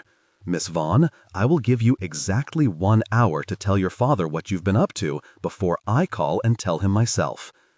Emily felt her mouth working, but she couldn't form words. Her father? He would kill her. You heard me. Dr. Schroeder looked at her one last time, his head shaking in disgust. 1 hour. Mrs. Brickle gently closed the door behind Dr. Schroeder. Her lips were pursed. She used to make Emily and Melody cookies back when they were little, and Emily's mother was working late at the office. Now, Mrs. Brickle said, Emily. Emily stuttered out a sob. She couldn't take another verbal lashing. She already felt as if someone had put a knife in her chest. How would she face her father? What would he do to her? She'd been whipped so hard after she'd made a C in geography last year that the belt had left a scar on the back of her thighs. Emily, look at me. Mrs. Brickle held Emily's hand tightly. The exam didn't tell the doctor anything about how many times you've been sexually active. He can only tell that your hymen is broken. That's it. Emily was shocked. He said? He's lying, Mrs. Brickle said. He's trying to shame you. But whatever happened, you are not a bad person. You had sex with someone. That's all you did. It might feel like it's the end of the world now, but it's not. You will get through this. Women always do. Emily gulped down another sob. She did not want to be a woman, and she especially did not want to face her father. Then it would be the end of the world. He wouldn't let her go to college. He might not let her finish school. She would be stuck in the house with only Graham to keep her company, and then Graham would be gone, and there would be nothing. What was she going to do? Sweetie, look at me. Mrs. Brickell wrapped her hands around Emily's arms. I'm not going to lie to you. We both know this is going to be hard, but I know that you're strong enough to get through it. You are such an amazing girl. I don't. Emily's mind was racing. She felt trapped. Her life was slipping away, and there was nothing she could do about it. What do you think my father will do? Mrs. Brickell's lips pursed again. Well, see if the sanctity of Franklin Vaughn's politics holds up against the sanctity of his country club membership. Emily shook her head. She didn't know what that meant. I'm sorry, I shouldn't have said that. Mrs. Brickell tightened her hold on Emily's arms. Is it an option to talk to the father? The father? Emily, I know it's not ideal, but if you have feelings for this boy, you're not too young to get married. Married? But if you don't want to, there are other options. What options? Emily felt the question burst out of her. She was seized by panic. What am I going to do? How am I going to get through this? I don't know who the father. I don't know who it is. I told the doctor. I told you. I said I don't know what happened. I promise you, honestly, I don't know, because I took something and, yes, I took it, but I didn't know what would happen, and I can't tell my father. He'll kill me, Mrs. Brickell. I know that sounds like I'm being hysterical, but hell. Emily cringed at the sound of her crazy voice bouncing around the room. Her heart was a snare drum. Sweat poured off her body. The nausea had returned. Her skin felt weird, like it had vibrated away from the bone. Nothing belonged to her anymore. Dr. Schroeder's appalled look had said it all. Emily had ceased being Emily. She was a transgressor. She was an other. Her hand went to her stomach, to that thing that someone had put inside of her. Who? Emily. Mrs. Brickell's voice was calm, soothing. You need to get in touch with your mother. Immediately. Emily stopped herself. Her mother was at work. She was never to be disturbed unless it was important. I can't. Tell your mother first, Mrs. Brickell said. I know you don't believe me, but Esther will understand. You are her daughter. She will protect you. Emily looked down. Her hands were trembling. She'd sweated through the paper gown. Tears had glued the collar to her neck.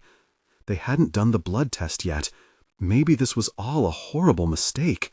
Dr. Schroeder said 6 weeks, but I think it was a month ago.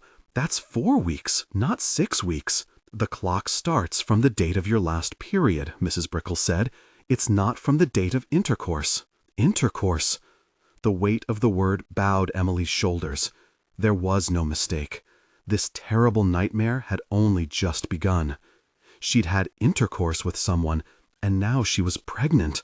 Emily, get dressed, go home, call your mother. Mrs. Brickell rubbed her back, coaxing her to move. You will get through this, precious girl. It's going to be so hard, but you will get through this. Emily could see tears in Mrs. Brickell's eyes. She knew the woman was lying, but there was no other option than to say, Okay, good. Let's do the blood draw, okay? Emily stared at the cabinet over the sink as Mrs. Brickell gathered the supplies. She was quick and efficient, or maybe Emily was numb because she barely felt the needle go in, hardly noticed the Band-Aid being taped to the crook of her elbow. All right, that's done. Mrs. Brickell opened another drawer, but she was not offering the usual lollipop that was handed out to good patients. She placed a maxi pad on the counter. Put this on in case there's any spotting. Emily waited for the door to close. She stared at the pad. Her heart was pounding inside her skull, but her body still felt numb. The hands that pulled up her pants, buttoned her blouse, were not her hands. When Emily slipped her feet into her penny loafers, she had no sense that she controlled her movements. Her muscles were working on their own, opening the door, walking down the hall, through the lobby, outside. The eyes that watered in the morning sun were not hers. The throat that worked to swallow back bile was someone else's. The pulsing pain between her legs belonged to a stranger. She stepped onto the sidewalk. Her mind reeled with nothingness. She imagined a carnival. The inner workings of her brain turned into a carousel. She saw the horses moving up and down, not the ice cream parlor or the beach chair rental place or the taffy machine standing dormant in the window as it waited for the tourists that would return in the summer. Emily's eyes squinted out tears. The carousel rolled faster and faster. The world was spinning. Her vision blurred.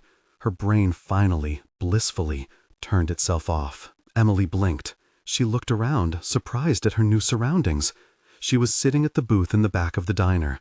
No one else was there, yet she was still hanging off the edge the way she always did when the clique took up residence. How had she gotten here? Why did she ache between her legs? Why was she dripping with sweat? Emily shrugged off her jacket. Her eyes focused on the milkshake on the table in front of her. The glass was empty. Even the spoon was licked clean. Emily had no memory of ordering it, let alone drinking it. How long had she been here? The clock on the wall read 4:16. Dr. Schroeder's office had opened at 8 this morning. Emily had been waiting outside when the doors opened. 8 hours. Lost. She had missed school. Her art teacher was supposed to give her feedback on the drawing Emily had made of her grandmother. Then she had a chemistry test. Then band practice. Then she was supposed to meet Ricky in the locker room before PE so they could talk about what? Emily couldn't remember. It didn't matter. None of it mattered. She looked around the table, seeing but not seeing. Ricky, then Blake, then Nardo, then Clay. Her friends, her clique. One of them had done something to her. She was not intact.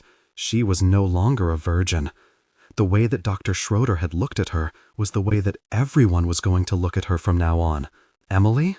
Big Al stood over her.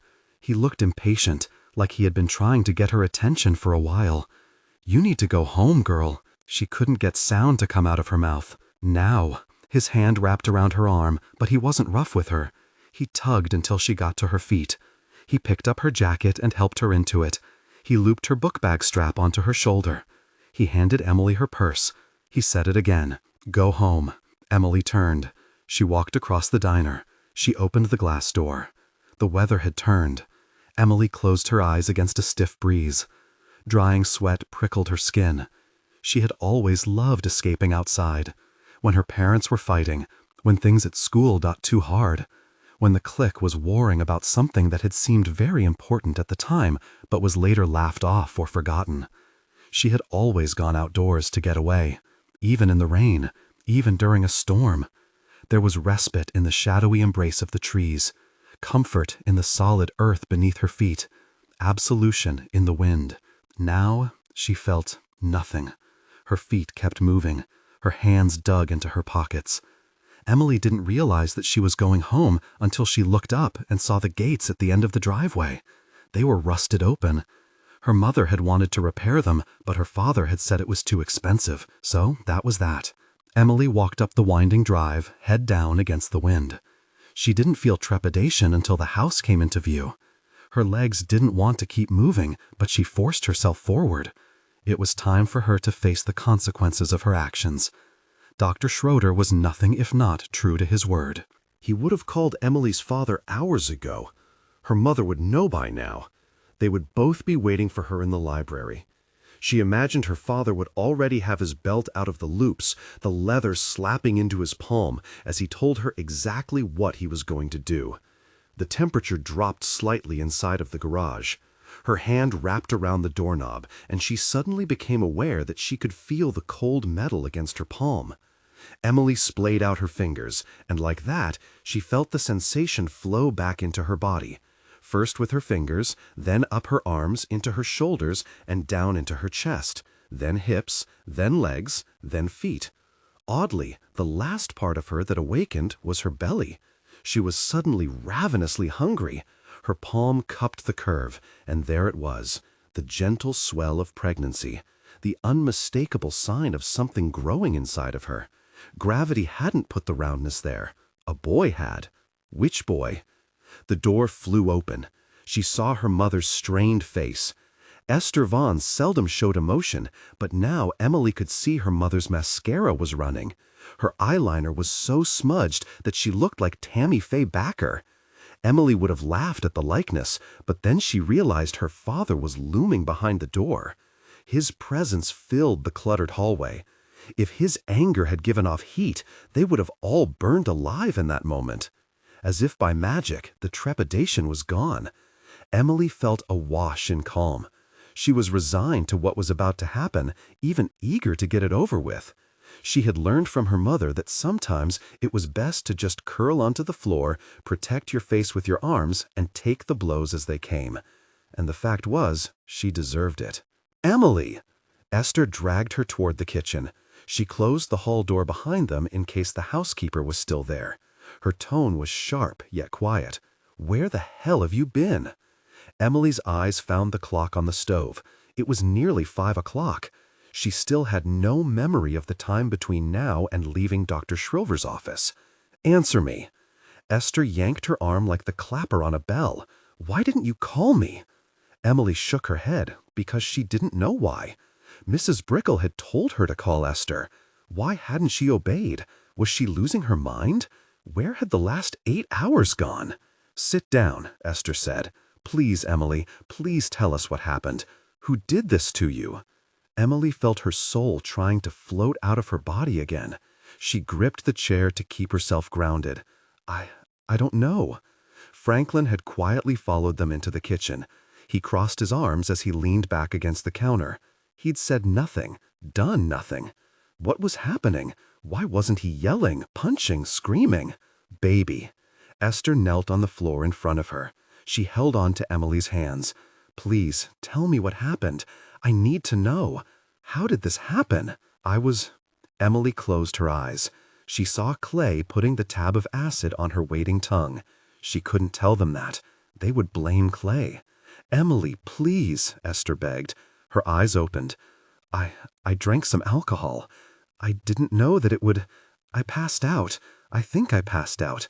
And then I woke up and I didn't know that anything had happened. I had no idea." Esther pursed her lips as she sat back on her heels. Emily could tell that her mother's brain was working, drilling past the emotion in search of a solution. That was why there was no yelling or spanking or beating. Her parents had had 8 hours to scream at each other. Now they were handling this like they did any threat to the business of being Judge Esther Vaughn, the same way they'd handled Uncle Fred when he'd gotten caught at that men's bar, or when Cheese's dad, Chief Stilton, had brought Graham back after she'd wandered into the grocery store wearing her nightgown. Emily knew the steps as if they had been carved into the family crest. Acknowledge the problem, pay off whomever it takes, find a solution that keeps the family name out of the headlines. Move on as if nothing ever happened. "Emily," Esther said, "tell me the truth. This isn't about recriminations. It's about solutions." "Recriminations aren't off the table," Franklin countered. Esther hissed at him like a cat. "Emily, speak. I never drank before." The more Emily lied, the more she believed herself. "I only took a little sip, Mom, I promise. You know that I would never do anything like that. I'm not bad, I promise." Her parents exchanged a look she could not decipher. Franklin cleared his throat. "It was either Blakely, Fontaine, or Morrow. They're the only ones you're ever around."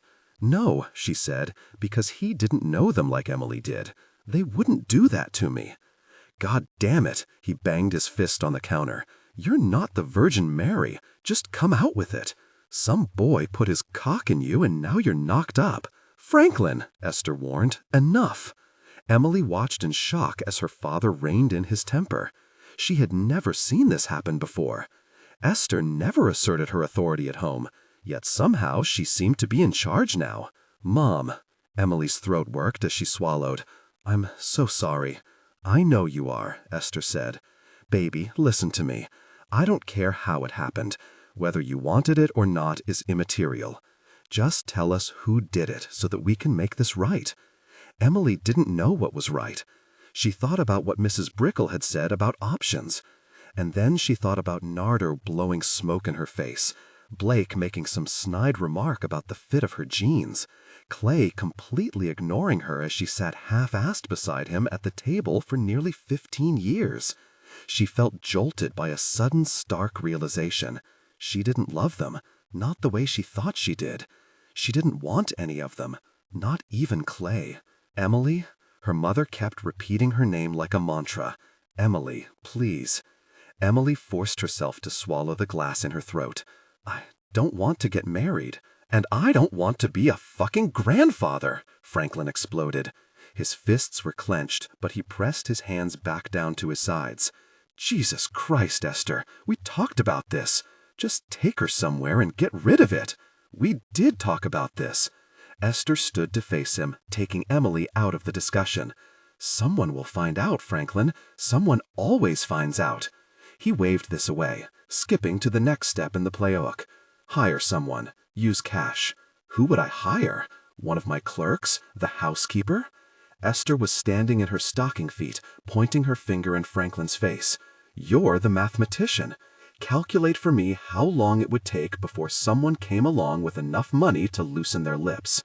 How long before everything we've worked for implodes because of one stupid mistake?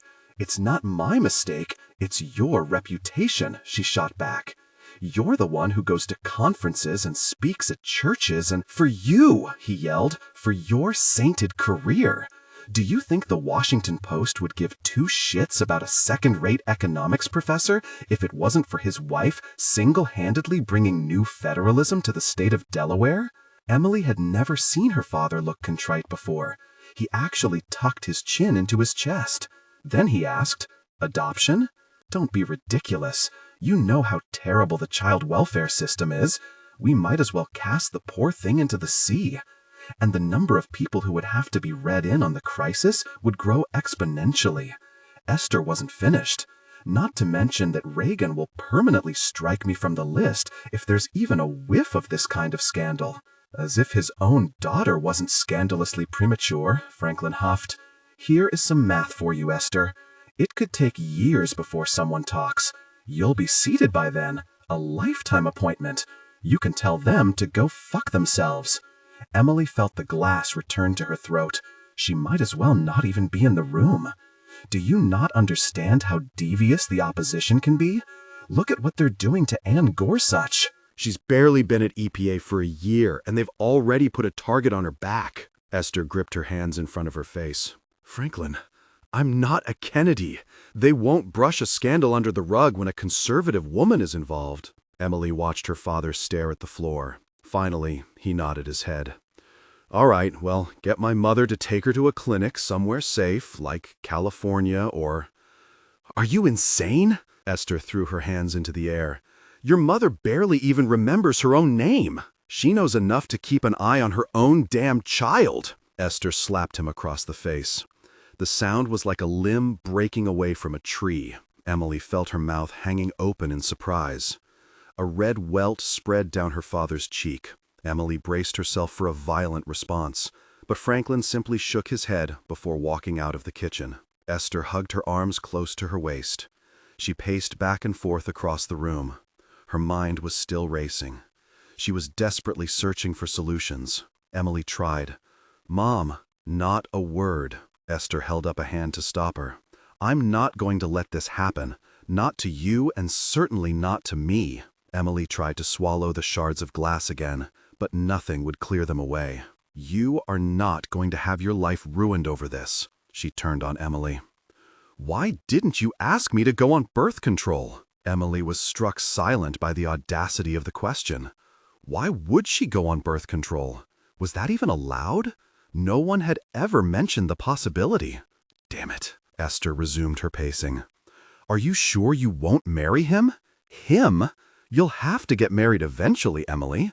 It doesn't have to be the relationship that your father and I have. You can grow. You can learn to love each other. Mom, Emily said, I don't know who it is. I don't remember it even happening. Esther's lips were pursed again. Her eyes scanned across Emily's face, looking for deceit. Emily said, What I told you about how it happened was the truth. I drank something. I don't remember what happened next. I don't know who did it. Surely you have an idea. Emily shook her head.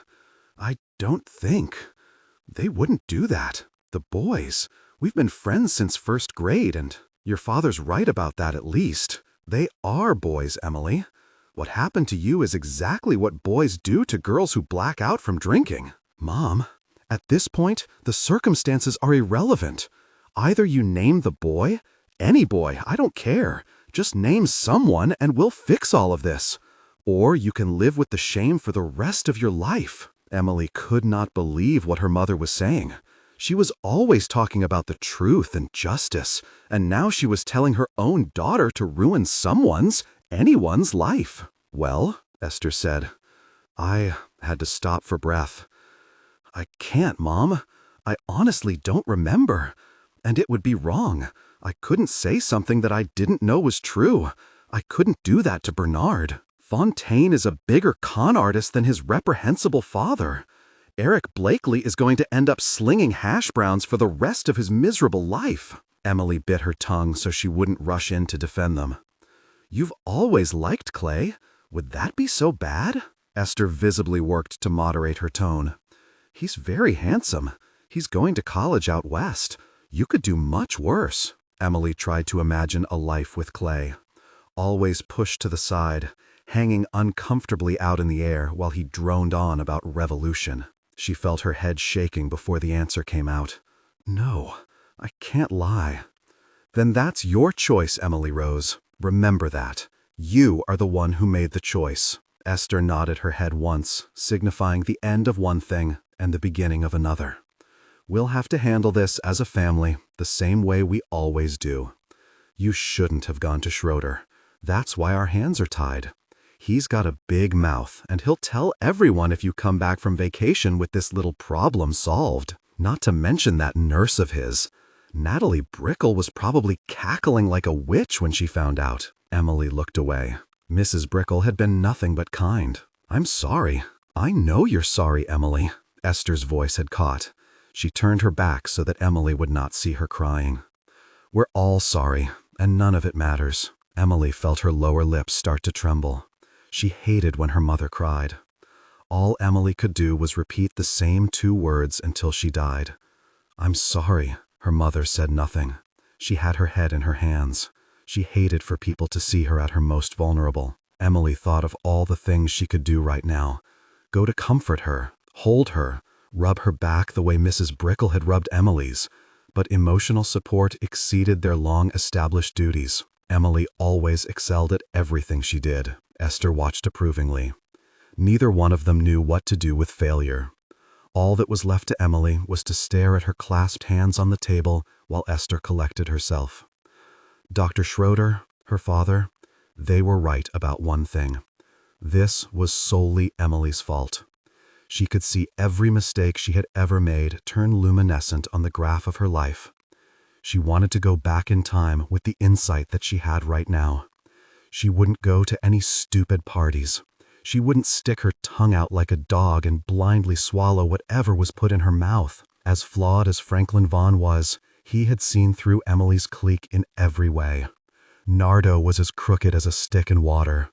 Blake talked big about going to college on the money from his parents' wrongful death lawsuit, but they all knew he would drop out eventually. And Clay. How had ever Emily convinced herself that Clayton Morrow was worth her time? He was arrogant and soulless and so very, very selfish. Esther sniffed. She blew her nose in a tissue from the box on the counter. Her eyes were red and raccooned. Devastation was writ into her marrow. Again, Emily could only say, I'm so sorry. I don't understand how you could let this happen. Esther's voice sounded rough. Tears kept rolling down her face. I wanted so much for you. Do you know that? I didn't want you to struggle the way I had to. I was trying to make life easier for you, to give you a chance to be something without having to sacrifice everything. Emily had started crying again. She was devastated by her mother's disappointment. I know, Mom. I'm sorry. No one will ever respect you now. Do you understand that? Esther gripped together her hands as if in prayer. What you've done is you have wiped away your intelligence, your hard work, your drive and determination. Everything you've done that's good until this moment is gone because of 5 minutes of what? You can't have enjoyed it. Those boys are barely out of puberty. They are children. Emily nodded. because she was right. They were all a bunch of stupid kids. Esther's voice caught again. I wanted you to fall in love with somebody who cared for you, who respected you. Don't you understand what you've done? That's gone now. Gone. Emily's mouth was so dry she could barely swallow. I didn't know. Well, you'll know now. Esther shook her head once, not to move on to the solution, but to indicate that a final decision had been made. From now on, every time someone looks at you, all they'll see is a filthy whore. Esther left the kitchen. There was a door to the hallway, but Esther didn't slam it. She didn't stomp her feet across the hardwood floor. She didn't scream or punch the walls. She simply left her words echoing around Emily's head. Filthy whore. That was what Dr. Schroeder was thinking when he jammed that cruel metal instrument between her legs. That was what Mrs. Brickell was secretly thinking. Her father had all but said the words. The label would be what Emily heard at school from her teachers and former friends. Clay, Nardo, Blake, and Ricky would all say the same thing. It would be Emily's cross to bear for the rest of her life. Sweetie? Emily stood quickly from her chair, shocked to find Graham sitting on the cases of wine stacked inside the pantry. She had been there the entire time. She must have heard everything. Oh, Graham. Emily hadn't thought she could feel more ashamed. How long have you been here? I don't have my watch, Graham said, though it was pinned to the lapel of her dress. Would you like some cookies? I'll get them. Emily walked to the cabinet, opened the door. She couldn't look at her grandmother, but she asked, Graham, did you hear what they were talking about? Graham sat down at the table. Yes, I heard what they said. Emily made herself turn around. She looked into her grandmother's eyes, searching not for judgment, but awareness. Was this the Graham who had raised her, who was her champion, her confidant? Or was this the Graham who didn't recognize the strangers who surrounded her? Emily? Graham asked. Are you all right? Graham. Emily sobbed out the word as she dropped to her knees beside her grandmother. Poor lamb, Graham said, stroking back her hair. Such bad luck. Graham? Emily pushed herself to speak while they had time. Do you remember early last month when I woke up in your bedroom on the floor? Of course I do, Graham said, but there was no way of telling if she did. Her memory was getting worse by the day. She oftentimes mistook Emily for her long-dead sister. You were wearing a green dress, very pretty. Emily's heart jumped. She saw herself walking up to Clay, tongue out for the tab of acid, wearing the silky green dress that she'd borrowed from Ricky. She said, That's right, Graham. I was in a green dress. Do you remember that night? The saddle Oxford was outside. Graham smiled. Such a funny little bubble. Beep, beep. Emily's heart sank. As quickly as Graham was there, she was gone. At least she wouldn't remember the conversation Emily had just had with her parents, which meant that the more Emily's belly grew, the more surprised Graham would be every time she recognized her pregnant granddaughter. Sweetheart, I'll get the cookies. Emily stood up to fetch the box. She wiped her eyes with the back of her hand. Do you want some milk? Oh, yes, please. I love cold milk. Emily opened the fridge. She forced her mind to go back to the morning after the party. She clearly remembered waking up on the floor of her grandmother's bedroom. Her dress was on inside out. Her thighs had felt bruised. Her insides had throbbed from pain that she had passed off as breakthrough cramps. Why couldn't she remember? Saddle Oxford, beep, beep, beep, Graham sang. What's that called? The little bubble car? A car? Emily repeated, placing the glass of milk on the table. What kind of car? Oh, you know what I'm talking about. Graham nibbled at one of the cookies. It's sloped in the back. Looks like something a clown would pop out of. Emily sat down in the chair across from Graham. She had another flash of memory, this time featuring the dark interior of a car. The dashboard lights were glowing. The song on the radio was turned down too low to catch the lyrics. Emily's hands were nervously working a tear in the hem of Ricky's green dress. They slope down in the back, Graham said. The cars with the trunks you can see through the rear window. Emily felt her breathing turn shallow, the same way it had at Dr. Schroeder's office. She heard the song playing on the car radio again, but still couldn't make out the words. A hatchback? Is that what it's called? Graham shook her head. So strange to see a grown man in something like that. What man? Oh, I wouldn't know, Graham said. He dropped you off outside the house on the night you're talking about. I saw him from the window. Emily felt her teeth grit. Again, her mind flashed up an image that felt as real as the one she kept seeing of Clay putting the acid on her tongue. It was hours after the party. The night was so dark Emily could barely see her hand in front of her face. Suddenly, a car door closed, an engine turned on, and a pair of headlights illuminated the front of the house. Emily stumbled. Her thighs chafed, the skin sticking together. She looked down to see the torn hem of Ricky's green dress. Then she looked up to find Graham standing in her bedroom window. Their eyes met. Something passed between them. Emily felt different, dirty. The engine revved. The car quickly reversed. Emily didn't need to turn around to know what it looked like. She had been inside the car moments before, months before, at least a year before. Getting a lift home in the rain, hitching a ride to track practice. The interior smelled of sweat and pot. The outside was bubble-shaped. The paint scheme was like a saddle Oxford shoe, light brown on the top, dark brown on the bottom. There was only one person in town who drove a Chevy Chevette that looked like that. He was the same man who had driven her home the night of the party, Dean Wexler. 4. Andrea felt an unexplained and possibly unfounded sense of rejection after leaving Judith's studio. The woman who was possibly Andrea's half-sister had no interest in their possibly shared father. Judith only knew the People magazine version of Clayton Morrow's later crimes. She had never dug deeper or tried to reach out to him. She did not want to know more. In fact, she seemed to want to know less. Why would I give him 1 second of my thoughts, she'd asked Andrea. Why would anyone? It was a good question, one that Andrea couldn't answer without giving everything away. She held tight to her iPhone as she walked around the back of the house. She couldn't bring herself to look at the screen. She'd managed to take a few surreptitious photos of the Emily collage while Judith had closed up the studio. The ultrasounds, the group shot, the candids of Emily simply living her teenage life, the liner notes.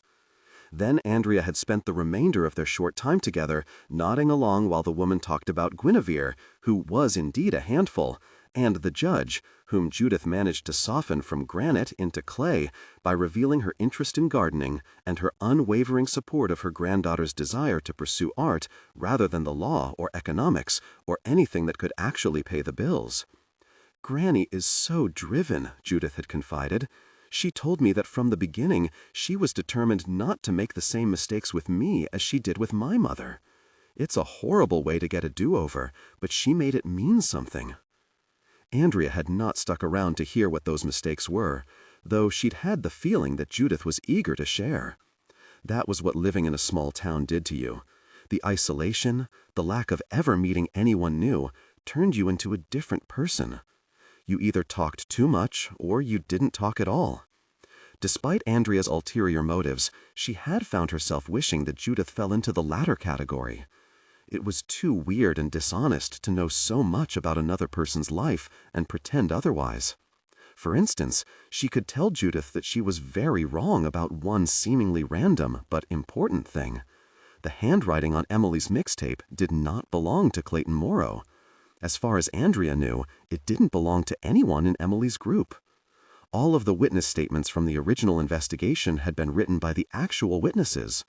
So, Jack Stilton's almost illegible cursive and Ricky Blakely's childish use of circles to dot her I's were frozen in time, as was Clay Morrow's habit of randomly capitalizing letters in his block print. He'd pressed the pen down so hard into the paper that the Xerox had caught a shadow from the gouges. At approximately 5:45 p.m. on April 17, 1982, I, Clayton James Morrow, was standing by the St. Age inside the gym when Emily Vaughn approached me and my girlfriend Rhonda Stein. Wordlessly, she stared at us, swaying back and forth with her mouth open. Everyone could tell that she was intoxicated or under the influence. Many people noticed that she wasn't wearing any shoes, and she seemed very disturbed mentally. Obviously, she was disoriented. She remained wordless before walking away. People were making jokes about her, which made me feel bad. We used to be friends until she went off the rails. Thus, I felt compelled by responsibility to make sure she was all right. Outside the gym, I told her to go home. Anyone who claims I grabbed her is misrepresenting the actual facts. If these so-called witnesses were standing close enough, they would have seen her eyes roll back in her head. I caught her so she wouldn't fall. That's it. I do admit I yelled at her to be careful and might have said that she was going to get herself killed, but that was only out of concern for her safety. Like I said, she was doing a lot of drugs, and she was going around pissing people off, especially because every guy who ever looked at her wrong got accused of raping her. This insanity is why I extricated myself from our previous acquaintance. I don't know who the father of her baby is, and I frankly do not care. All I know is that it's not me, because I was never interested in her. If anything, she was more like a kid sister. If she wakes up from the coma, that is exactly what she will tell you. I am actually dating Rhonda very seriously. She is the captain of the cheerleading team, and we share a lot of interests. I would never wish any ill will on anyone, and I hope she gets better, but honestly, this has nothing to do with me, and I am glad I am leaving soon to go to college. I have actually built up enough credits to graduate and will leave soon. My parents can mail me my diploma, or they can hang it on their wall.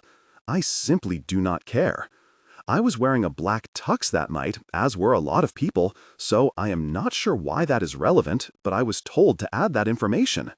I swear the contents of my statement are true under penalty of law. What stuck with Andrea the most about Clay's statement was the fact that, barring the first line, which was obviously the same coached line of all the witness statements, Clay had never used Emily's name again. Andrea had reached the front of the Vaughn mansion. The dual Ford Explorers were still parked alongside each other. She assumed Harry and Crump were giving Bible the rundown as they handed over the shift. Instead of going inside the house, Andrea put her back to the wall. She unlocked her iPhone. Her fingers moved quickly across the screen as she ran a series of searches. Hurts So Good by John Cougar was from the American Fool album. Nice Girls was featured on Eye to Eye's self-titled debut. Juice Newton's Love's Been a Little Bit Hard on Me was from Quiet Lies. Andrea looked up the rest of the list, from Blondie to Melissa Manchester to Van Halen. According to Wikipedia, all of the songs were from albums that had been released in April of 1982, which meant that whoever had made the mixtape had been in touch with Emily weeks, if not days, before she'd been attacked. She smoothed together her lips. She swiped through the quickly taken snapshots of teenage Judith's first collage. She found the cassette tape liner notes and zoomed in. Back in 1982, someone had used a fountain pen to write out the artists and titles. The ink had smeared. The letters were almost calligraphic, blending a bookhand with Roman writing alongside a Palmer method precise cursive. Andrea had to guess that whoever had made the tape had either been overwhelmed by an artistic urge or gone to the trouble of trying to disguise their handwriting. In light of Emily's brutal attack, the answer felt obvious. The phone vibrated in her hand. Instinctively, Andrea's eyes rolled before she read her mother's name on the text, because of course Laura had texted her. She tapped open the message and found a photo of an Arc'teryx jacket that Andrea had to admit perfectly matched her style, if not her current weather situation. Then another text popped up, this one a link to an outfitter in Portland, Oregon. "They've got your size," Laura had typed. "Talk to Gil, the MG, he's there till 10. "For fuck's sakes," Andrea mumbled. She texted back, "Can't read because of strong winds from helicopter blades." A door opened inside the garage. She poked her head around the side and saw Bible walking toward her. "Sorry," she held up her iPhone. "My mother's going for Helicopter Parent of the Year." "No problem," he said, but she could tell it was a problem. "Hari and Crump wanted to give you a howdy-do before they hit the hay." The two men appeared behind Bible, both well over 6 feet and, combined, almost as wide as one of the garage bays. She gathered from the exhaustion on their faces that they wanted to get the hell out of here. Bible said, "Mit Hari, Brian Crump, this is Andrea Oliver, our new dewsome. Glad to meet you."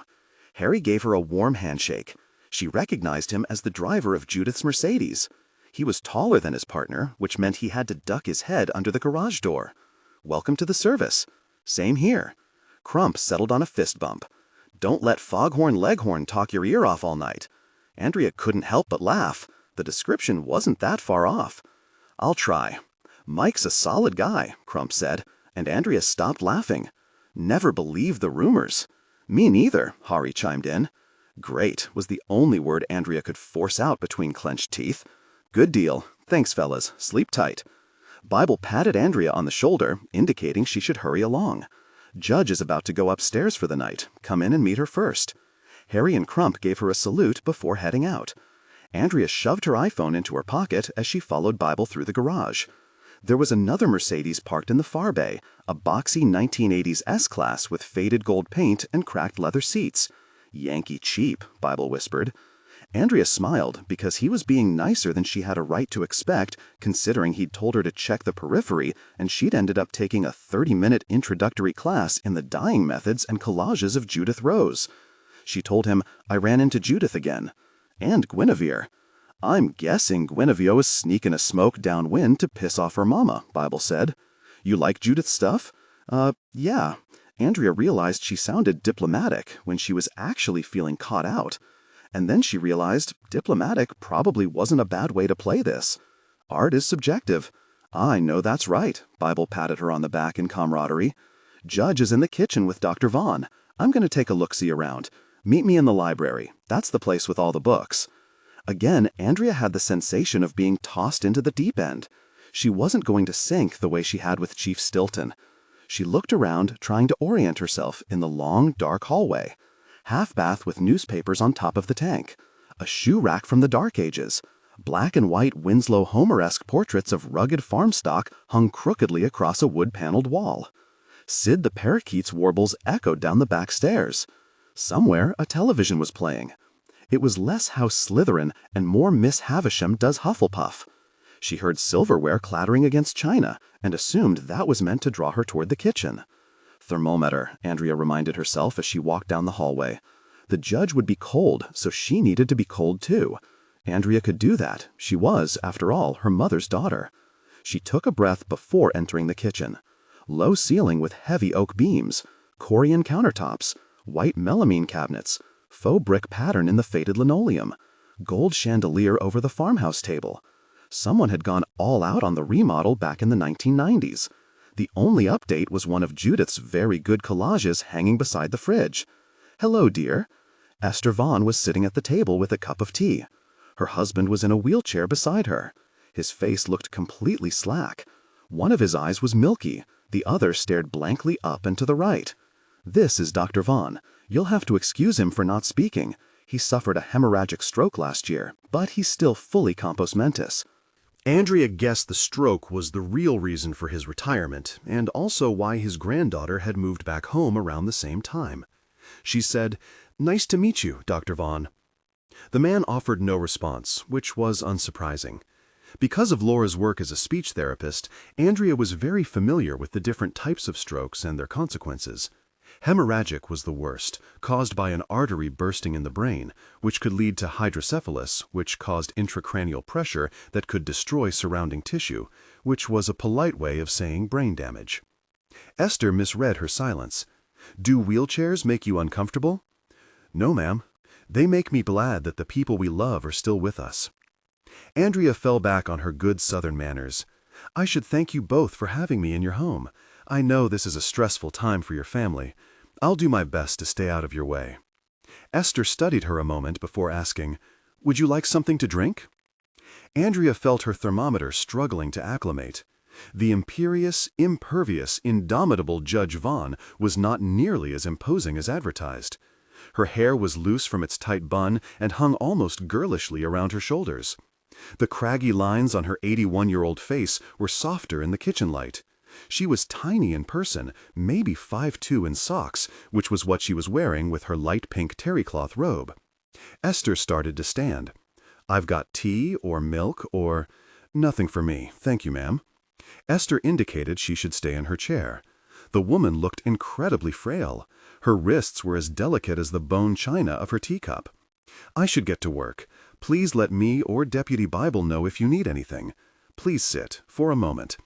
Esther indicated the chair across from her husband.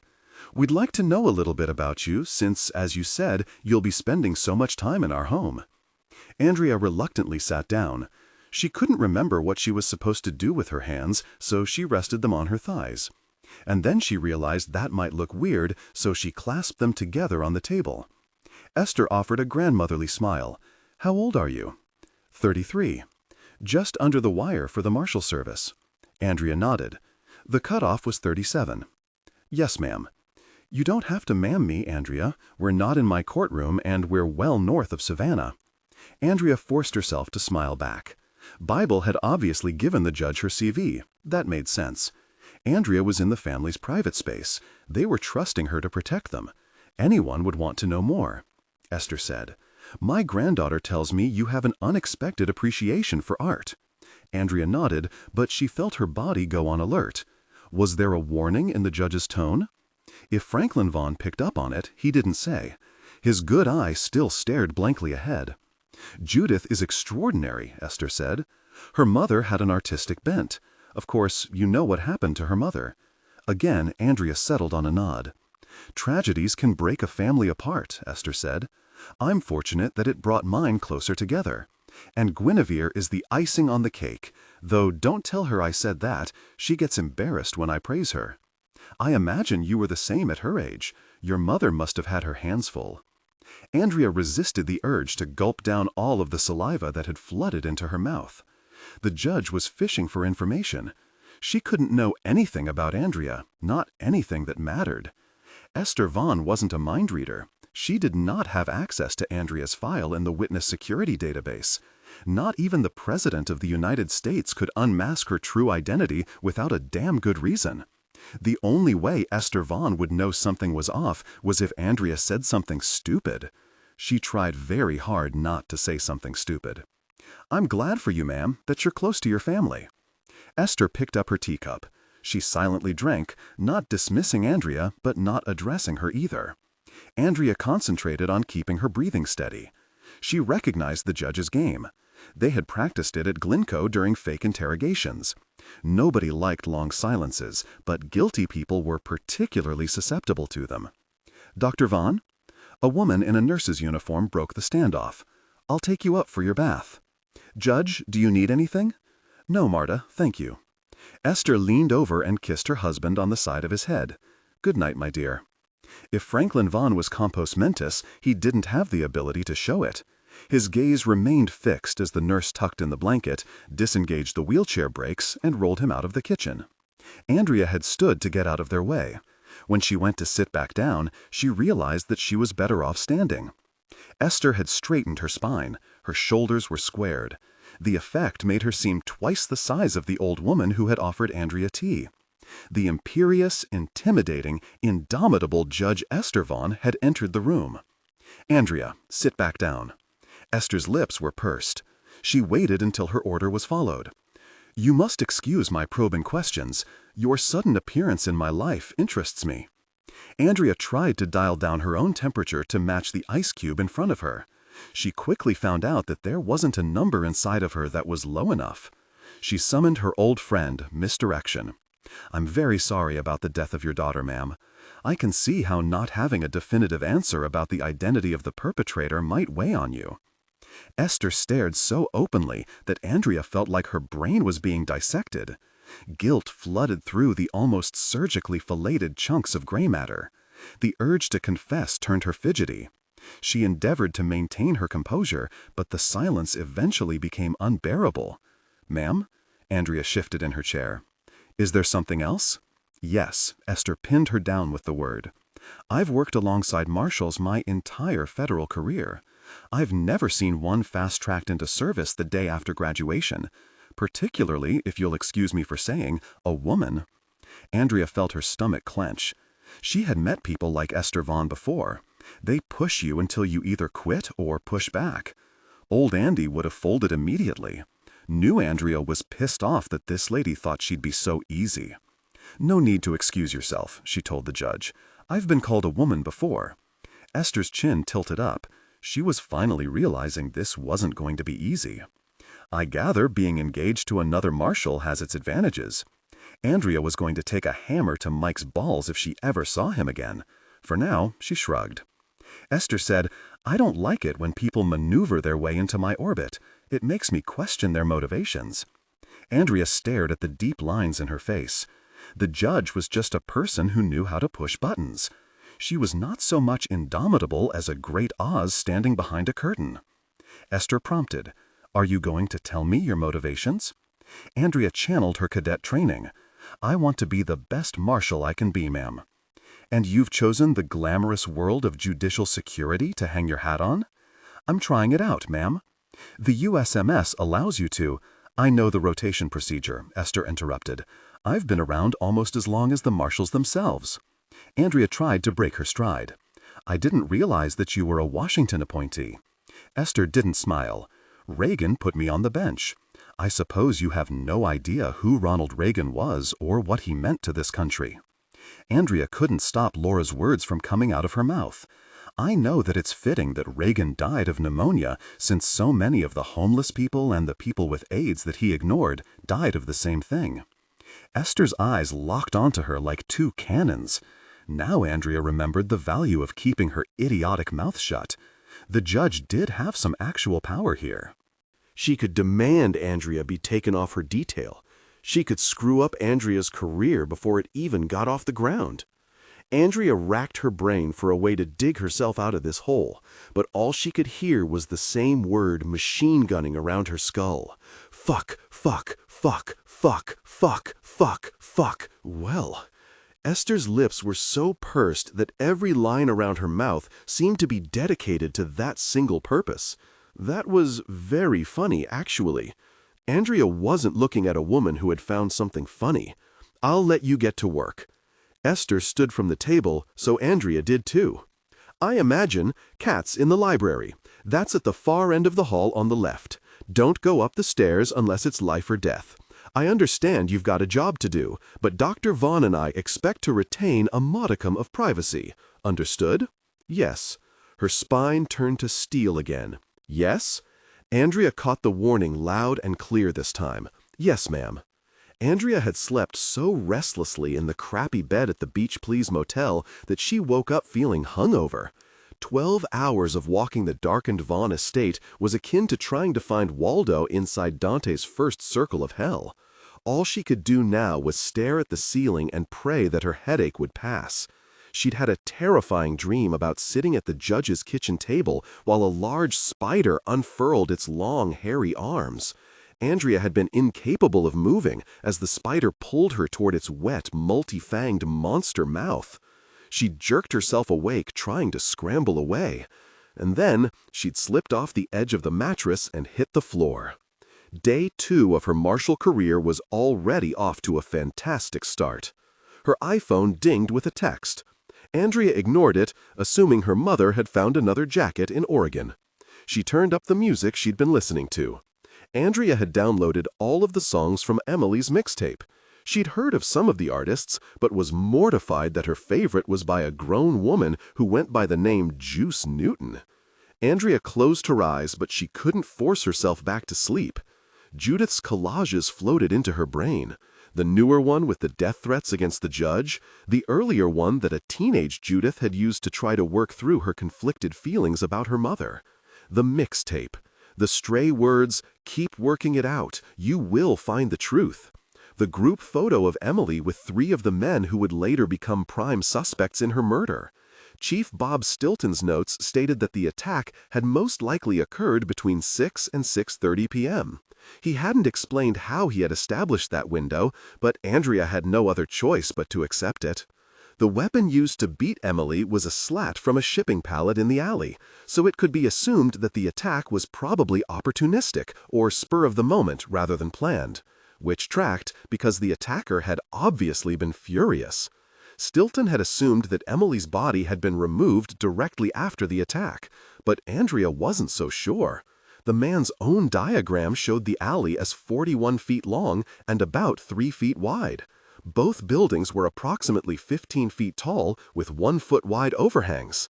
Even in broad daylight, there were probably a lot of shadows you could hide a body in, not to mention that the 3 large black plastic bags of trash from the diner provided excellent camouflage. Andrea had looked up the meteorological data for that Saturday evening, clear with no chance of rain. The sun had set around 7:42 p.m. If Andrea was trying to dispose of a body, she definitely would have waited until it was dark, which gave every suspect on her list plenty of time to be seen at the prom before returning to dispose of the body. No one had an ironclad alibi. Even Eric Blakely, who admitted to being the last known person to talk to Emily that night, had corroborating witnesses. 2 classmates claimed that they had seen him inside the gym during the time frame of the attack. Medical records recorded that Emily had weighed 152 pounds in the 7th month of her pregnancy. Lifting that much weight would not have been impossible for an 18-year-old boy, but it would not have been easy. Automobiles were forbidden on the boardwalk. The wooden piers probably wouldn't support the weight of a car. The suspect would have parked on Beach Road. Then he'd have to go to the end of the alley, pick up Emily, then walk back to the car and put her in his trunk. From there, it was a 15-minute drive to Skeeter's Grill, where, as the statement from the boy who had found Emily in the dumpster reported, most of the staff left around 10, even though the restaurant closed at midnight. He had called in the body at 11:58 that evening. Emily was naked, probably because her teal satin prom dress would have been easily identifiable, or maybe because the killer was worried about leaving evidence. Either way, Emily's face had been unrecognizable. She'd had no identification on her, no purse or wallet. One paramedic had pronounced her dead, but then another had seen her hand move and started CPR. And then, 7 weeks later, Judith Rose had been removed from her body. Andrea rolled onto her side. Her brain had started buffering. There was not enough room to download all of this. She tapped her phone to check the time. She had missed a text from Mike at 8:32 this morning. Andrea felt a quiver in her heart, then another quiver somewhere else. He'd sent her a photograph of a small herd of animals drinking from a lake, then followed it up with 3 question marks. What the? She squinted at the animals, trying to figure out what they were. And then she decided it was too early in the morning for sleuthing. She rolled onto her back. She closed her eyes. Her brain filled with Juice Newton for a blissful minute before she opened her browser and pecked out animal that looks like water buffalo and gazelle. Wiki. Answered wild beast, also called gnu. Gnu? She mumbled. Then news. The read receipt had gone through, so Mike knew she'd seen his text. Andrea was trying to decide whether to respond or to throw her phone across the room when the 3 dots bounced, indicating Mike had more to say. She watched the text bubble pop up. You forget my number again? Andrea tapped the message space, but she didn't type. She wanted to think about Mike watching the dots bounce on his end. She let Juice finish wailing about love being a little bit hard before she wrote back, still 911, right? The dots bounced again. And again, and again, all for a thumbs up. Andrea closed the app. She held the phone to her chest and stared at the ceiling again. She wasn't going to let herself get caught up in Mike right now. Instead, she focused her thoughts on the Vaughn family kitchen, summoning the gold chandelier and melamine counters, the spider-like judge unfurling herself across the table. Andrea had been convinced last night that Esther Vaughn didn't know anything about Jasper's string pulling or Andrea's connection to Clayton Morrow. Now she was second-guessing herself. A federal judge could get all sorts of information, and Esther Vaughn wasn't exaggerating by much when she said she'd been around almost as long as the USMS. Considering the average age of a congressman was 9,000 years old, she probably had tons of friends in high places. Sure, it was illegal to search the Marshal's private databases, but if the last few years had taught the world anything, it was that politicians did not play by their own rules.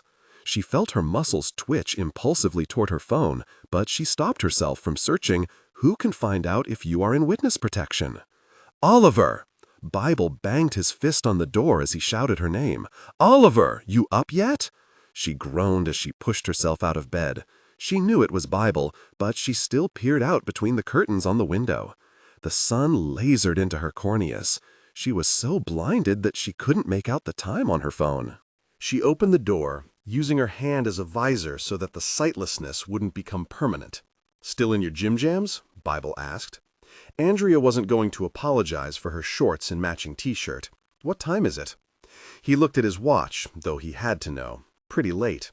Thought you might want to go for a run with me." "A run?" She felt her head shake. It was like he wasn't speaking English. "What time is it?"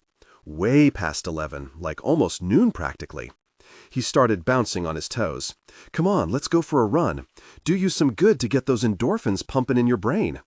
Didn't want to say this before, but if you put on the brakes after training, you'll never get back in shape." "I?" Andrea turned back around to stare longingly at her bed. If it was just past 11 o'clock, that meant she had 7 hours before she had to be back at work. She looked at Bible again. "What?" "Fantastic." He slapped his stomach, drumming out a beat with both hands. "You know what they say, Oliver. The skinny marshals love their wives." "What?" She couldn't ask what again. They'd both had maybe 4 hours of sleep. How in God's name did he have this much energy? "Bible, the motel clerk told me there's a nice trail across the road that takes you into the forest. Puts you directly in back of that hippy-dippy farm old Chief Cheese was telling us about yesterday." He was pointing away from the motel, but she couldn't see past his finger. "Well, grab some breakfast after. Pancakes are my treat. Bacon, eggs. They don't have biscuits, but did I mention pancakes? Thanks for joining me, partner. I'll wait across the road." Andrea was still trying to form a sentence when he reached out to grab the doorknob and pull the door closed. His voice was muffled on the other side as he shouted a way too cheerful "good morning" to someone in the parking lot.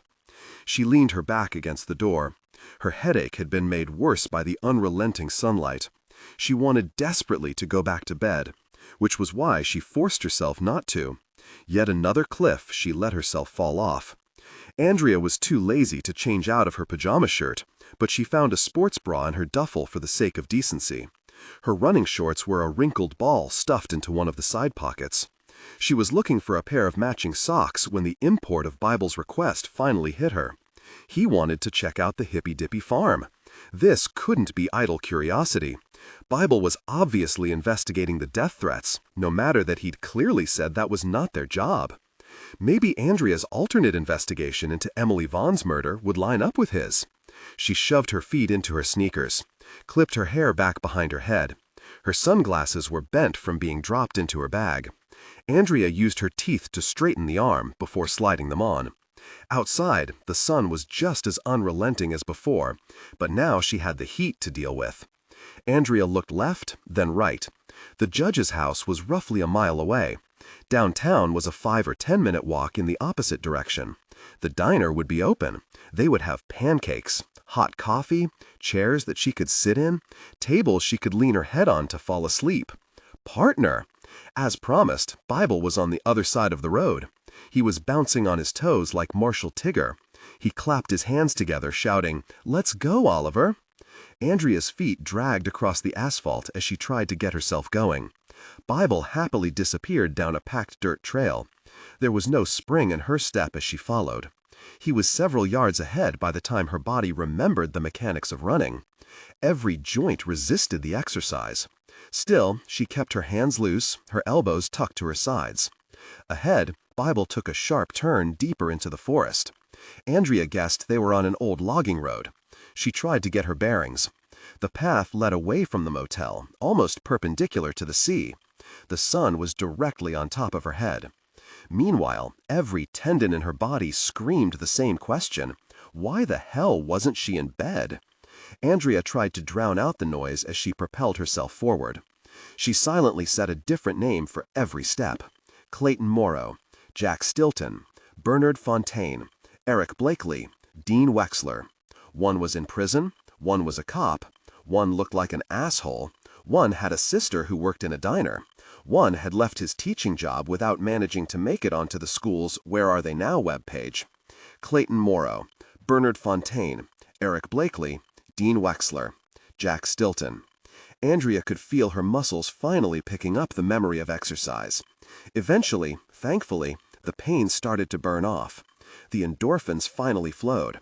She was able to raise her head without wincing. Bible was 10 feet in front of her. Andrea's eyes started to focus, to gather the details. He was wearing a dark blue USMS t-shirt and black running shorts. His sneakers were worn at the heel. The muscles in his legs had the sharp definition that came from working out at the gym. She could have spent the next hour wondering why Bible had asked her to tag along on what was clearly a reconnaissance mission, when what she should have done back at the motel was call Mike. He could have filled her in all the noose about Leonard Catfish. Bible. You good? Bible glanced at her over his shoulder.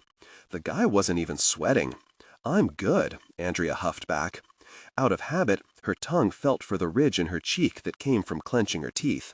Her stomach was surprisingly fine. Bible was holding himself back, keeping the run light for her sake. She realized he was waiting for her to catch up with him. When the trail widened, she picked up his pace. They ran in unison, their feet hitting the ground at the same time, though his stride was about a foot wider than hers. Andrea was trying to think of a way to offer him an opening when he beat her to the punch. Got a confession, he said. Andrea listened to her breath heaving out of her lungs. Might be something going on at the farm we need to take a look at. Andrea looked up at him.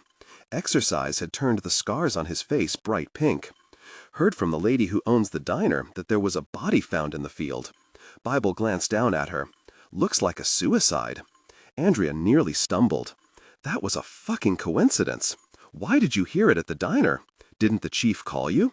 Well, that's the nutty part, ain't it? He leapt over a root sticking out of the ground. Not a peep from old Cheese, even though I specifically asked him to let me know if any suicides hit his radar. That field is smack in the middle of his jurisdiction. He give you a buzz? Andrea shook her head, though she hadn't checked her work phone. The Android was back in her motel room. Out of habit, she'd tucked her iPhone into her pocket on the way out the door. The victim is female, Bible said, on the younger side. Doesn't fit our profile, but it sticks in my craw that Cheese didn't flag it for us. Makes me wonder what else the crafty fella is hiding. Andrea thought Cheese might be hiding a hell of a lot. What do you know about the farm, other than it's hippy-dippy? Andrea shot him a look. They could only play pretend for so long. Started in the mid-'80s, he said. Organic back before anybody cared. They grow fava beans, bake 'em, season 'em, and package 'em as snacks. They're called Dean's Magic Beans. You ever heard of 'em? No, Andrea said, though she had heard of a man named Dean. At approximately 4:50 p.m. on April 17, 1982, I, Dean Constantine Wexler, was driving my car down Richter Street on my way to chaperone the prom. I had to swerve to miss her. She was completely out of it. I don't know if she was using drugs. I don't know her well enough to make a distinction. She was only my student for a year. Still, I felt some responsibility as an adult and teacher.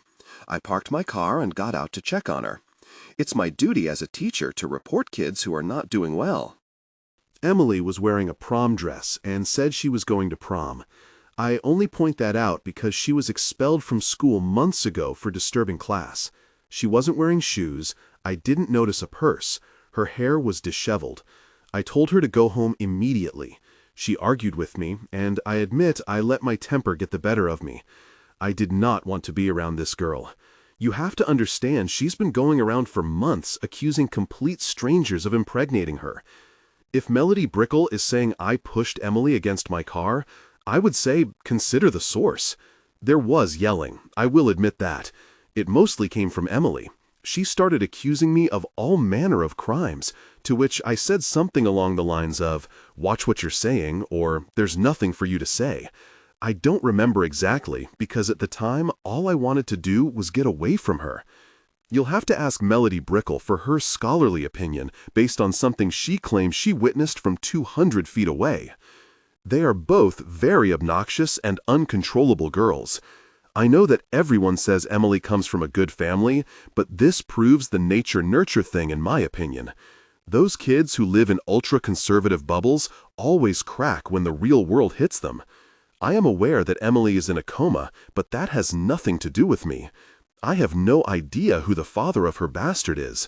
I can state emphatically that there is no possible way it's me. I want them all out of my life. If I could afford to quit my job, I would be helping people who really need it instead of wasting my talents in this godforsaken town.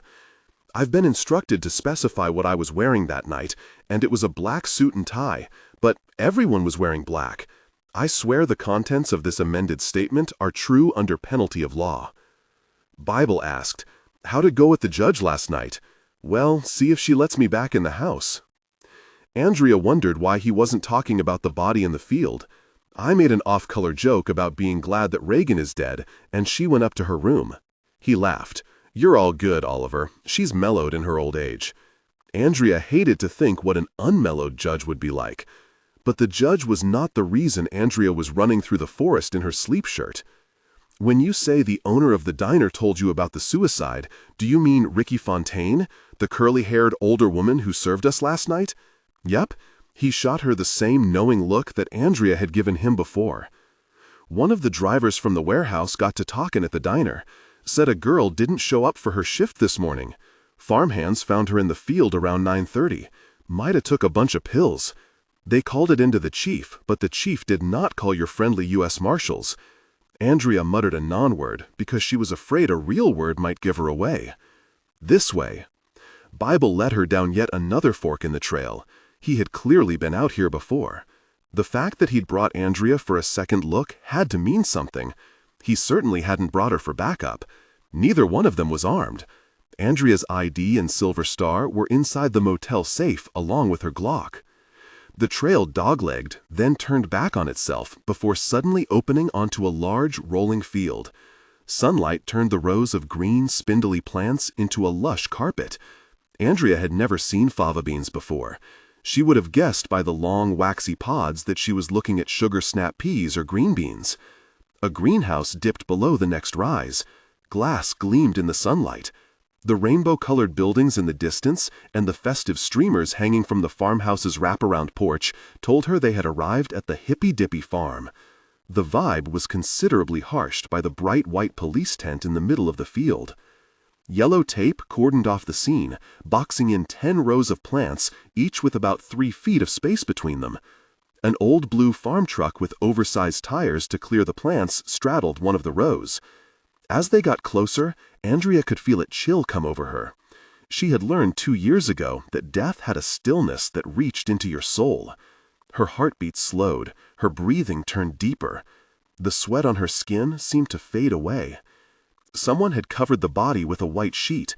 The bright white cotton draped along a curvy hip. The woman had died while lying on her side. From the sweet smell, Andrea assumed she hadn't been there for more than a few hours, which lined up with what the warehouse driver had said. The body had been found around 9:30. Bible lifted the police tape and held it up for Andrea. He nodded at the 2 farmhands. Or at least Andrea assumed the men were farmhands by their overalls and the fact they were both leaning against the beat-up Ford truck. They seemed tense, unlike the 3 uniformed cops milling around the tent's perimeter. 2 were reading their phones, 1 had his hands in his pockets. Nothing much happening as far as any of them were concerned. She recognized Chief Jack Stilton by his shape. He was leaning into his squad car, radio to his mouth. He had clearly seen Andrea and Bible at the trailhead.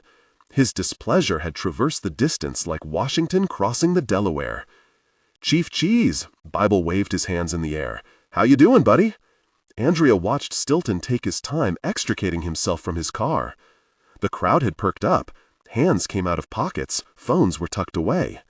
The farm workers gave each other a wary glance. They were both white males, one approximately late 50s, the other probably mid-60s.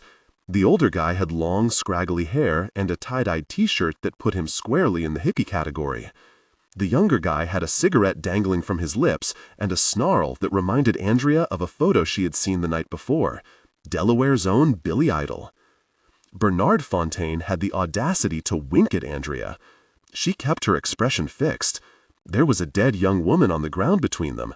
There was another young woman who'd been tossed into a dumpster 40 years ago. Nardo had known them both. "Chief, you must have forgot our conversation from last night." Bible clamped his hand on Stilton's shoulder. "I thought I asked you to call me about any suicides." Stilton's eyes shifted back and forth between Bible and the covered body. "Well, Marshal, it's early days. We don't really know that this is a suicide." Andrea gave him marks for brazenness. The tent had been set up to block the public's prying eyes, but no one was wearing protective clothing. No one was taking photos. There were no markers identifying possible evidence on the ground. She asked Stilton, "Has the coroner been called?" "What do you think I was just doing, sweetheart? Why don't you tell me, sweetheart?" Andrea heard snickers, which made the situation even more infuriating. No one seemed to be taking this seriously.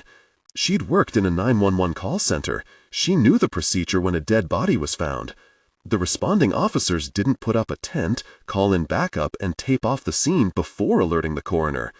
At the very least, there should already be a couple of fire trucks on the road, and definitely an ambulance. And no one ever should assume that just because it looked like a suicide, the victim had committed suicide.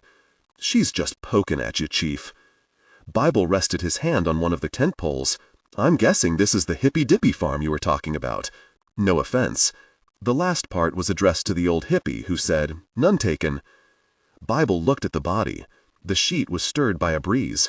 He reached down, asking Stilton, "Mind if I take a peep?" "Yeah, I do." Stilton crossed his arms over his chest. "I don't want to be difficult here, but the marshals don't have jurisdiction over these types of cases." Bible asked, "What types of cases are those?"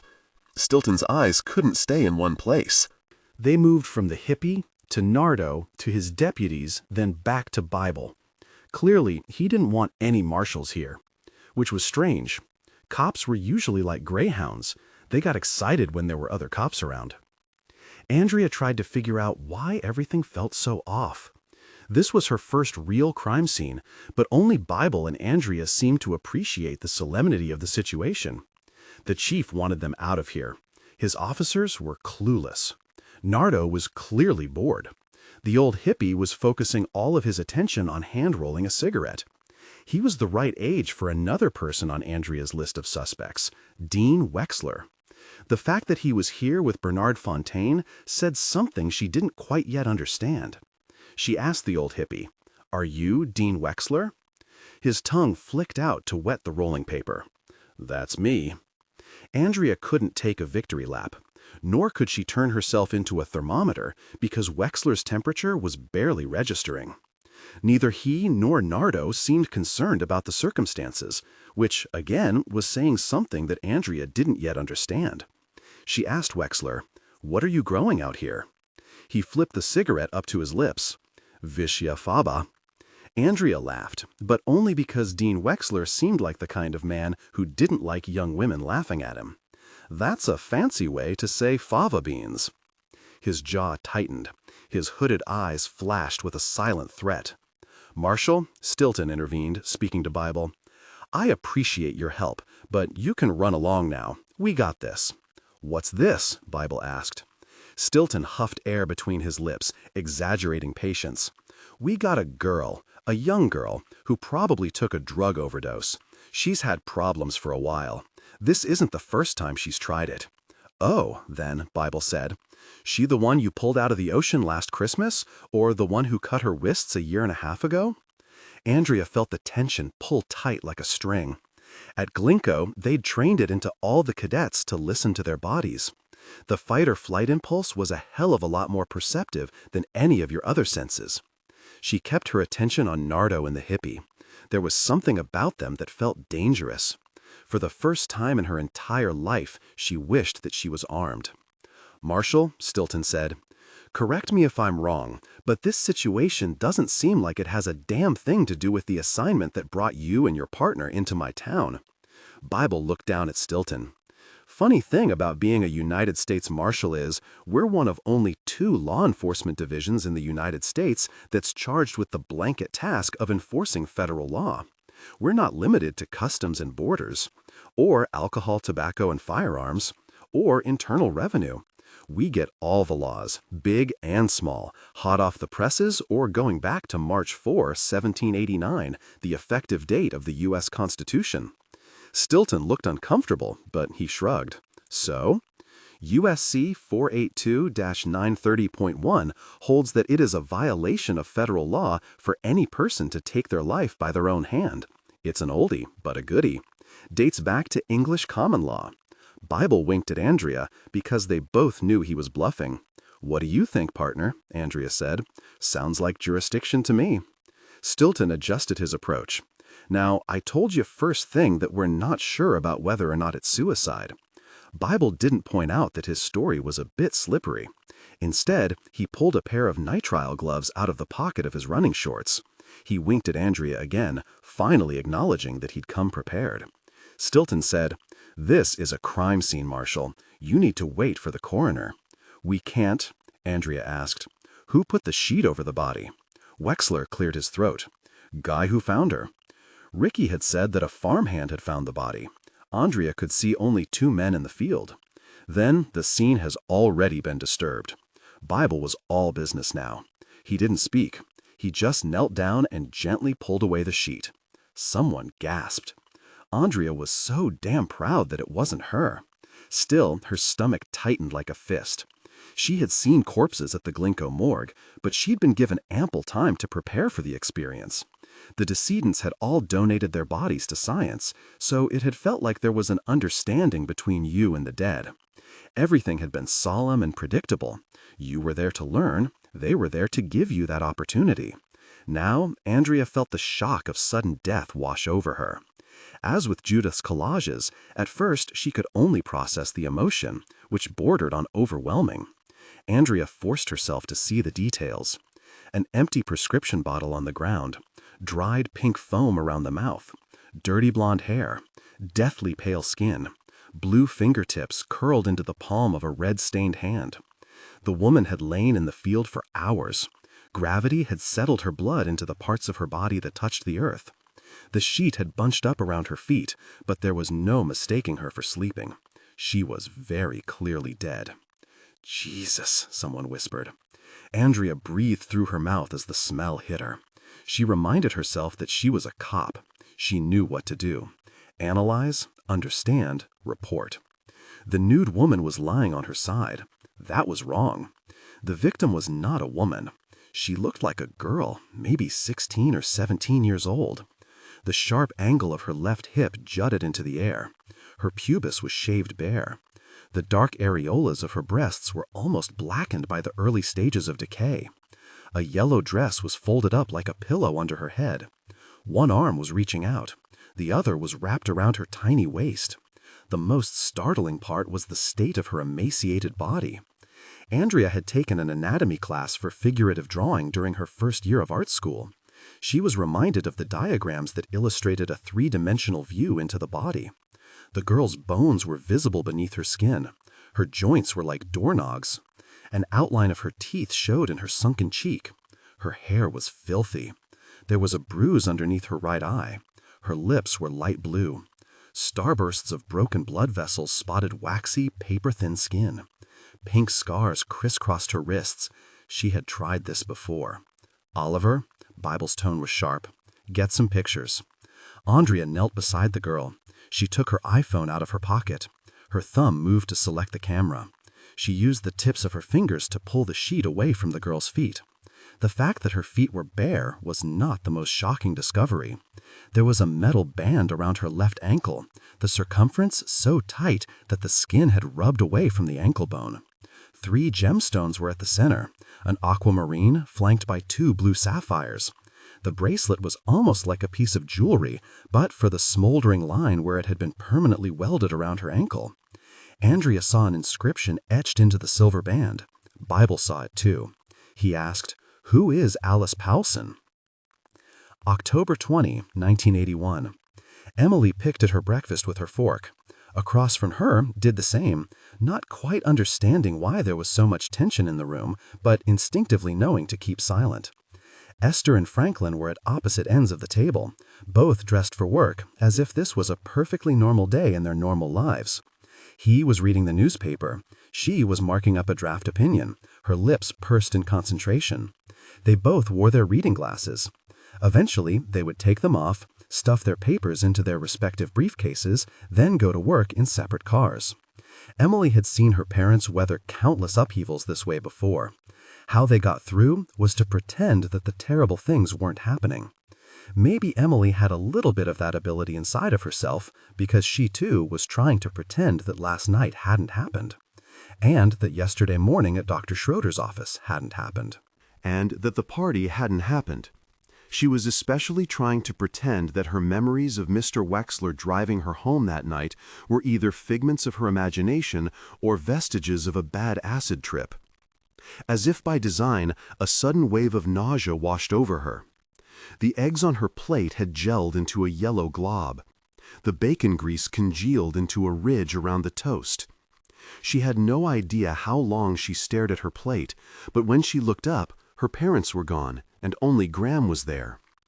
"Do you have any plans for the day?" Graham asked. "I had thought that I would work a bit in the garden." Emily felt tears threaten to fall. "I'm going to school, Graham." Graham looked confused. She gathered up her silverware and plate before leaving. Emily used the tips of her fingers to blot away tears. Putting on makeup this morning had felt like dragging sandpaper across her face. Her eyelids were chapped from crying all night. She hadn't slept. The person who peered back at her in the mirror had looked like an alien. She was not intact.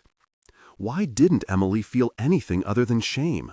Sex was supposed to be a special, romantic time where she bonded with her soulmate, where she gave herself to a man who was worthy of her love. Instead, it had happened in the back of her teacher's grimy, cheap clown car. Maybe. Emily was wary of relying on the flashes of memories she kept having, an almost strobe-lighted horror show of things that could or could not be true. She'd been so certain, even while she told herself that she was uncertain, that it had been one of the boys. And now she was not allowing herself to believe that Dean Wexler, with his bushy, sweaty mustache and clumsy, fumbling hands, had taken from her something that she was not willing to give. Because that was rape, wasn't it? Or maybe it wasn't. Maybe her mother was right, and her father. If you drank too much, if you took drugs, you were accepting the inherent risk that a boy would do what boys do. But Mr. Wexler was a man. That made it different, right? If Emily told her father that it hadn't been one of the boys, that she had been taken advantage of by a grown man, her father would look at the situation differently. Or maybe he would just look at her. Because, since last night, he'd completely erased Emily from his line of sight. Walking through the room, sitting at the table, reaching for the coffee pot, reading his newspaper, not once did he actually acknowledge that he saw his daughter sitting a few feet away from him. Emily looked down at her hands. Her vision blurred with tears. She wondered if she was disappearing altogether. Would no one ever see her as the same person again? "Emily!" Esther was standing in the doorway. She rested her hand against the jamb as she straightened the toe of her pantyhose. "Don't be late for school." Emily looked not at her mother, but out the window. She'd felt her heart rattle at the normal sound of her mother's tone. Esther wouldn't be angry about this again. There would be no more arguments or recriminations. She was a judge in every sense of the word.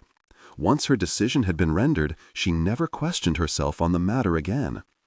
When Emily looked back at the doorway, her mother was gone. She let out a slow breath. She placed her knife and fork on her plate and took it to the kitchen. She scraped off the food into the trash. She put the plate and utensils in the sink for the housekeeper. She found her book bag and purse beside the garage door. Emily couldn't remember dropping them there last night, but then she couldn't remember a lot of things that were vastly more important than last night. This was all she could come up with. The dark interior of Mr. Wexler's car, the dashboard lights glowing, a song playing softly on the radio, Emily's hands nervously working a tear in the hem of Ricky's green dress, Mr. Wexler's hand on her knee. Emily blinked. Had that last part happened, or was she making herself believe something that was untrue? The only thing she knew for certain was that she could not stand in the hallway thinking about this for the rest of her life. She had already missed an entire day of school, a scheduled meeting with her art teacher, a chemistry test, band practice, 5 minutes before PE to talk to Ricky about something that had seemed very important 2 days ago. She opened the door. Her father's Mercedes was already gone. She walked through the garage. Her mother's driver was idling in front of the house. "Em?" She turned, surprised to find Cheese leaning against a tree smoking a cigarette. "Oh no, Cheese, I'm so sorry." Her heart sank. She had told him he could sleep in the shed. I forgot to put out the pillow and blanket. It's cool. He stubbed out his cigarette on the bottom of his shoe and pocketed the butt.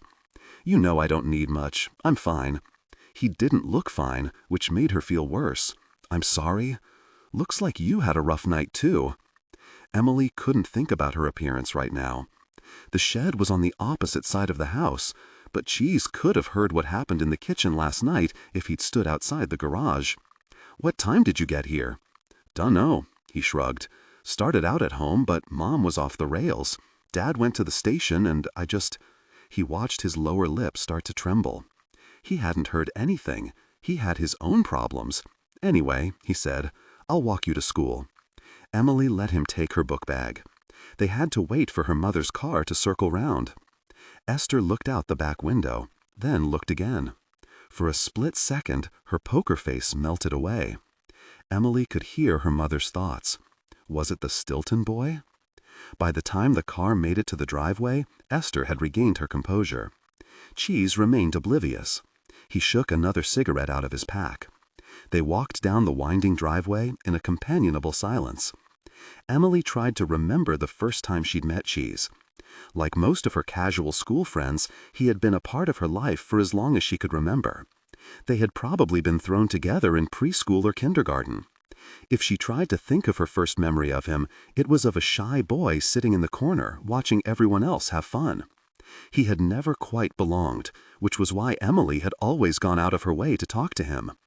Even within the clique, she had often felt like she was on the outside looking in. Especially now. Okie dokie, Cheese said. You gonna tell me what's up? Emily smiled. I'm okay, really. Cheese smoked in silence, clearly disbelieving. Emily thought of something. Were you in the shed this time last month? He looked concerned. If your parents got mad because... No, she assured him. They don't care about that.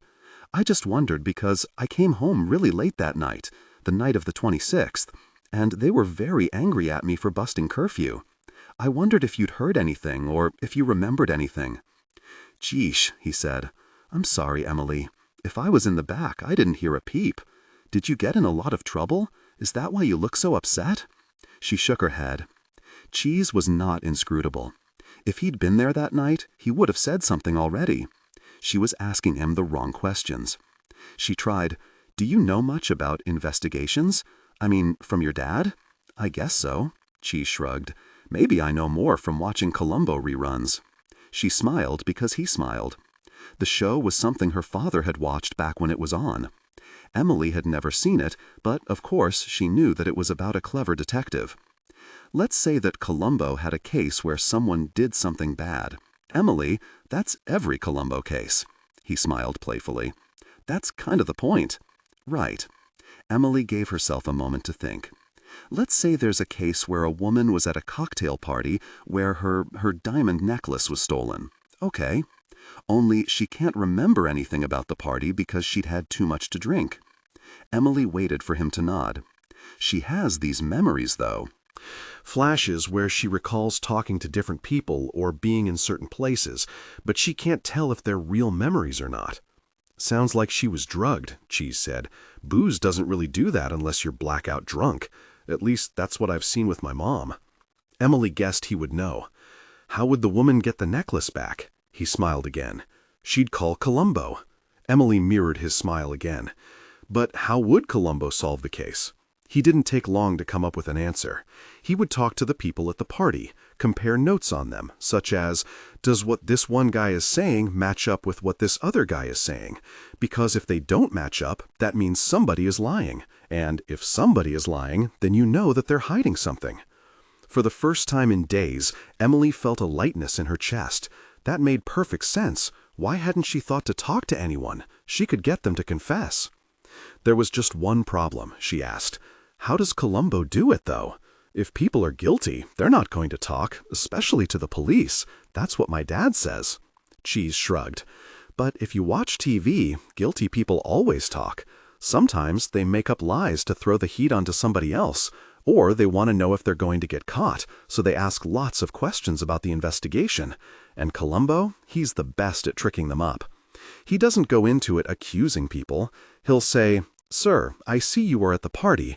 If you'll excuse me for asking, could you tell me if you saw anything suspicious or anyone behaving out of character?"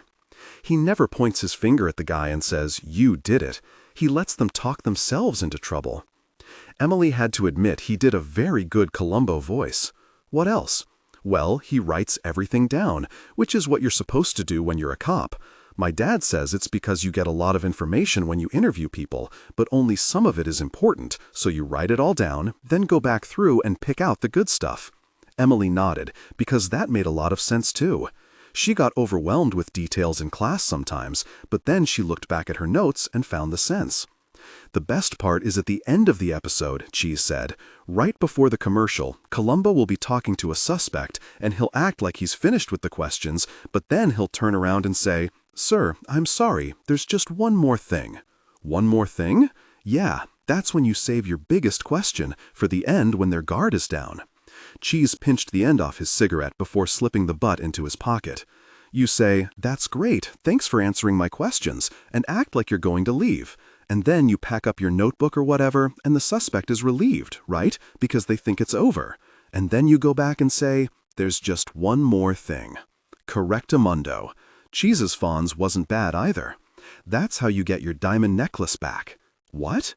The lady, the one that had her necklace stolen. Oh, right. Emily felt her heart tremble in her chest. She felt anxious now that there seemed to be a way forward. You'll make a good cop one day, Cheese. Oh, hell no. He shook out another cigarette. If I'm still living in this shithole town 10 years from now, remind me to put a bullet in my head. That's awful. Don't say that. He handed over her book bag. They were close to school. Without another word, Cheese quickly walked away from her. A few years ago, Nardo had teased him about having a crush on Emily, and he still went to great lengths to disabuse anyone of the notion. Emily swung her purse at her side. She considered Cheese's advice. She should look at this as an investigation. The answer might not change anything, but it would at least bring her some peace. No matter what her father and mother said, someone had hurt her. That person had taken advantage of Emily at her most vulnerable. She wasn't foolish enough to think he would pay a price, but she had to know who'd done it, for the sake of her own sanity.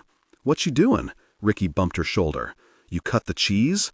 Emily rolled her eyes, but she gave Ricky a shoulder bump in response. "I don't know why you bother with those broken toys." Emily tried not to rise to the bait. The clique could be so vicious to outsiders. What would they do to Emily when they found out? "Where were you yesterday?" Ricky demanded. "I called your house twice, and your mom told me you were asleep both times." "I had a stomach bug," Emily said. "I told you that on Saturday." "Oh, right," Ricky bumped her again. "I thought we were going to talk yesterday." "About what?" "Oh, shit, there's Nardo." Ricky bolted across the quad without looking back. Emily didn't follow. Instead, she kept an eye on the clique as they assembled outside the front doors of the gem. Nardo was smoking, even though he'd been caught 3 times already. Blake had his back against the wall and a book in his hands. Only Clay was turned toward Emily. His eyes followed her as she walked up the steps to school. For the first time in her life, she didn't respond to him. She didn't raise her hand to wave. She didn't feel the tractor beam of his gaze pulling her to his side. She turned away from him as she opened the door. The heat of his stare was still on her back, even when the door closed behind her. She squinted in the bright overhead lights of the lobby. Kids were rushing past. She felt her body tense up the same way it always did when she was in school. Only this time, the anxiety wasn't from the silent will of Esther pushing her to succeed. She felt anxious because she had started to form a plan. She would talk to Mr. Wexler. She would approach him casually, as if nothing was wrong. She would ask him some questions. Then she would act like she was going to leave before she dropped the one more thing. Emily felt her confidence start to falter. Could she really ask Mr. Wexler if he'd taken advantage of her? He would be outraged. Of course he would be outraged. But would that be because he was innocent or because he was guilty? Emily! Melody Brickle was literally galloping up the hallway. She had a thing for horses, which was only one of the reasons she wasn't very popular. "You missed band practice yesterday." Emily resisted the urge to curl herself into a ball. Mrs. Brickle knew everything. Hadn't she told her daughter? "Em?" Melody grabbed her hand and pulled her into Mr. Wexler's empty classroom. "What's wrong? You look awful. Have you been crying? But I love your hair." Emily's brain seized. She was in Mr. Wexler's room. He would be here soon. She wasn't ready. There was no way she could confront him. She'd meant to write down a list of questions, but now all she could think was that she had to get out of here before he showed up. "Emily?" Melody asked. "What's wrong?" Emily gulped. "Didn't your mom tell you?" "Tell me what?" Melody asked. "Were you at Dr. Schroeder's yesterday?" "Mom's not allowed to say anything about what happens there. There's some kind of rule or something. I don't know, but you told me you were there, so what's wrong? Are you okay?" "Yes, Emily cast about for a lie. "It's my period. It started a few days ago and it's been really bad." "Oh no, poor you." Melody gripped her hand. "You're too old to still be seeing that stupid, mean goat. You should talk to a proper gynecologist. My mom got me on the pill 2 years ago and I barely notice my periods anymore." Emily didn't know which was more startling, that Melody had seen a gynecologist or that she was on the pill. "Don't look so outraged, silly. The pill isn't just for sex, though I live in hope." She reached into her book bag and presented a cassette tape. "Here, I brought you this, but you gotta promise to give it back." Emily didn't know what to do but take the cassette. On the cover, 5 girls were sitting around in towels with cold cream covering their faces. The Go-Go's, Beauty and the Beat. "I told you about it last week," Melody sounded excited. She was obsessed with music. Listen to how the vocals slow down in the middle of Our Lips Are Sealed, okay? It's not exactly a time signature shift, but it kind of reminds me of what the Beatles did in We Can Work It Out, where they dip from a 4/4 into a 3/4. Or Under My Thumb, where the Stones' Emily's hearing left her. Mr. Wexler had come into the room. In the periphery, she could see him dropping a stack of papers on his desk. She kept her gaze on Melody playing imaginary drums and tapping her foot to a beat only Melody could hear. "Listen for it, okay?" Melody said, "It's so cool, and they wrote the music themselves, which is awesome, right?" Emily nodded, though she had no idea what she was agreeing with. All she knew was it was enough to make Melody lope out of the room. Mr. Wexler asked, "What's got her so excited this time?" Emily had to swallow before she could speak. "The Go-Go's," he guffawed. "She's comparing a bunch of chubby little girls to the Stones? Give me a break. They're just play acting so they can meet guys." Last week, Emily would have taken him at his word, maybe even laughed along with him. But now she asked, "Don't guys join bands so they can meet girls?" "Maybe the hairballs you listen to," Mr. Wexler said. "The Stones are actual musicians. They've got real talent." Emily clasped her hands together. She had started sweating again. She had no plan. She couldn't do this. She wasn't Columbo. "What do you need, Em?" Mr. Wexler ate a handful of trail mix from the bag in his desk. "I got so wasted last night. I dragged through my morning run like the ground was quicksand. I need to prep for class." Emily remembered what She's had said. She needed to write things down. She couldn't use her class notebooks. She reached randomly in her purse for something to write on, then clicked her pen. She looked up at Mr. Wexler, but she didn't know what to say. "Emily?" he asked. "Come on, what is it?" She lost her nerve. "I missed class yesterday. I need to know my makeup work." He laughed. "I think we're good. You've got your A. Don't worry." "But Emily, I can't remember what we did in class yesterday, all right? I marked you as present. You were here. As far as I'm concerned, take the win." She watched him turn his back as he wiped the chalkboard clean. He was in great shape because he ran all the time, but that was where the discipline ended. His pants were wrinkled, his shirt was sweat-stained under the arms, his hair was unbrushed. When he turned back around, his eyes were bloodshot because he hadn't used the bottle of Visine on his desk. The low lights of the dashboard, the song on the radio, the tear in Ricky's green dress. "Em?"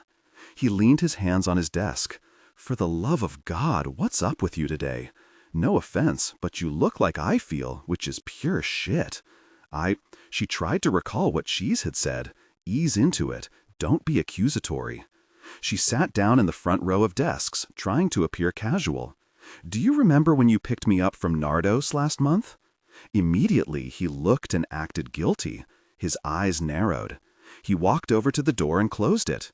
He turned to face her. "I thought I told you that we weren't going to talk about that." Emily pressed her pen to paper. Her hands started moving. "What are you writing?" Mr. Wexler snapped. "Jesus, why are you—" She recoiled as he ripped the pen out of her hand. He demanded, "What the hell is going on?" She felt like she was spinning out of control. This wasn't how it was supposed to go. Don't confront. Don't accuse. "My grandmother saw you. That night. She recognized your car." He looked crestfallen as he sank down into the desk beside her. "Fuck. She asked me about it last night. She asked why I was in your car that late, because she knows you're a teacher." He put his head in his hands. His voice was strained when he asked, "Did she tell your parents?" Emily could see that he was afraid, which meant the power had shifted slightly in her direction. She needed to keep him vulnerable, so she answered, "Not yet. I asked her not to tell them, but—" Mr. Wexler sat back in the chair. "We need to get our story straight in case she does. When she does, because you know she'll tell eventually." Emily could only nod. Like that, the power shifted back in his direction. "Okay." He turned toward her, leaning forward on his elbows. "What did your grandmother see exactly?" "That Emily knew she needed to strategize, but she was at a loss. I got out of your car, and it was late, and I was upset." Mr. Wexler nodded his head. She heard the rough scrape of his unshaven face as he scratched his cheek. "All right, well, that's not a lot." Emily kept her mouth tightly shut. Cheese had told her that guilty people wanted to talk. She needed to wait for Mr. Wexler to talk. "Okay," he repeated, picking up her pen and handing it back to her. "This is what we're going to tell them." Emily pressed the ballpoint to a clean sheet of paper. "Nardo called me for help. You were wigged out. They were all stoned. I drove over to get you and take you home. All that stuff that happened between me and Clay," he waved his hand, "forget about it. It's our word against his, and no one is going to believe him." "Clay?"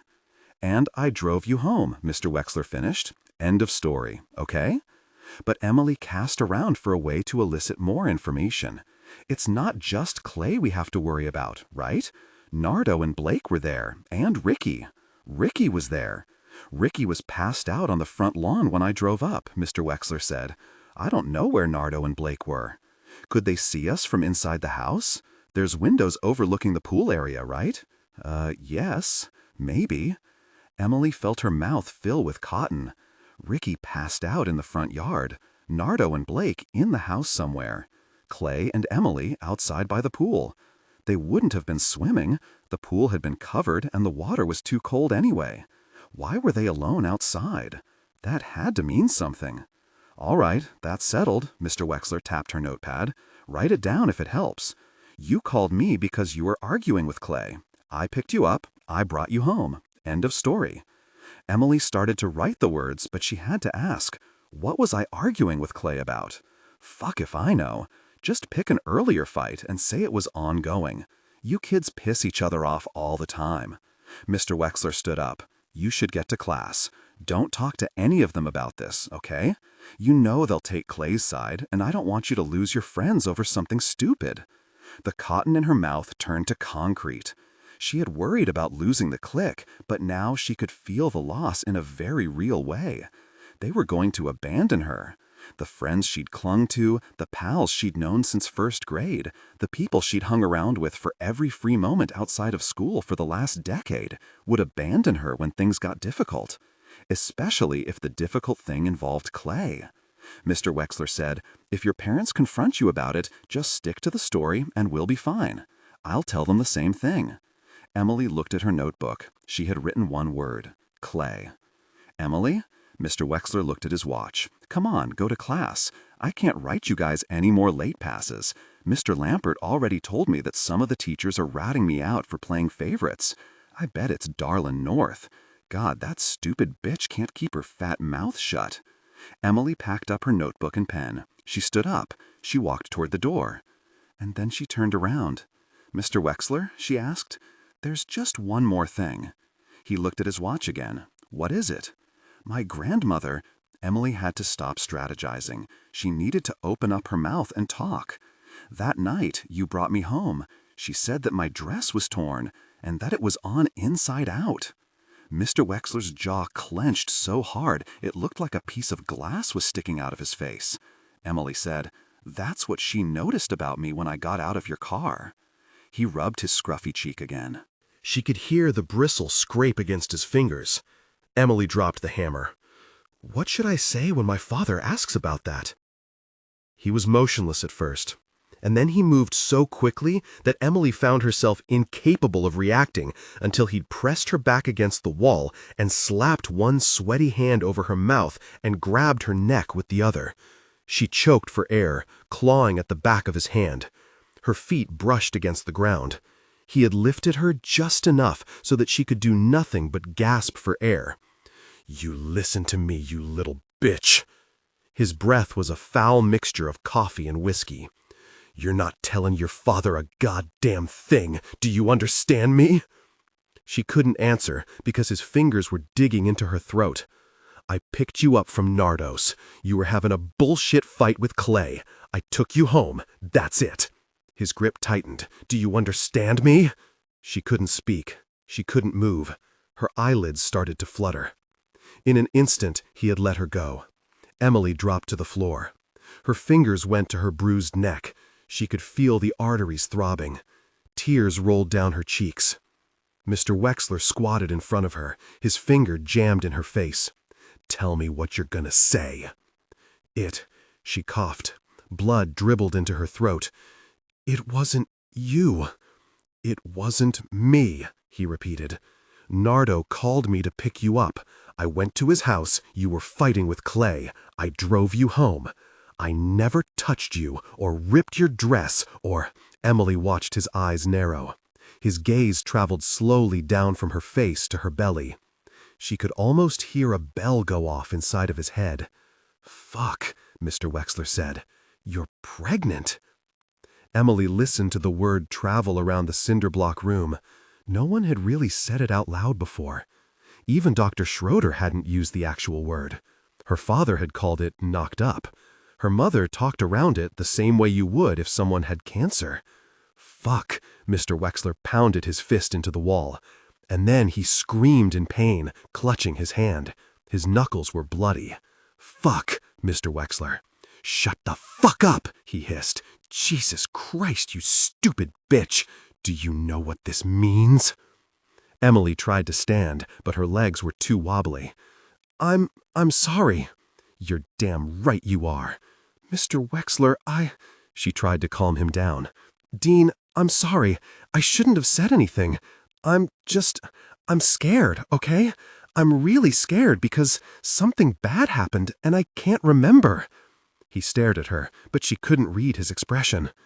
"I'm sorry," she repeated, feeling like those 2 words were the only 2 words she ever said to anybody anymore. "My grandmother saw me get out of your car, so I thought—" Her voice trailed off. Mr. Wexler was still unreadable. Emily thought that they were going to stay like this forever, and then he broke the trance by standing up. He walked stiff-legged across the room. When he turned, she could see that blood from his knuckles had stained his shirt. "I had mumps when I was a kid." He tested his fingers to see if anything was broken. "It gave me orchitis." Emily stared up at him. She didn't know what he was saying. "Look it up in the dictionary, you dumb cunt." He sat down at his desk. "It means, I'm not the fucking father." 5. Bible looked up from the silver band that had been permanently clamped around the dead girl's ankle. "That's what the inscription on the shackle says." He asked them again, "Who is Alice Powson?" Nardo looked at Wexler, who offered, "She's a volunteer. I don't know her." Bible stood up. He was clearly angry. Volunteer for what, exactly? Being deprived of basic nutrition and banded like a damn test subject in a science lab? Nardo and Wexler stared, as if they were expecting the question to be rephrased. "All right," Bible's jaw clenched. "How many volunteers you got working here?" Again, Nardo let Wexler answer. 10, maybe 15 or 20 in the high season? 10 or 15 or 20? Sure, that's a ton of people to keep up with. Bible turned to Stilton. "Chief, I believe you said Miss Powson tried to kill herself a year and a half ago. Cut open her wrists, right?" Stilton nodded. "That's right." So she's been living here on this farm for at least that long, maybe longer.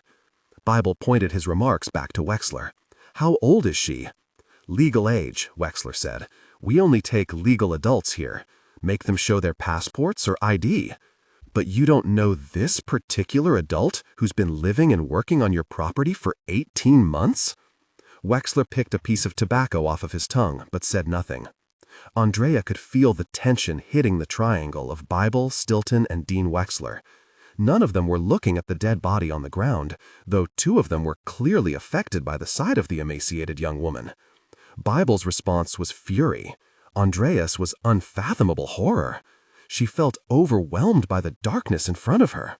This woman had been someone's daughter, or classmate, or friend, or maybe even sister, and now she was dead.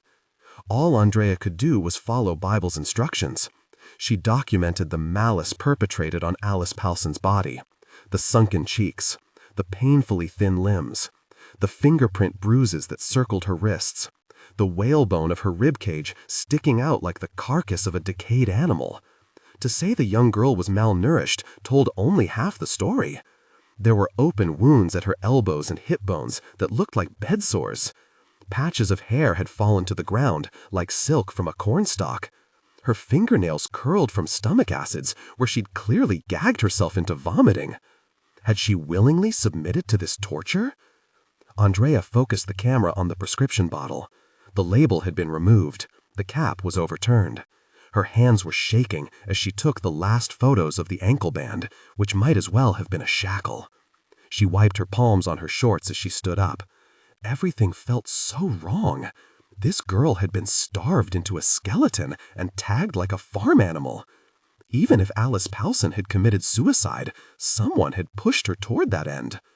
She looked at Nardo, knowing instinctively that he was the more sadistic of the two. Who welded this onto her ankle? She didn't do that to herself. Hold on, girl, Wexler said. We don't know anything about that. Andrea bit back the invectives that flooded into her mouth. He hadn't been shocked to see the band, and he clearly knew who the girl was. Alice had been living on his property for over a year. None of this had happened without Wexler's knowledge and approval. Andrea was so angry that she was shaking. The girl was barely out of high school.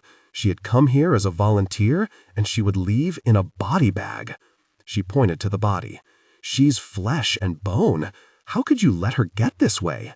You had to have seen her. She must have been a walking corpse. Wexler shrugged. Not my department. Andrea repeated Bible's earlier question. Who is Alice Powson? Dunno. Wexler shrugged again. We got a couple of girls from Denmark last year. Could be she's one of them. Of course he knew where she was from. Who's the other girl? You said a couple. That's two, right? Wexler shrugged one more time. Like I said, I don't know them well. All right. Bible took back over.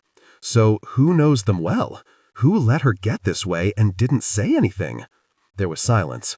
Then another infuriating shrug. Andrea realized that her heart was beating so hard she could feel it inside of her mouth. She parted her lips, took a deep breath, worked to exert some control over the emotions vibrating through her body. At the academy, she had learned how stress and anger could screw up your senses. Andrea forced herself to tamp down her fury and focus on what was happening right in front of her. The three uniformed cops were clearly interested in the conversation, but not on alert. They also weren't taking any cues from their boss. Stilton looked as if every muscle in his body was contracted. Nardo, meanwhile, had taken a few steps away from Wexler. Andrea couldn't tell if he was trying to put distance between them or inching toward the truck. She didn't inch. She took several quick strides toward the truck, making it clear that she'd pull him out by the back of his collar if he tried to get in. You got a gun on you, Slim? Bible was talking to Nardo, but he was looking at Andrea. She felt a giant bead of sweat roll down the back of her neck. She had missed the fact that Nardo's loose-fitting overalls had been altered to accommodate a holster at the small of his back. Only now could Andrea see the outline of what was likely a 9mm micro handgun. She had been so angry that she'd forgotten to look for weapons, which was the #1 thing you were supposed to look for. America had roughly 330 million people and nearly 400 million guns. Most times, the only way to tell the good guys from the bad guys was when the bad guys started shooting. "I've got a permit," Nardo said, "but that's really none of your business." "Sure, sure."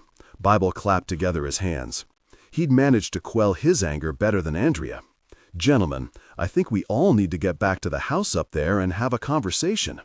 "Not me," Nardo said. "I don't talk to pigs without a lawyer." Andrea could have predicted his response, which almost exactly matched his full written statement from 40 years ago. "It's April 18th, 1982, and I, Bernard Aston Fontaine, do not talk to pigs without my lawyer." Bible said, "Can't blame you there, my man. My wife, Cussie, she's always saying she hates talking to cops.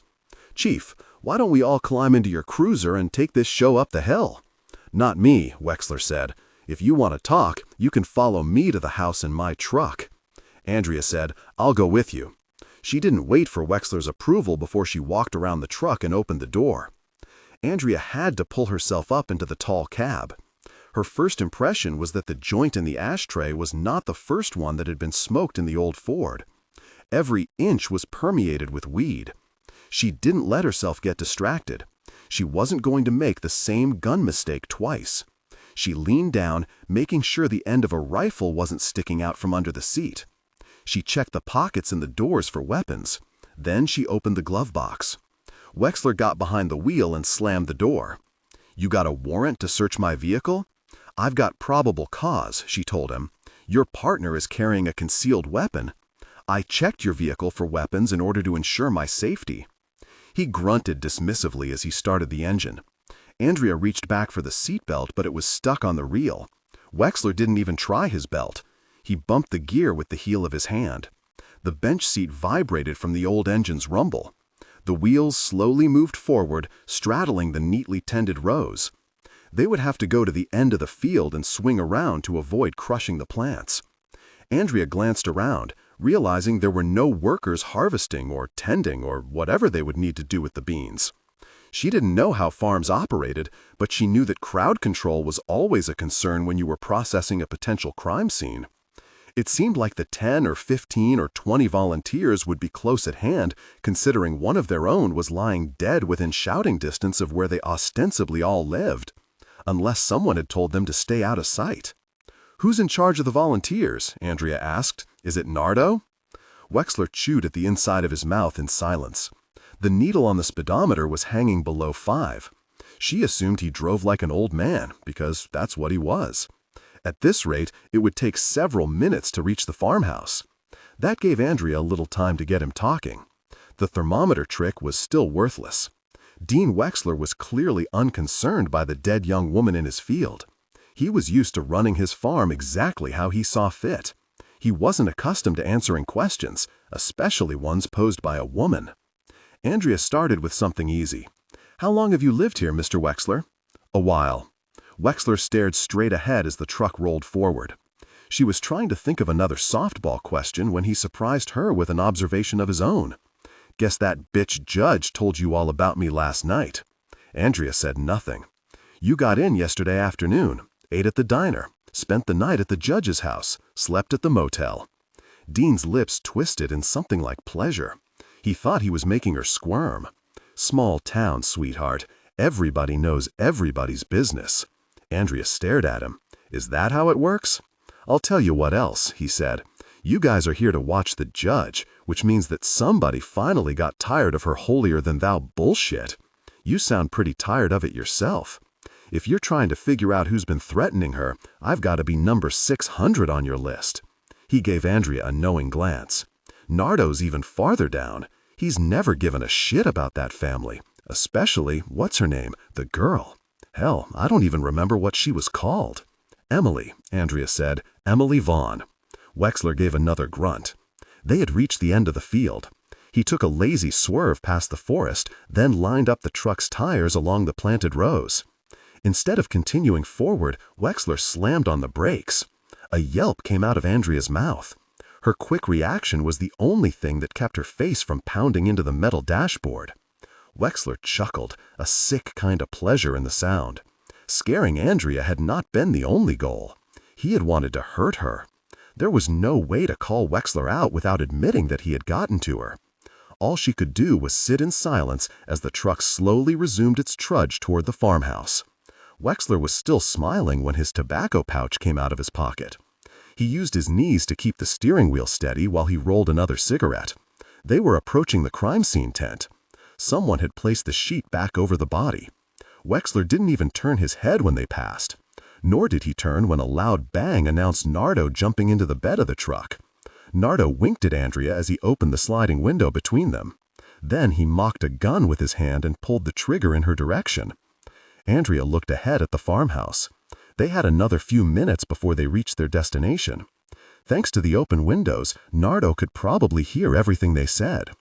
Andrea didn't think it was a coincidence that Wexler had tried to scare her within moments of bringing Emily Vaughn into the conversation. She could not let him distract her. She said, "They've never conclusively proven who the father of Emily's child is." "Judith," answered the man who said he couldn't remember anything. Wexler lit his cigarette from a box of matches, then gripped the steering wheel between his hands. "It wasn't me, sweetheart. Even Emily didn't know who knocked her up. The judge tell you that?" The girl had no fucking idea. Andrea struggled to keep her expression neutral. She had known that it was a secret, but not a secret that was unknown to Emily herself. The bitch got stoned at a party and woke up pregnant. For all I know, every guy there got a piece of her. He smiled at Andrea's appalled reaction. Emily was a party girl. She knew exactly what would happen. Hell, she probably wanted it. Her parents turned her into a fucking angel when she died. Nobody ever talks about how Emily Vaughn would fuck anything that moved. Andrea felt like he punched her in the face. What he was describing was rape. Whether Emily was stoned was immaterial if she hadn't been capable of giving consent. Wexler looked pleased as he smoked his cigarette. This was clearly what got him out of bed in the morning, the opportunity to make women feel like shit. Andrea tried desperately to fall back on her training. She'd just learned something shocking, but you couldn't be shocked when you talked to suspects. You had to store your emotions somewhere else while you did your job. Then you could deal with the fallout later. She told Dean, "I guess it'd be easy to get DNA from Emily's daughter. This is in 1982. Paternity's easy to prove." "I shoot blanks, baby doll." He had the same nasty grin on his face. "I was cleared 40 years ago. You can ask Cheese about that.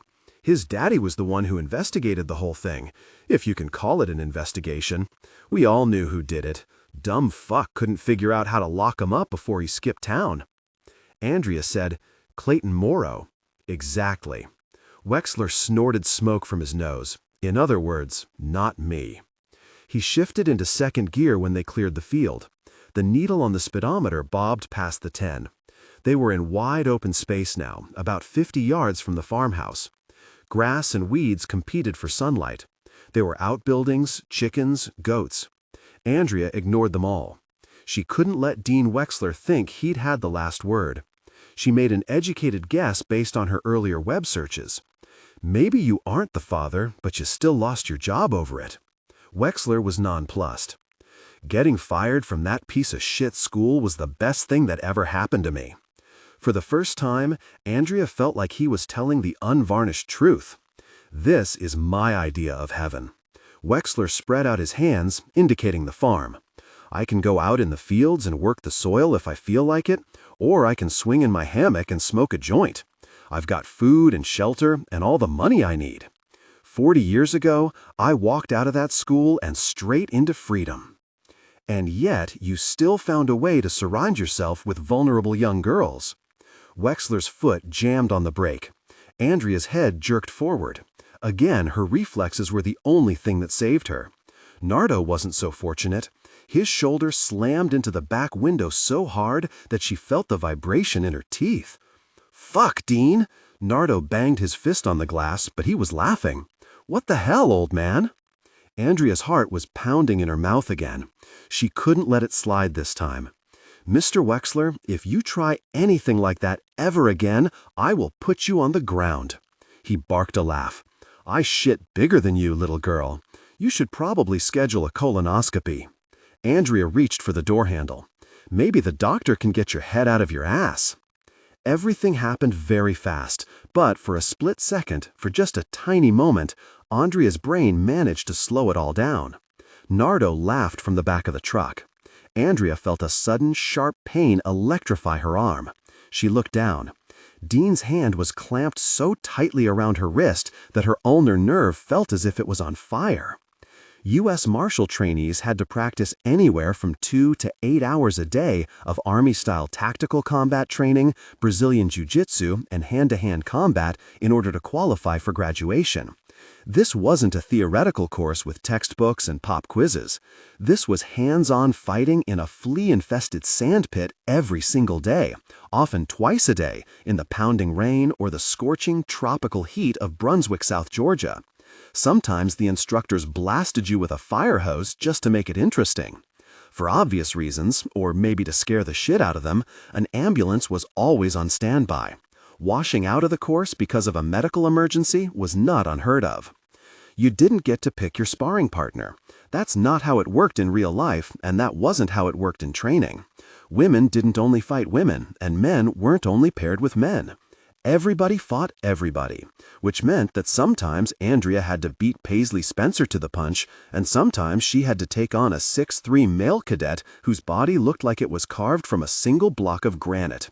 She had learned very quickly that the main drawback to being a giant block of granite was that it took an enormous amount of physical energy to swing around your fist or sweep out your leg. Sure, the guy could break someone's spine once the blow landed, but landing the blow took a hell of a lot longer when all that muscle had to be activated. Andrea didn't have that problem. She was quick and she was mean, and she didn't mind fighting dirty. That was why everything happened very fast inside of Dean Wexler's old Ford truck. She grabbed his wrist with her right hand.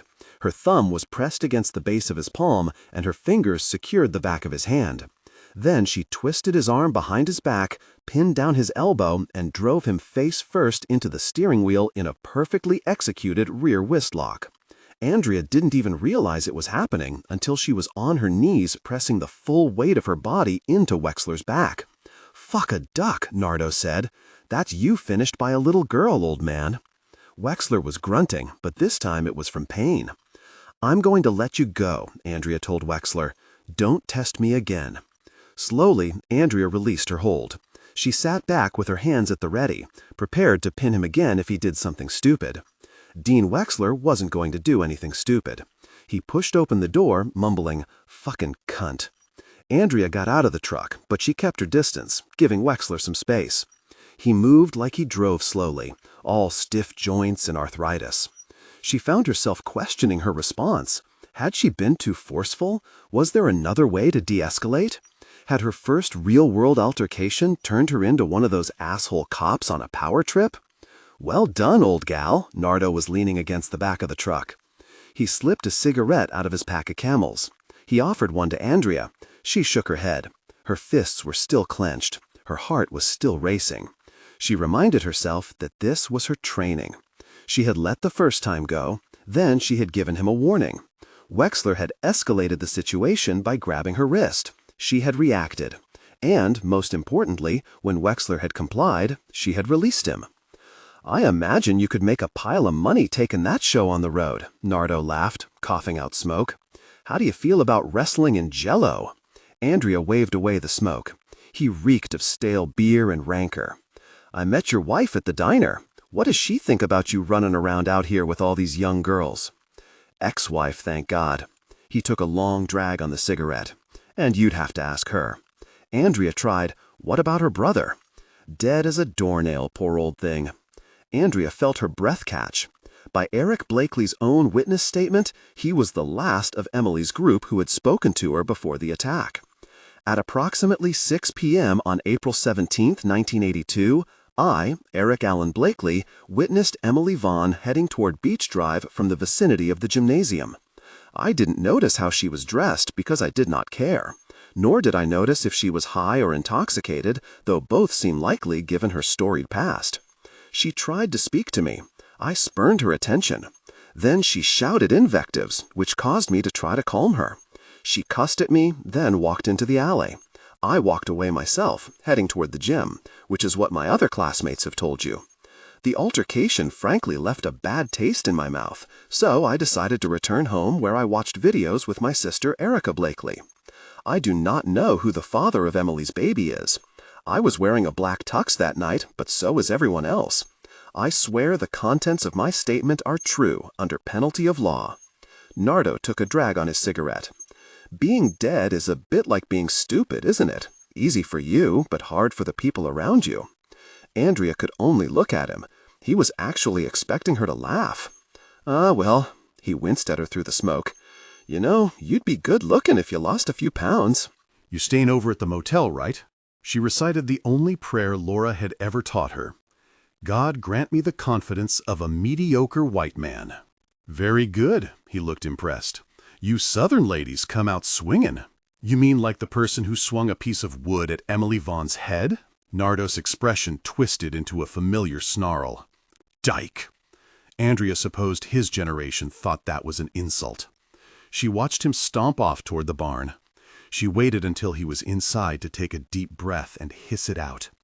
She looked down at her left hand. Her wrist was throbbing where Wexler had grabbed it. She would have a bruise, probably the same type of bruise she had seen on Alice Polson's wrist. Andrea took another breath. She had to concentrate on the crime that was in front of her. Dean Wexler and Nardo Fontaine's storied past with Emily Vaughn was not the reason that she and Bible were at the farm. There was another young girl who'd lost her life only hours ago. She was lying in the field under a white sheet while a group of officers milled around checking their phones and tucking their hands into their pockets. Andrea's own phone had documented the ravages of Alice Polson's daily existence. The young woman's parents were thousands of miles away, probably thinking their daughter was having an adventure in the States. Soon, someone would knock on their door and tell them otherwise. They would want to know what had happened to their child. Andrea and Bible might be the only reason why they got any answers. Analyze, understand, report. She took in her surroundings. Like the barn and 3 outbuildings, the one-story farmhouse was painted in bright rainbow hues. Streamers hung from the wraparound front porch. Candles had been placed in the windows. There was a chicken coop filled with round hens. 3 goats grazed under a beautiful willow oak. Wheelbarrows and farm tools were over by the large Dayglow barn that housed a tractor that was probably worth more than a Lamborghini. In the distance, silos fed into what she assumed from the Dean's Magic Beans sign outside was the warehouse. The logo colors were blue sapphire and aquamarine, the same as the gemstones in Alice Polson's ankle band.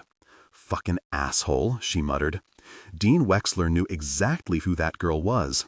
The crunch of gravel pulled her attention away from the sign.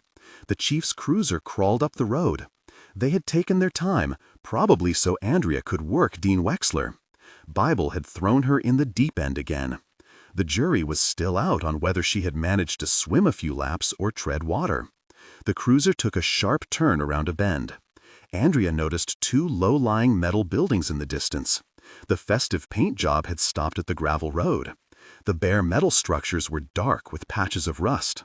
The roofs were caked with leaves. A stencil over the door on the larger building read Bunkhouse. The smaller one was marked Chow Hall. All of the windows in both buildings were open to fight the coming heat. Since Andrea had grown up in the South, she had to remind herself that it wasn't cruel and unusual up here to forgo air conditioning. The same could not be said for the line of 5 blue porta-potties standing 30 feet away from the chow hall. The farm looked successful enough to have indoor plumbing, especially given that the labor seemed to be supplied by volunteers, which Andrea assumed was a euphemism for unpaid help. Having read about her share of internships, she could imagine the ad touting the lived experience of the organic farmer's world. Housing and Wi-Fi available. The accompanying photos would skip the primitive bunkhouse and showcase the multicolored main buildings. As a point of interest, the farmhouse had air conditioning. Chief Stilton's cruiser parked behind the blue Ford truck. If he'd had a deep conversation with Bible on the ride over, neither one of them looked happy about it. Stilton slammed the car door almost as hard as Wexler had. Andrea stepped back as he pounded his way toward the farmhouse. "Not sure what's going on with Chief Cheese," Bible said. "How's the old guy?" "Pissed off," Andrea said. "He grabbed my wrist. I put his face in the steering wheel." That's exactly right. Bible sounded very serious. Marshal rule number 1, don't ever let nobody lay hands on you. Andrea was glad for the support, but she had to admit, it's going to make things harder when we try to talk to him about Alice Polson. That ain't even part of the equation as far as I'm concerned. Bible looked back at the farmhouse. Partner, I don't know about you, but I regret my sartorial choices. Same.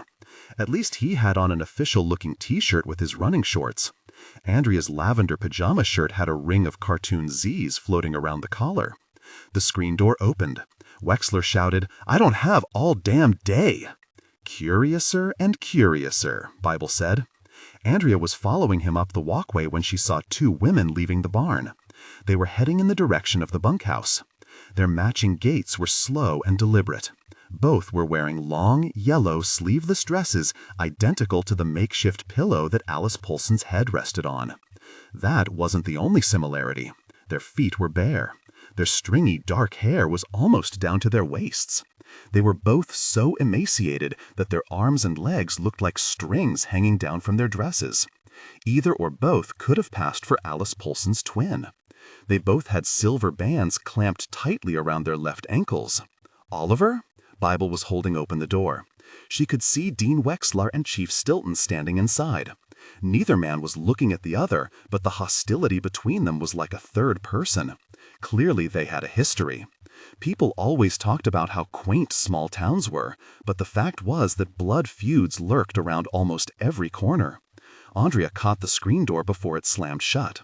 She had been expecting a depressingly grungy house, but what she found was surprisingly bright and modern. The open-concept living room and kitchen were painted in soft variations of gray and white. The leather couch and matching club chair were black. The kitchen appliances were not just stainless steel, but Sub-Zero and Wolf, probably topping out at her annual salary. All of the color had been saved for the floor. Each wide plank represented a hue from the 12-point color wheel. Rabbits and foxes and birds swirled into the repeating patterns. Everybody in this damn town was an artist. "Mr. Wexler," Bible said, "thanks for talking with us." Wexler crossed his arms. "That bitch tell you what she did to me?" "My partner told me that you tried to assault a federal law enforcement officer," Bible said. "So, do you want me to arrest you, or do you want to sit down and have a chat like we planned?" There was a moment of silence while Wexler weighed his options. He was saved a response by a woman appearing from the hallway. Clearly she hadn't heard them. She was reaching back to pin up her hair. She froze at the sight of them, startled by the strangers in the room. Andrea was startled to see the woman. She was older than the others, possibly in her late 20s. Same yellow dress, same long dark hair, same bare feet, same heartbreaking thinness. The contours of her skull were visible under her skin. Her eyes were 2 round orbs pressing against her bruised-looking eyelids. The band around her ankle was so tight that the skin had been rubbed raw. "Dean?" she asked, her voice trilling up in fear. "It's all right, Star." Wexler had taken some of the gruffness out of his tone. "Keep working. None of this has anything to do with you." Star didn't press for an explanation. She looked at no one, spoke to no one, as she slowly walked into the kitchen. Her movements were robotic as she reached up to open a cabinet door. Andrea realized that there was a slight pause after every action. Take out the flour. Stop.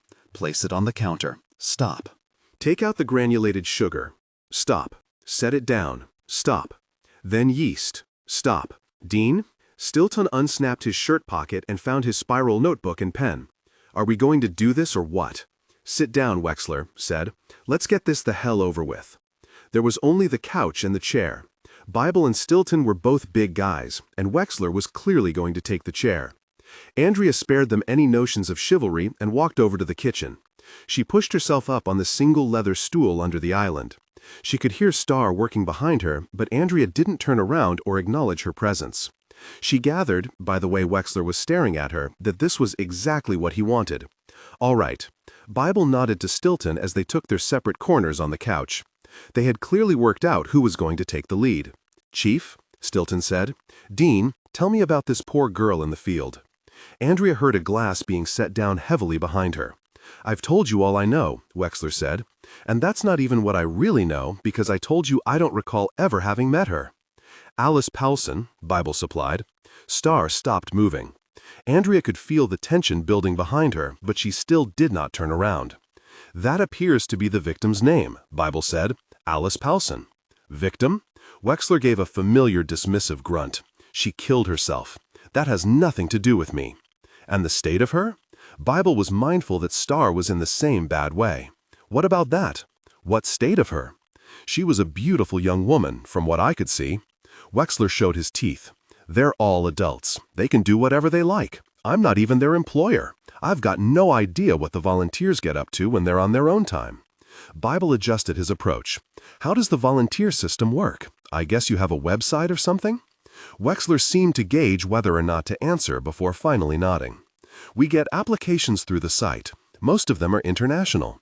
America's Gen X, Y, and Z, whatever they're calling themselves, they're all too lazy to do this kind of work. I hear ya, Bible said. Must have been hard starting a place like this from scratch. I inherited some money from a distant relative. I used it to buy the land. Wexler rubbed his mouth with his fingers. His eyes kept nervously finding Star. Actually, I started the entire organic hydroponic movement right here in Delaware. We've been using microbial activity to create nutrients from the beginning. No one else was doing it, not even on the West Coast. Hydroponic. Bible seemed to let the word rest in his mouth. He was trying to get Wexler's guard down. I thought that used water and, yes, in the beginning. Thanks to global warming, we can cultivate in the fields. Hell, give it another 10 years and we could probably grow oranges here. His hands gripped the arms of his chair. He stopped looking at Star.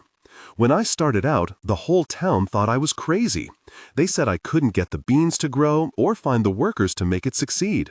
It took me 20 years before this place turned a real profit. Look at it now. Andrea noticed that the grunting had fallen away. Dean Wexler was a hell of a lot more articulate when he was talking about how smart he was. Alice, Bible said. She might have come from Denmark, you think? Probably, but as I said, I don't know. Europe has always been leaps and bounds ahead of us in the environmental arena, particularly the Scandinavian countries. Wexler leaned forward, elbows on his knees. I started during the 80s. Might as well have been the Stone Age. Carter had his faults, but he understood the environment was in danger. He asked Americans to make sacrifices, and, as usual, they chose color televisions and microwaves. Bible noticed, I see you don't have a television in here. Useless pabulum for the masses. You got that right. Bible slapped his knee. He was so damn good at this. Now, fava beans. Are those the same as broad beans? I thought they had some kind of toxin. Yes, phytohemagglutinin is a naturally occurring lectin. Wexler paused, but only to take in a breath. There are low concentrations of the toxin in the bean. What you do is you boil them down for 10 minutes. But that's where the process gets interesting. Andrea waited for Dean Wexler to hit his stride. She slid out her iPhone. She wanted a photograph of Star. The girl had parents somewhere. They would want to know that she was still alive. Wexler drowned. In their wild state, they're around the size of a fingernail, which is too small for the consumer market. Andrea wondered how she could track down Star's parents, or if it would even matter. The woman was standing in a room with 3 law enforcement officers. If she wanted help, all she had to do was open her mouth, unless she was too afraid. Favism, Wexler continued, is an inborn error of metabolism. Fava can break down the red blood cells, which can be very dangerous, particularly in newborns. Andrea guessed that Wexler had been the type of teacher that kids found cool, but adults found stupefying. She turned her head. Star openly stared back at her. The woman's eyes were like glowing crystal balls in her sunken face. Her lips were parted. The sickly sweetness of her breath smelled like cough medicine and rot. She was looking at Andrea's phone. Star, Wexler commanded, bring me a glass of water.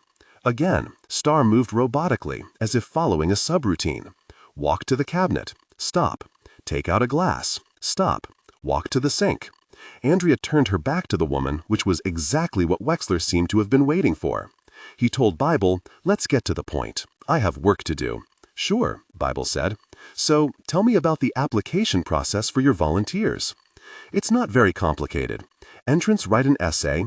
They must have an interest in organic farming, preferably some studies already completed in the field. You might have gathered we've got a stellar international reputation. We get the cream of the crop. Must be hard to winnow it down to a dozen or so every year. Wexler saw where this was going. Bernard, the farm manager, goes through the applications. He's the one who chooses the volunteers. Bible asked, "They all women?" "What's that?" "All the applicants," Bible said. "Are they all women, or does Bernard weed out the men?" "You'd have to ask him that." The smug look was back on Wexler's face. He clearly accepted all of the credit and none of the blame. For the last 35 years, Nardo has been completely in charge of the selection process. I helped set up the parameters in the very beginning, but I can't tell you the last time I read an application, let alone performed an interview. "Nardo interviews him?" Bible asked. "What, he flies over to Europe and—" No, it's all through the computer. FaceTime or Zoom? I don't know the particulars. Where the ads are placed. What questions are asked. Why some people stick around for another year. Why some decide to go home." Wexler looked up at Star. She stood beside him with a glass of water. He pointed at the side table and waited for her to place it on a coaster. Once Nardo chooses the lucky few, he sends them the details and they book their tickets and fly over. I barely even meet them anymore. Star walked back toward the kitchen. Flour dabbed her shallow cheek. Her skin was so white that it barely left a shadow. Andrea heard the swish of her bare feet across the floorboards. She moved like a ghost. Again, her eyes went to Andrea's phone. Bible asked, "The volunteers have to pay their own way?" "Of course. We're not their employers. We provide them with the opportunity to learn a high-level skill that has practical applications to their ongoing coursework when they return to university." Andrea leaned back against the counter. She unlocked her phone. She placed it on the counter with the screen side up, then pushed it back with her elbow so that Star could take it. "Is it all farming?" Bible asked. Or do they work in that factory up the road too? That's where the beans are processed, Wexler told him. It's mostly automated, but there are still things that have to be done by hand, such as packing and taping boxes, logging them in for shipping, loading them into the trucks. High-level skills with practical applications, Bible quoted. "Precisely," Wexler said, not picking up on the sarcasm. "We give them valuable skills before they are released back into the world. Anyone can sit behind a desk and read a textbook. This was the problem I saw every day when I was teaching. Why make someone read about a subject when they can put their hands in the soil and understand the earth in a metaphysical way?" Andrea heard a rolling pin squeaking behind her. The smell of yeast filled the kitchen. She glanced down at her phone. It was exactly where she had left it.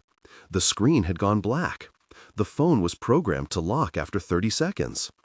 "Funny how you said that," Bible told him. "Released back into the world.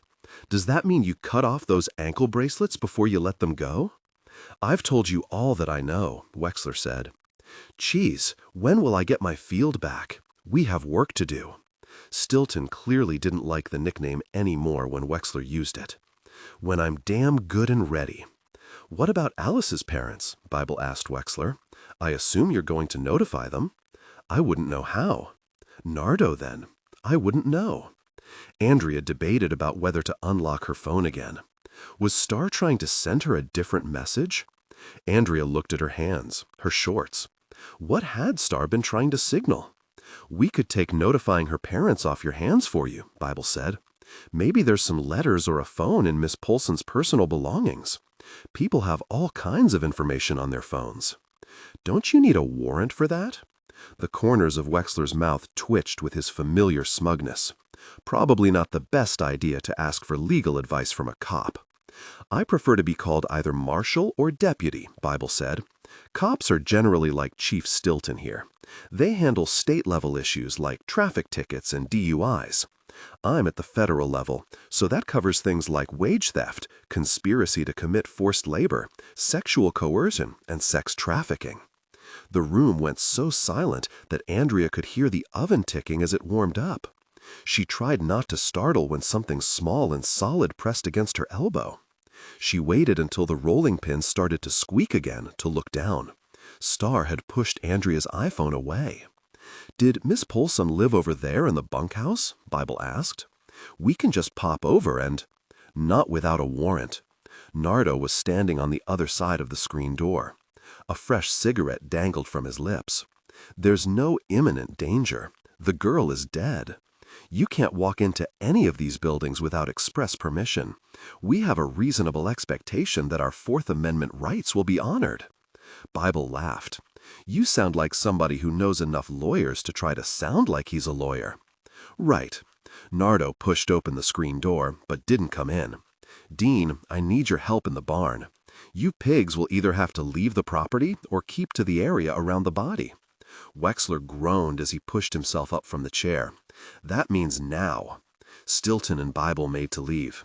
Andrea turned back to Star, but the woman was busy kneading her hands into dough. She was making bread. The pan was already oiled on the stovetop. "Smells good," Andrea tried. "My grandmother used to make bread like that." Star didn't look up. Maybe she could tell Andrea was lying. Or maybe she was terrified that Wexler or Nardo would punish her for speaking. She had not said one word beyond Dean since she'd entered the room. "Out you go, old boys." Nardo held open the door as the law enforcement contingent passed through. Andrea was glad for the fresh air. The house had felt stifling. Bible didn't head back toward the field, so neither did Andrea. He took his place in the chief's cruiser. Andrea climbed into the back.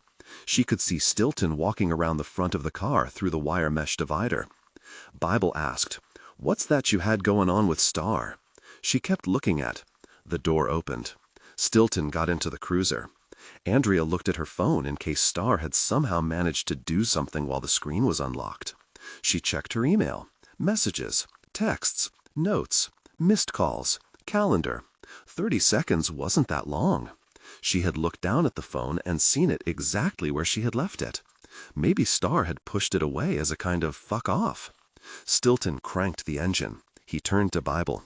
"Told you so." "You sure did, Chief. That was a big waste of time." Bible sounded agreeably, but Andrea knew better. "Now, riddle me this. What's the history with you three fellas? Seems like I caught some attitude between you and them. We went to high school together." Stilton seemed to think that was the end of it, but then he changed his mind. "They're bad people." "That sounds accurate. They lie and cheat, but they're smart enough to never get caught. Nardo learned from his father. The guy spent 5 years in federal prison." Andrea felt a bell go off in her head. She had found a Reginald Fontaine of Delaware during one of her aimless internet searches. There was no mention of family, but the man had been arrested in the savings and loan scandal. He'd spent 5 years at Club Fed. The timing was around the same time that Bernard Fontaine had become the junior bean king to his former high school PE teacher. Bible said, "Chief, I'm going to be real honest with you here. I feel like you left out some details about the hippy-dippy farm." Stilton swung the cruiser around the chicken coop. Bible said, "We got some ladies wearing the same uniform, I guess you'd call it. All got the same long hair. All, and you'll excuse me for saying this, my wife's got me trained better than to comment on a woman's figure, but they ain't just skipped a few meals." "Nope," Stilton said. "They look like they're being starved." "Yep," Stilton said. "You got a theory on this?" "My theory is the same as yours," Stilton said. "They're running some kind of cult." "But you know as well as I do, Marshal, that being in a cult isn't against the law." Andrea had felt a shiver at the word cult. She clenched her teeth to keep them from chattering. Of course it was a cult. The signs were all there. A bunch of lost, hopeless young women looking for meaning. A couple of dirty old men willing to supply it, at a cost. "Well," Bible said, "can't disagree with you there, Chief. Cult seems about the right way to describe it." Andrea unlocked her phone. She opened the photos. She found the close-ups she had taken of Alice Polson. The sharp bones, the bed sores, the chapped split lips, the painfully tight ankle bracelet that had cut into her flesh. Cult. Alice had chosen to wear the yellow dress. She had chosen to grow out her hair. She had submitted, most likely, to the band being clamped around her ankle. She had starved herself nearly into oblivion. And then she had walked into the field and swallowed a bunch of pills and died. Bible told Stilton, "Seemed to me like you knew that girl in the house. Star, was it?" Andrea looked up from the photos. She had totally missed this. "Star Bonaire," Stilton provided. "Her mother's been trying for years to get her out." "And? Does she look out to you?" Stilton finally sounded angry. Tell me what to do, Marshal. They may look like girls, but they're all adults. You can't go in and kidnap a bunch of grown women. They want to be there. Bible asked, where does Star's mom live? Couple of miles from downtown.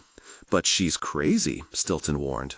She tried to abduct her daughter last year, drove her Prius right up to the bunkhouse and dragged her out by her arm. Had a cult deprogrammer waiting at the motel. And? Bible asked. And next thing I know, I'm being called out to the farm to arrest her for trespassing and attempted kidnapping. Stilton shook his head. She ended up having to do community service, which is damn lucky because she could have wound up in prison. They've got a restraining order against her. She's not allowed to attempt to contact or approach her daughter. Shit, Bible said. That's one tough mother. Yeah, shit is right, Stilton shot back, as in batshit. You get tangled up with the mom, you'll find out real quick how her daughter ended up at that place. Andrea wasn't sure that qualified for batshit. If Andrea had gotten caught up in something like the farm, Laura would have tried the same thing, except she would have succeeded. Bible asked, you ever had any other parents try to get their children out? Not that I've heard of, and they've made it clear they don't give a shit about working through me. Stilton's anger had given way to self-pity. Trust me, Wexler's got a shit ton of lawyers on speed dial. You don't want to mess with those people. I sure as hell don't. They could bankrupt the town. Andrea couldn't listen to his excuses anymore. She turned her attention back to the photos of Alice Polson. Alice had a mother too. What would the woman do when she found out that her daughter had been driven to suicide? Because it was clear to anyone who saw Alice's body that the girl had found her only means of escape. Each close-up offered insight into the agony that Alice had endured. What kind of motivation did it take to starve yourself like that? Alice had worked on a farm. She had been surrounded by food. The deprivation was almost unbelievable. Andrea couldn't stop torturing herself with the photos. She swiped to the next one, then the next, and then she stopped. Star hadn't needed the phone to be unlocked. There were 2 apps on the iPhone's lock screen that could be accessed without the password. One was for the flashlight, the other was for the camera. Andrea zoomed in on the photograph that Star had taken with the phone. The woman had sprinkled white flour onto the black countertop and used her finger to carve out a single word: help. October 20, 1981. Emily had looked up orchitis in one of the Encyclopedia Britannicas that took up an entire section in the school library. Inflammation of one or both testicles, usually caused by a virus or bacteria, often resulting in sterility,